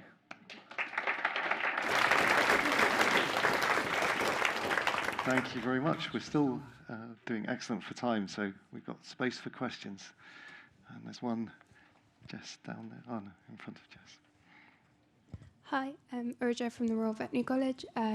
So I study anime as well, but in a more farm setting, so you'll have to forgive my ignorance when I ask about lab experiments. But in the field, they're sort of often in these countries in the global south stacked in crates with very thin layers of ice slurry in like high stocking densities, often sort of more crushing each other to death rather than anything happening with the ice slurry. So is there a way to replicate what is more likely to be happening in the field with regards to the ice slurry and seeing that effect? Because what you might get from a single prawn with lots of space and with a lower temperature might be very different to what's happening in the ice slurry in the field, if that makes sense. No, it does. I mean, you raise a fair point. I mean, ultimately, what we're doing here is really just kind of digging at what's actually going on. This is obviously, you can't translate this to the, billions or millions of tons of animals that I referred to earlier. So, I mean, it is something that we at least tried to keep, within consideration, so to speak, of what a commercial setting might be, at least in terms of the slurry ice. One of our other colleagues, he's based in Saudi Arabia where they do Vanamane. I mean, it's hot there constantly, and they need to constantly battle, the changes of the slurry temperature, melting ice. So it's, and I appreciate your comment about, other countries that may not be as developed, say, having to sort of manage the same thing. So I think that will be a second step, because the second step to this project will actually be to go to South America and Southeast Asia where these are commercially farmed and see what elements of this we can actually apply to what they're doing on the ground. So that is a next step of this project. So, thank you. Other questions? Any online, Liz? Excellent. Okay. We'll invite you back to the discussion in that case, and we'll stay well ahead of time, and we'll have a round table on decapods. So our final talk of the entire conference falls to Ragnhild Svalheim from Norway, who's going to be talking about studying both European lobster and edible crab. The floor is yours. Thanks. Thank you.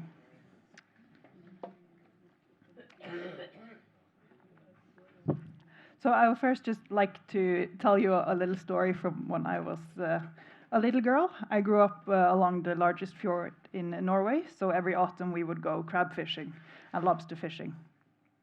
And every time this would happen, this is what happened at my grandmother's house mostly, she would go and she would sit outside on the stairs, and she refused to go into the house.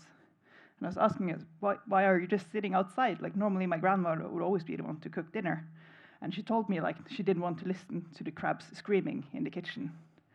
And of course, what she was referring to then was the boiling of the crabs alive, which was common practice about 30 years ago. So if you then fast forward to, say, about 10 years ago in Norway, or a little more actually 15 years ago now, decapods were considered sentient animals and were then came under the Norwegian Animal Welfare Act. So it was just not my grandmother who thought that these animals deserve a slightly better end to their life. So what it means that these animals under the Animal Welfare Act in Norway actually just states that, well, we shouldn't let anything unnecessary, stressful happen to them, or something that had the potential to cause harm. But it doesn't really state anything about how we're going to slaughter these animals. It doesn't give, like, you have to use a specific method. But there are some clear recommendations from the Norwegian food safety authorities. So, for example, it is not recommended to boil these animals alive. It's not recommended to boil any animals alive. And they also state that these animals should be stunned prior to slaughtering. And there is laws when it comes to farmed animals, but for these two species, so the edible crab and the Norwegian lobster, or European lobster, is that they are captured in the wild fisheries. So they're not farmed, so they don't fall under the farmed animal laws. But for farmed animals, there is a law that says that the animals need to be stunned unconscious prior to slaughtering them. And they should be unconscious within 1 second. And this is unless then that the slaughter procedure itself will ensure that the animal becomes unconscious. So for larger crab species, such as the king crab, for example, it's perfectly allowed to just split the crab in two because it's thought that the animal is actually left unconscious at slaughter. Also from the Norwegian Food Safety Authority, they also state that restaurants and people who are selling live animals, because that does happen still in Norway, they need to have equipment for using electric stunning. But we don't know so much about the use of electric stunning, actually. And especially when we go back to the law that the animal should be unconscious within 1 second. So that is what the aim of this study then has been to evaluate the welfare implications of electric stunning on these two species and investigate the effectiveness of this electric stunning. You can see if we can induce neural insensibility in decapods, and then within 1 second, hopefully, and compare the neurophysiological responses to the electric stunning between the two species as well, and determine if there are some species-specific considerations. We also done a small test on wet and dry stun. I will not go too much into that, but I will show you a little bit about that as well. So we did the stunning then in multiple steps. First, we wanted to establish sort of a baseline. We used EEG and ECG and also behavioral measurements to evaluate consciousness, let's call it consciousness. And then we did 1 second stun. We did both wet and dry. Did the same measurements again. Then we did a 9-second stun, so in total 10 seconds. And then we would slaughter the animals either by cooking or freezing, and we continued to measure with the EEG and ECG. So I will, so this is the equipment that we used. It's actually a fish stunner that's a bit modified a little. And this is just a little reminder, actually, that when you are doing the dry stunning, it doesn't mean that the animal should be completely dry. So we did a test where we made sure that we sprayed them well also with salt water, and then we used only behavioral response for this particular study here. And so mainly testing if they had a claw reflex and how their walking legs were responding, and also a little of the tail pinching to see if they would have some sort of behavioral response. What we saw was that it's not significant, but we did see that there was slightly more behavioral or higher behavioral score. So this is called dry. Both of these are dry. It's in air, just to make it specified. It's just that it's sprayed with salt water for what is called salt water in this graph here. So for the individual crab, it does matter. Statistically, it did not really matter, but I think that has mainly to do with the low number that we tested it is, because we saw that we definitely should spray them with salt water, so that's just how we continued with the experiment. And then we also tested, so now I just specified dry stunning, but they are sprayed with salt water, and then also versus stunning where we had them submerged in water. And this is a system that is developed by aquatic in Norway. So actually the system they have are meant for fish that are pumped, so the fish can be stunned while they're going through a pumping system. And we tested this both with the lobster and the crab. And what we saw that when the lobster was in water, it did get a slightly higher behavioral score. What we also realized then when doing this was that when the lobster was actually in the water, it was much easier to observe it than when it was dry. Obviously, it changes quite a lot for it. This is a species that should be underwater. So we're not sure what we're seeing here, if we're actually seeing an effect of that it's not as effective as stunning, or if it's just that it's easier to behave or to observe its behavior. This is all very preliminary data. There's definitely much more we can look into here and try to figure out more about this. Again, it is non-significant, so it's more on the individual animal based.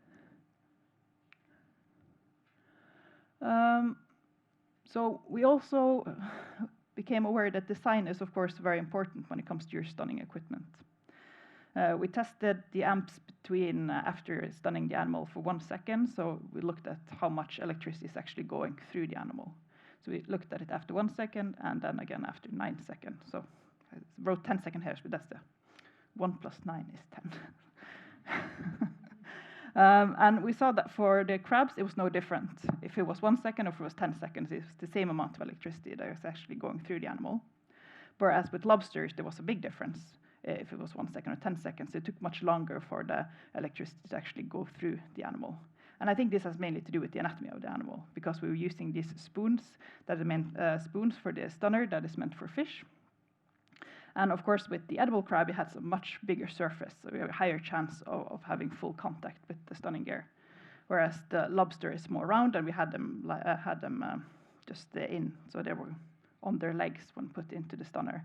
A slightly lower surface, and this could be the explanation to this. Again, it's all very preliminary data, so we need to look much more into this. So it was very nice to hear Jenny talk earlier today about the EEGs and how this is measured differently and how difficult this is for fish. And then, of course, when we're working with animals such as crustaceans, they don't just have one brain, so you can decide where you're going to focus your electrodes.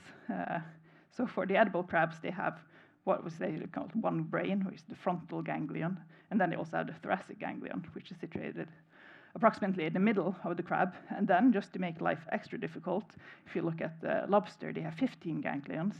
And then also one centrally with the eye stalks, and then also multiple back. But we decided to focus on the thoracic ganglion in this one. So we have then done the EEG studies both on the frontal ganglion and the thoracic ganglion, and also ECGs, all measured at the same time. And when it comes to interpreting these data again, like Jenny said earlier, when you go into the literature, you notice that how you evaluate these data, it's very, very different.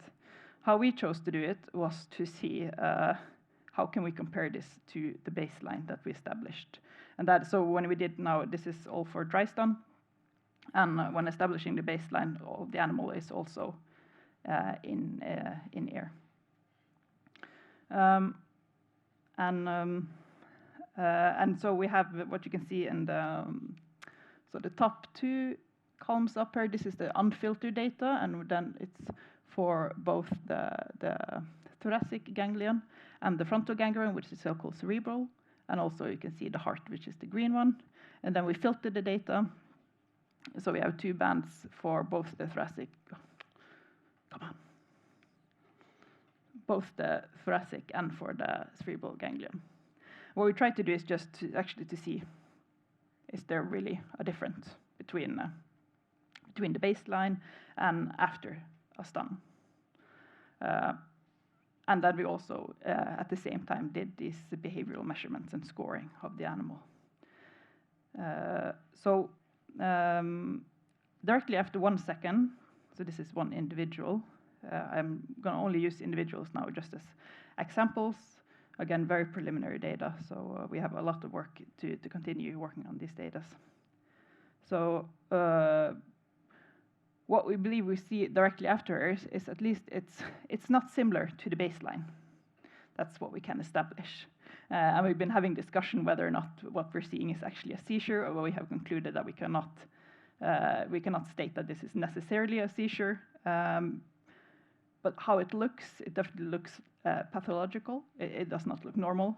And how the animals are responding when we are trying to do the behavioral scoring also indicates that this is an unconscious animal.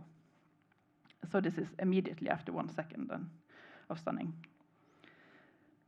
And then we continued with the 9-second stun, and still we do not see anything that resembles the normal or the baseline.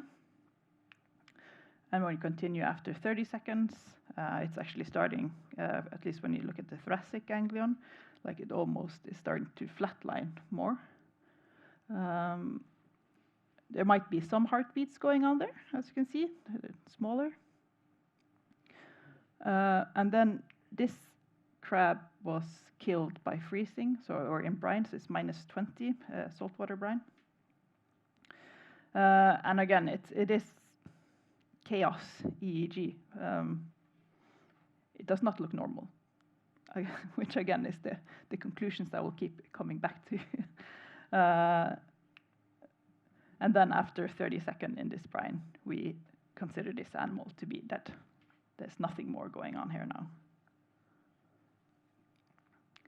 now. So when you move into the lobster, yeah, it's the same. Here it's also very chaotic. It's different.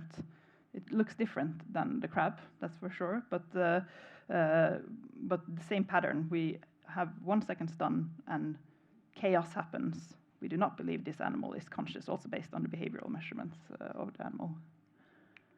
But then after, so 90 seconds, so it took some time with the behavioral measurements. So now we come to 90 seconds after the 1 second stun. Then the heart rate becomes quite normal again.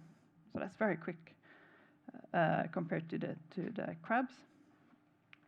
And then we have the 9 second stun. Again, there's maybe 1 heartbeat there. All the other things are looking chaotic. We don't believe this animal is conscious at this stage, but when we give it 60 seconds after the 9 second stun, suddenly it's starting to look very close to the baseline. We believe this means that when it comes to stunning, at least of this particular individual, we should not wait very long to slaughter it after stunning. It should be done very fast afterwards. We should definitely not leave it for 60 seconds. So I will just show you when cooking. So I might have to specify that this is not the same individual I'm showing now. We would not put an individual that we think are regaining consciousness into boiling water. So that's why I turned it. It's a different individual. so that we then consider to be unconscious before we put it into boiling water. And again, we can see it's nothing resembling the baseline, but after 1 minute in boiling water, there is actually still a heartbeat. It starts to come back again. Yeah. But the other, for the thoracic ganglion and for the cerebral ganglion, we do not see normal. So I think when it comes to heartbeat, I think when the heartbeat stops, it can look like the animal is potentially dead at least. So to conclude, we believe that there are good indication that crabs and lobsters do lose consciousness within 1 second of electric stunning.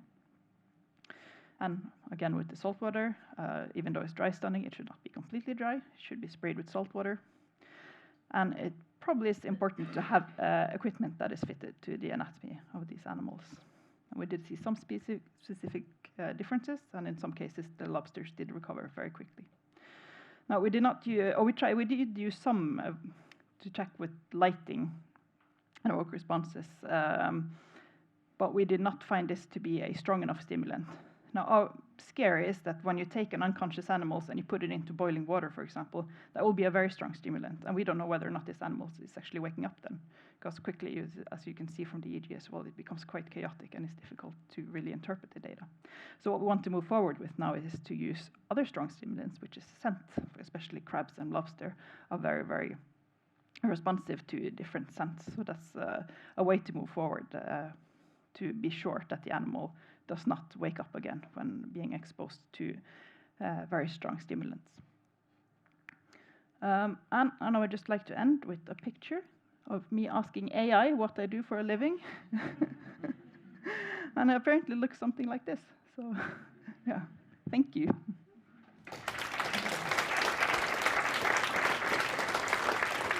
That's exactly how I imagined your lab would look. Any specific questions? Excellent.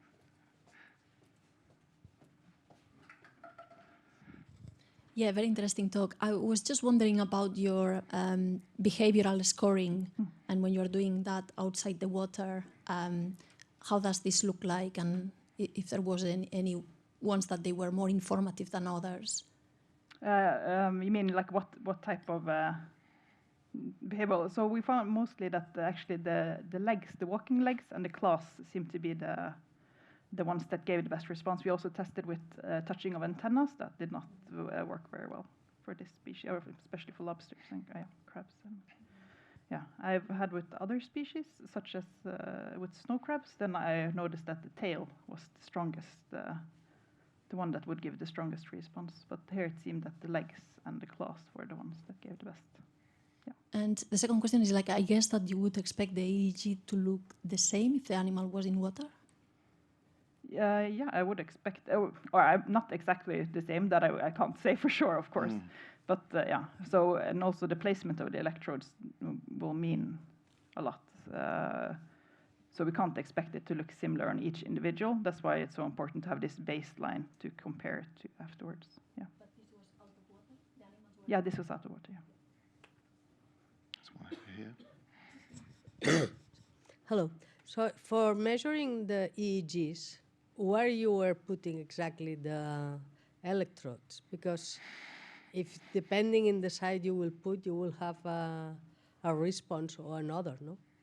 You put, I don't know, from left or right or from anterior to So from posterior? both sides. So yeah. So one in the right and one in the left. Yeah. If you yeah. Okay.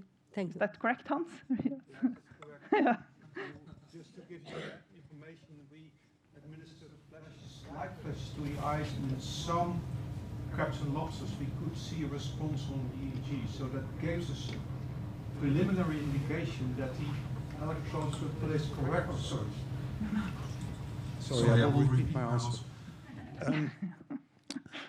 What we did is we administered light as a stimulus to the eyes to see if we could measure a response on this so-called EEG. And in some animals we could do that. So that gave us a preliminary idea that the EEG electrodes were placed correctly, because this so-called brain is so small. But this is where probably the central, where some kind of data processing takes place. So it makes sense to measure that part in the nervous system.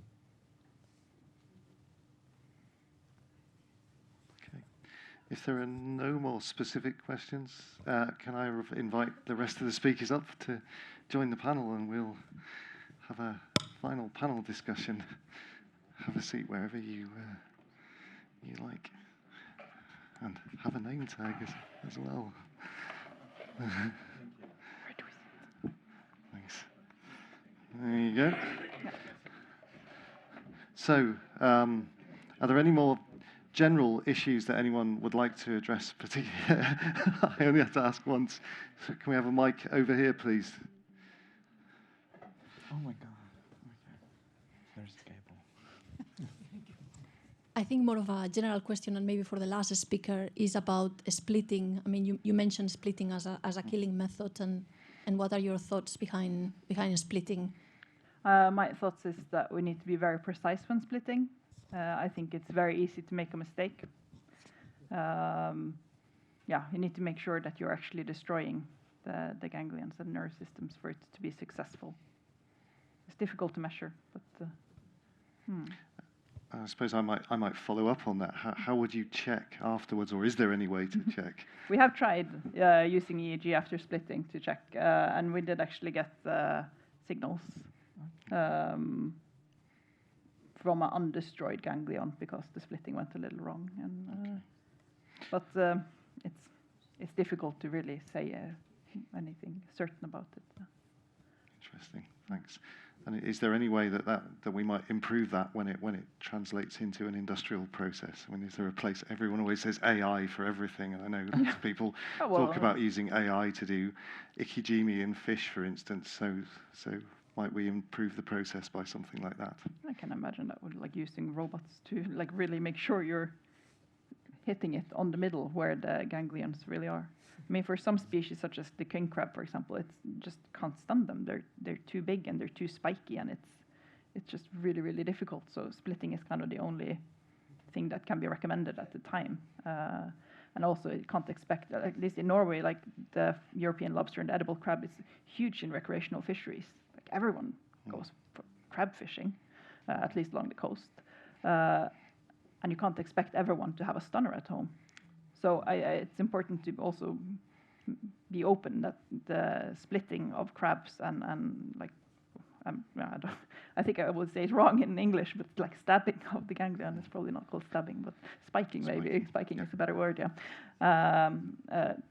To go out with the information and how to do it right. We try to do it like in when autumn comes and we know people go crab fishing, to have a little story out there about how to humanely and the life of these animals, because I do believe that most people, or at least very many people, are still just boiling them alive. That's one of the most common questions I get asked if media is calling me, asking me about crabs, and they will ask me, is it okay to boil them alive? So it's still just common. Yeah. Can we, Otto, Mike again? If you... Sorry, it's going to be the last one. So in Norway, for decapod species that are under research, what are the recommended methods for? That's very funny that you should ask that, because I called the Norwegian Food Safety Authority when I was, not for this study, but for another study, because I needed, when you come to the humane endpoint, of course you want, how do you euthanize the animal? And I called them to ask, and they said, yeah, maybe you could figure that out, because they didn't really know. So, yeah, splitting is actually what I have as the humane way of slaughtering when it comes to humane endpoints. Yeah. There was Julian at the back, and then Beata next, please. Just before Charlie hits me, I genuinely have a question this time. Did any of the groups manage to measure current density within where we think the ganglia are, as opposed to the voltage density across, say, in wet stunning or contact impedance? Because I'm beginning to remember now that obviously the different growth stages of a crab and lobster, the carapaces will be softer or harder or whatever. And would the current density maybe account for some of the variations we saw between individuals? I think for sure it will. And we did do quite a lot of those measurements. Unfortunately, I do not have those numbers, but I know those numbers exist. So, and it will be published, but I do not have those numbers, but it was measured, yeah. Same for us as well. We measured resistance through the body. Yeah, we measured electrical resistance specifically through the head, because that's kind of the area that we're most interested in. Similarly, have the numbers somewhere in a notebook, but not presented here, obviously. Okay. Beata in the front there. Yeah, thank you. I'm sort of trying to add 2 and 2, and I'm probably making 5. But Endre, you said that the presence of a heartbeat was sort of indicative of the animal coming back after a stunning. Is that? It's likely to come back. More likely than not to come back. And from I'm trying to combine that with Brownhill finding that boiling lobsters, and a minute later you see a heartbeat there. But does that necessarily mean that the lobster can feel anything? I'm trying to get this heartbeat, get my head around the heartbeat. In my opinion, the animal was not conscious based on what I could see from at least the EEG. Not conscious. Not conscious based on what I can see from the EEG. Yeah. I think with, I was going to say, I think with these species, it's difficult because I think a lot of people in this room work with vertebrates. There's a disconnect between cerebral and cardiac activity. So I think that's something to keep in mind. I mean, as you're saying, yeah, there's a heartbeat, but the EEG shows that there's no consciousness, is likely not feeling anything. So there is a potentiality, I think, there, because also the ganglions are kind of separate to each other and autonomic, so there might be a small possibility that they actually react to it with the heart rate. What we don't know. I guess in an ideal world, you would like to see less of these signs, but it absolutely doesn't prove conscious experience. And I guess I had a more general question, which was along those lines, which is just, and I know this is a really horrible question, but how confident do you feel in your indicators of what we're assuming is consciousness? I mean, it's really at a very early stage measuring this activity in these species, and we're not that confident in fish or even mammals. So how happy do you feel with them? I think there are a lot of criteria to assess unconsciousness, and there are a lot of physiological parameters that you have to take into consideration. When it comes to crustaceans, many of them have not been proven yet. And in fish, we have a big list of physiological parameters that they have been proven. So more or less, you can see if they experience pain, but unconsciousness is still really debatable, I feel, especially in crustaceans where we don't know a lot of stuff. Mm-hmm. So it's really hard to find these indicators in the end. How about the other two? I'm not letting you get off. I was trying to be very silent. It's a really hard question. I mean, I was going to say for our work, I mean, as Eleftherios was saying, there's still a lot of work that needs doing. But I mean, for the stuff that we found, I would use perhaps the term promising, because there was a very, even just visually, a distinct difference between, you know, response in the slurry, for our sake, pre and with a stun and without a stun. So, and our sort of running notion is that while the actual behavior itself is probably more reflexive, I think there is a requirement for some degree of consciousness to be able to detect this massive temperature difference, because it's going from around 26 degrees to 2 minus 2. It's a drop of, you know, 24 degrees or so. So I think that does require some level of conscious detection, but yeah, still more to do.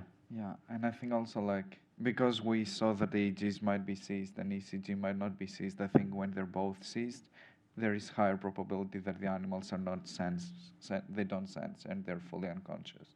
So if I think both are seized, the probability is higher that they're unconscious. Only EEG might not be. Are you still being studious? Yeah, no, Yeah, but I fine. absolutely agree with this. But I think it's just the classic is like more research is needed. Yeah, definitely more research is needed in this field. But I mean, we shouldn't, as I alluded to, I don't think we should assume that we know the answers for any species. Exactly. I mean, we still have human surgery patients who wake up and tell us that they knew what was going on. Exactly. So imagining that we've solved this for any species is optimistic. There's one over there. Have we got the mic? Sorry, I had more anime questions. I was just wondering, it was really interesting how you said you couldn't reproduce the literature, and I was just wondering if you had any theories for why that was, whether it's just a general like reproducibility crisis we've got going on in science or something more specific. I don't know that I have an answer necessarily. I mean, we did really try. I mean, the thing is, you know, they were using, you know, we started with the concentrations that they were using, and even roughly similarly sized animals. We had slightly bigger animals, and I mean, it just wasn't even close. I'm not talking about, you know, they wrote a certain concentration and theirs were out for 2 minutes and ours were out for like a minute and a half. It was just, you know, it was the difference between ours were not at all anesthetized. So at the end of the day, I think we ended up using something like triple the dosage that they reported in their paper for similarly sized animals. Again, ours were slightly bigger. But then the interesting thing was, you know, as the study went on, obviously the animals kept growing in our holding tank and we were feeding them and we got really good at growing them. So even when they got to the later stage where they put on, let's say, 10 grams, those parameters that we determined for anesthesia were still effective 10 grams later. So I genuinely don't know what exactly they did to get to those conclusions, but I just could not repeat them whatsoever. But we used also clove oil, and we noticed the same stuff with the literature, that the doses that we used to anesthetize them and also kill them eventually was way higher than the expected literature, or the literature that we read. So we noticed something similar also. I have the same experience actually with Oh, trying that's it. great. So it's, yeah. So just a quick question. Are those animals likely to be comparable? Are there strain differences between...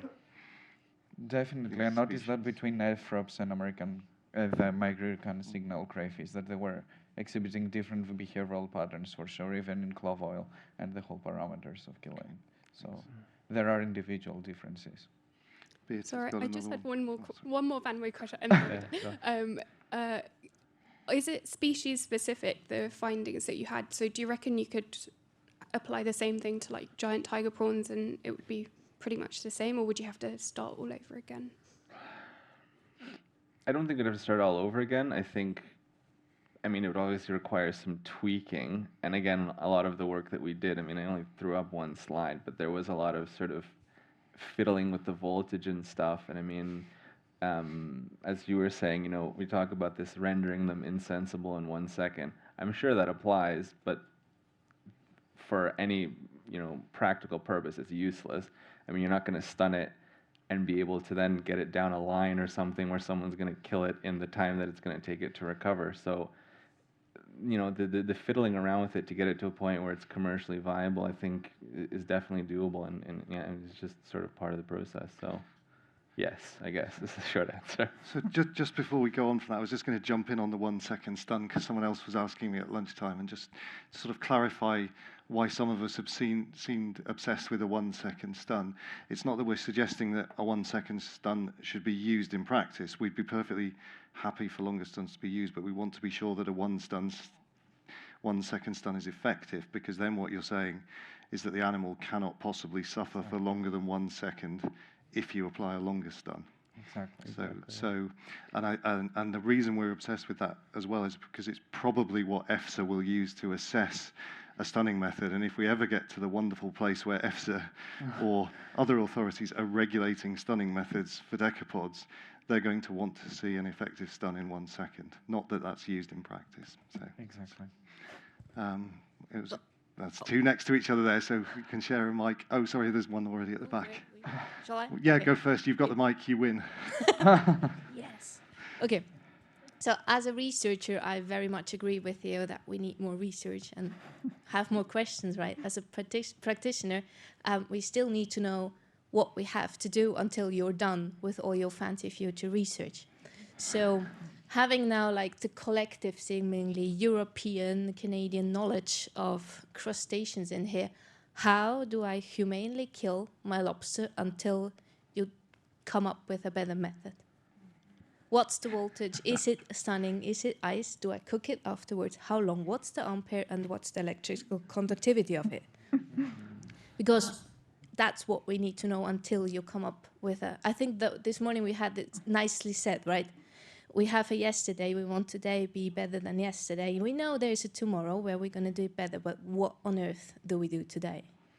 I would say when it comes to lobster, and when it comes to if you have the equipment, it seems like it definitely should be stun it electrically and then either cook it or freeze it quickly, directly after the stun.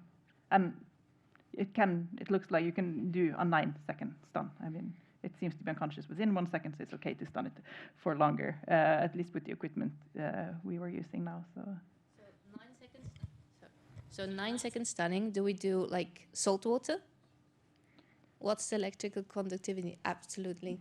No, so what we've been using now with the dry stunner we've been using, then it was a 240 voltage electric stunner. Yeah, that was used now. And then with the results we see, it seemed to be unconscious after 1 second. So and then we added the 9 second stun, and then within a minute, preferably as soon as possible, it should be either into boiling water or freezing brine. There was two up at the front if you're still in the queue. Just down Amaya and then Beata, I think. That question is for you, Hugh. We were talking about the 1 second, but now we know that in Norway there is some movement to 0.5 second for fish. So what are your thoughts on that? I can see that people would want shorter stuns, and one of the simple bits of physiology that people worry about is the conduction speed of a sea fibre. Obviously, that depends how big your animal is, but yeah, the shorter the better. So if you're down to 0.1 seconds, let's say, then pain is basically a physiological impossibility because the signal won't get there before the brain stopped being able to receive it. So that's the kind of the magic solution. But whether we can test that is the tricky one. But of course, the one method we haven't talked about is single pulse ultra high current stunning, which has been tried in mammals, which is literally a single incredibly high pulse of current. And someone in the room will tell me how long that pulse is. Maybe Jeff. We go down to 25 milliseconds. Okay. Oh, wow. Yeah. Fish, I've worked with 1 millisecond. So that would satisfy these concerns, and it's causing a stun by a completely different mechanism, by essentially electroporating cells rather than causing a seizure. That's the one place where this might work, and maybe, I don't know how quickly after that's done we can measure what's going on, but that's the kind of ideal scenario where essentially pain perception is impossible, the animal's unconscious, and the other really promising thing about that approach, if it comes to fruition, is that the stun is very long duration as well, so you have a very long safe period to have the animal properly killed. Beata had a question as well, I think. Sorry, Otto, it's all over there. Yeah, thank you. It's for you, Eleftherius. Yeah. I was struck by the difference in behavior observed between the 1 and the 2 volts. And in my head, I was thinking 1 or 2 volt, you know, it's very, realizing now that it's doubling it. But given that really big difference that we saw in the videos, what was the sort of individual variability of your 1 volt stun? I mean, were there some that were then completely stunned? And so when I analyzed all the behavioral videos from 1 volt stun, they all showed an escape response, but we didn't see that they were stunned. They were moving, but they all showed the same escape response, which seemed really potentially painful. So even the 1 volt, but they were not stunned. At 2 volts and 4 volts and 10 volts, they were stunned for a second, for sure. And the higher the voltage, the bigger the stun duration, kinda. But also we have to take into consideration that it was in salt water, so the conductivity is really, really high. Is there anything online, Liz, while we're looking around the room? Excellent.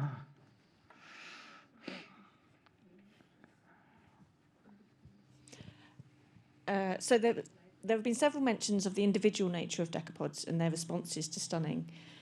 How broad might individual responses be to electrical stunning, and what ramifications might this have for manufacturers of electrical stunning equipment in terms of ensuring that all processors are using precisely the correct parameters, e.g. species size, positioning, etc.?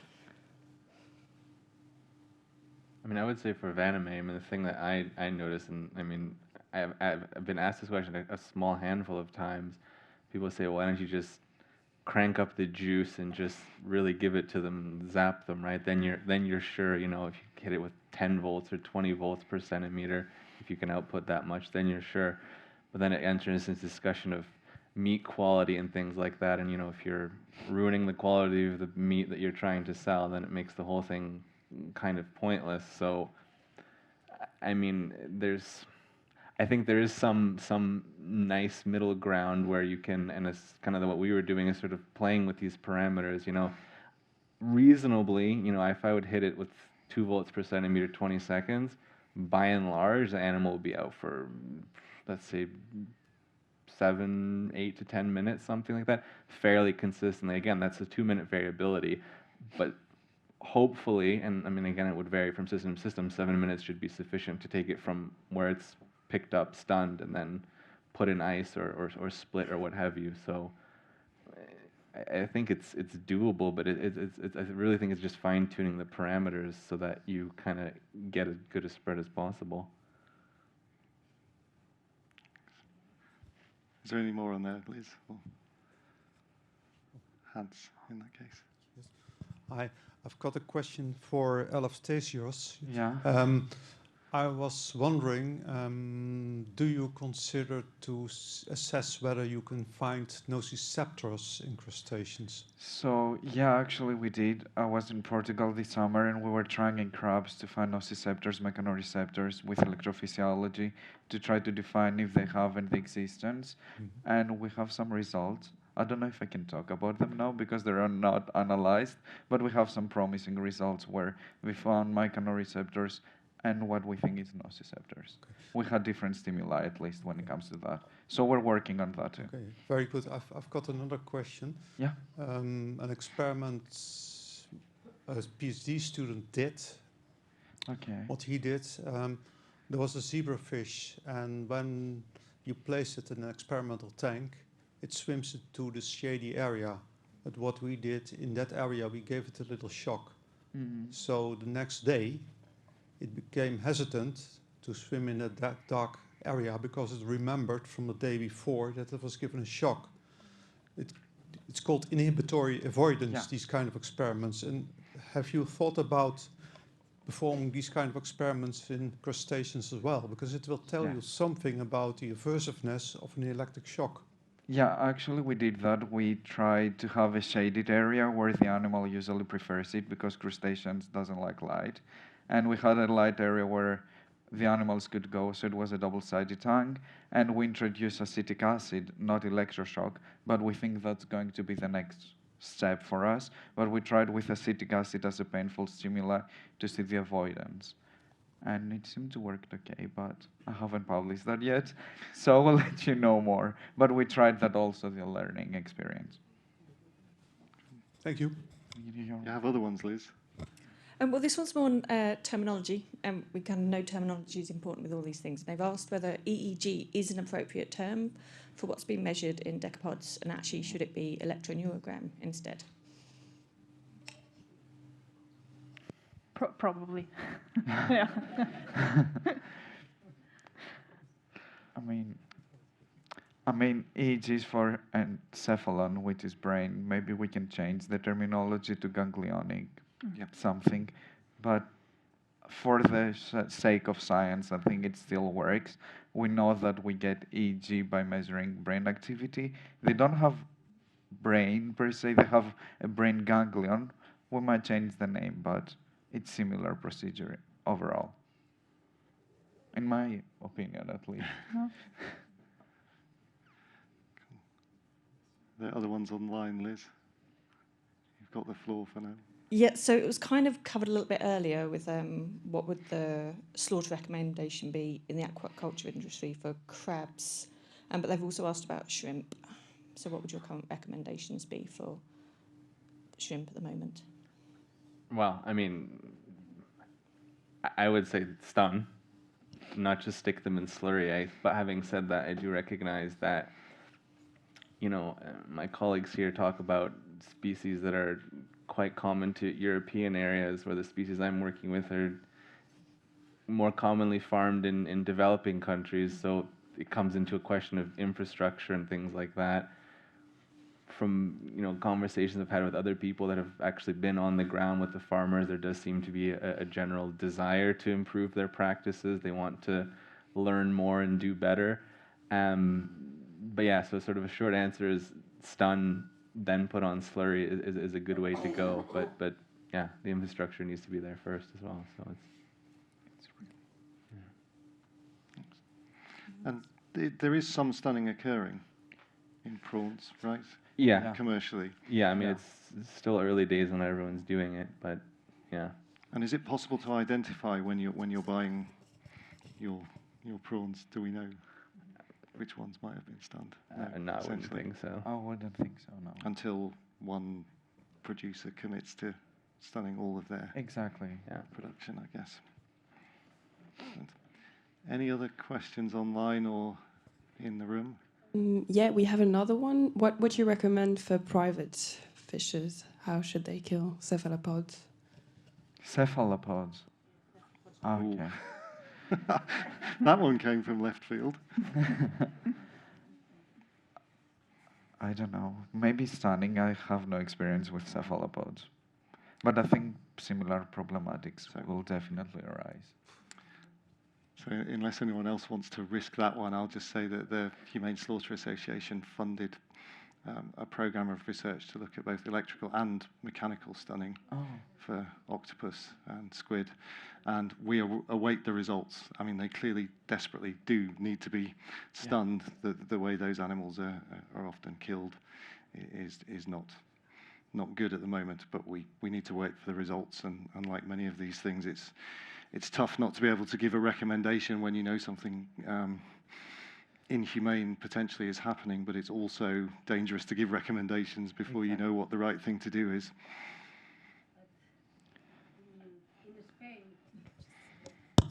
In Spain, before, the fishermen were taking a knife and put it to the brain of the octopus, and that was working very well. But now they are not doing anymore because then customers doesn't like to have the head broken. Yeah. So, and this mechanical process, in fact, works well. Yeah. Electronic, I don't know because it's not been used at home, so I don't know about it. Yeah, there's a classic unintended consequence. Yeah. And any more questions? In which case, I think we're almost close enough to the end, aren't we, Otto, that we can take the opportunity to summarise the meeting and let everyone leave on time if we're lucky. So thank you very much to the panel. You can escape now. Thank you for that. really inspiring final session, dealing with some of the really fundamental issues which have already been tackled for a lot of other species. So I'm just going to summarize very quickly and then say a few thank yous, if that's okay. So essentially, this meeting encapsulates the tagline that we use for UFAW really well, which is science in the service of animal welfare. We've heard a really diverse range of talks, but the theme is people using science to actually advance animal welfare, all the way from making some quite basic but really fundamental adjustments to the current ways that we kill animals, which can make huge differences, to some of the absolutely fundamental early stage research that we've just heard about, which is going to transform the way we deal with those species in the future and make an enormous difference.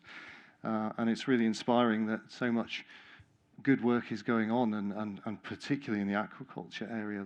That's incredible to see. We asked for abstracts, and we just chose the most relevant ones, and we got a huge amount on aquaculture and particularly on decapods, and that's amazing just to see how much work is going on there, and really inspiring. So I'm really looking forward to learning more about how all these projects progress, and we will be doing future meetings, so you'll have a chance to tell us. But I just wanted to say a few thanks before I hand over to Otto, and probably the biggest thanks is to Otto, who's been the driving force behind this meeting, alongside his colleagues at the FSVO, and his predecessor Ingrid, who inspired the first meetings all those years back. So I'd like to say a big thank you to Otto and his colleagues at the FSVO, Christian and Josephine, who are over there, Estelle, who's been handing out everyone's name tags, Anna-Marie, Martin, and the AV guys at the back, who've done an amazing job of making sure that everyone can hear us online and see us online, and that's absolutely fantastic. Also, a huge thanks to the people at UFAW who actually organised all of this behind my chaos, particularly Liz, who helped put together the programme, which has worked absolutely fantastically, and Carly and Sam as well. And, of course, the organising committee, most of whom you've seen because they were the people who were chairing the session, so they've been working for the past year, probably longer, to put these meetings together. But also Petra Siebeck and Liv Sig, who were part of that and will be doubtless chairing a session next time, and Nayo Beausoleil, who sadly didn't get the chance to be here thanks to COVID. And, of course, to everyone who spoke and everyone who came along to listen, because you've been a fantastic audience who've asked some really pertinent and challenging questions as well. So I think that's everything I'd like to say, and I hope I've thanked everyone, but if there's anyone I haven't thanked, thank you too. Thank you very much.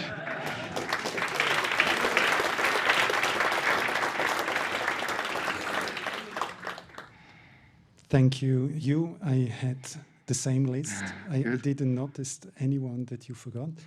So I like to thank you because you were the driving force behind it. You were already early, also in 2080 with Ingrid, the driving force, and you are still. And you mentioned... I feel old now. You mentioned the next time, certainly we will take care to organize a next symposium. And hopefully you too will be attending.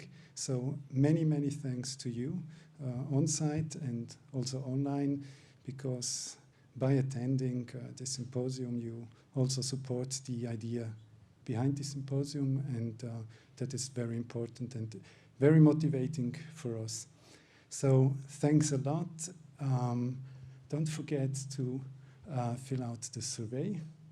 And if you're interested in a certificate, you can also follow the QR code on the right.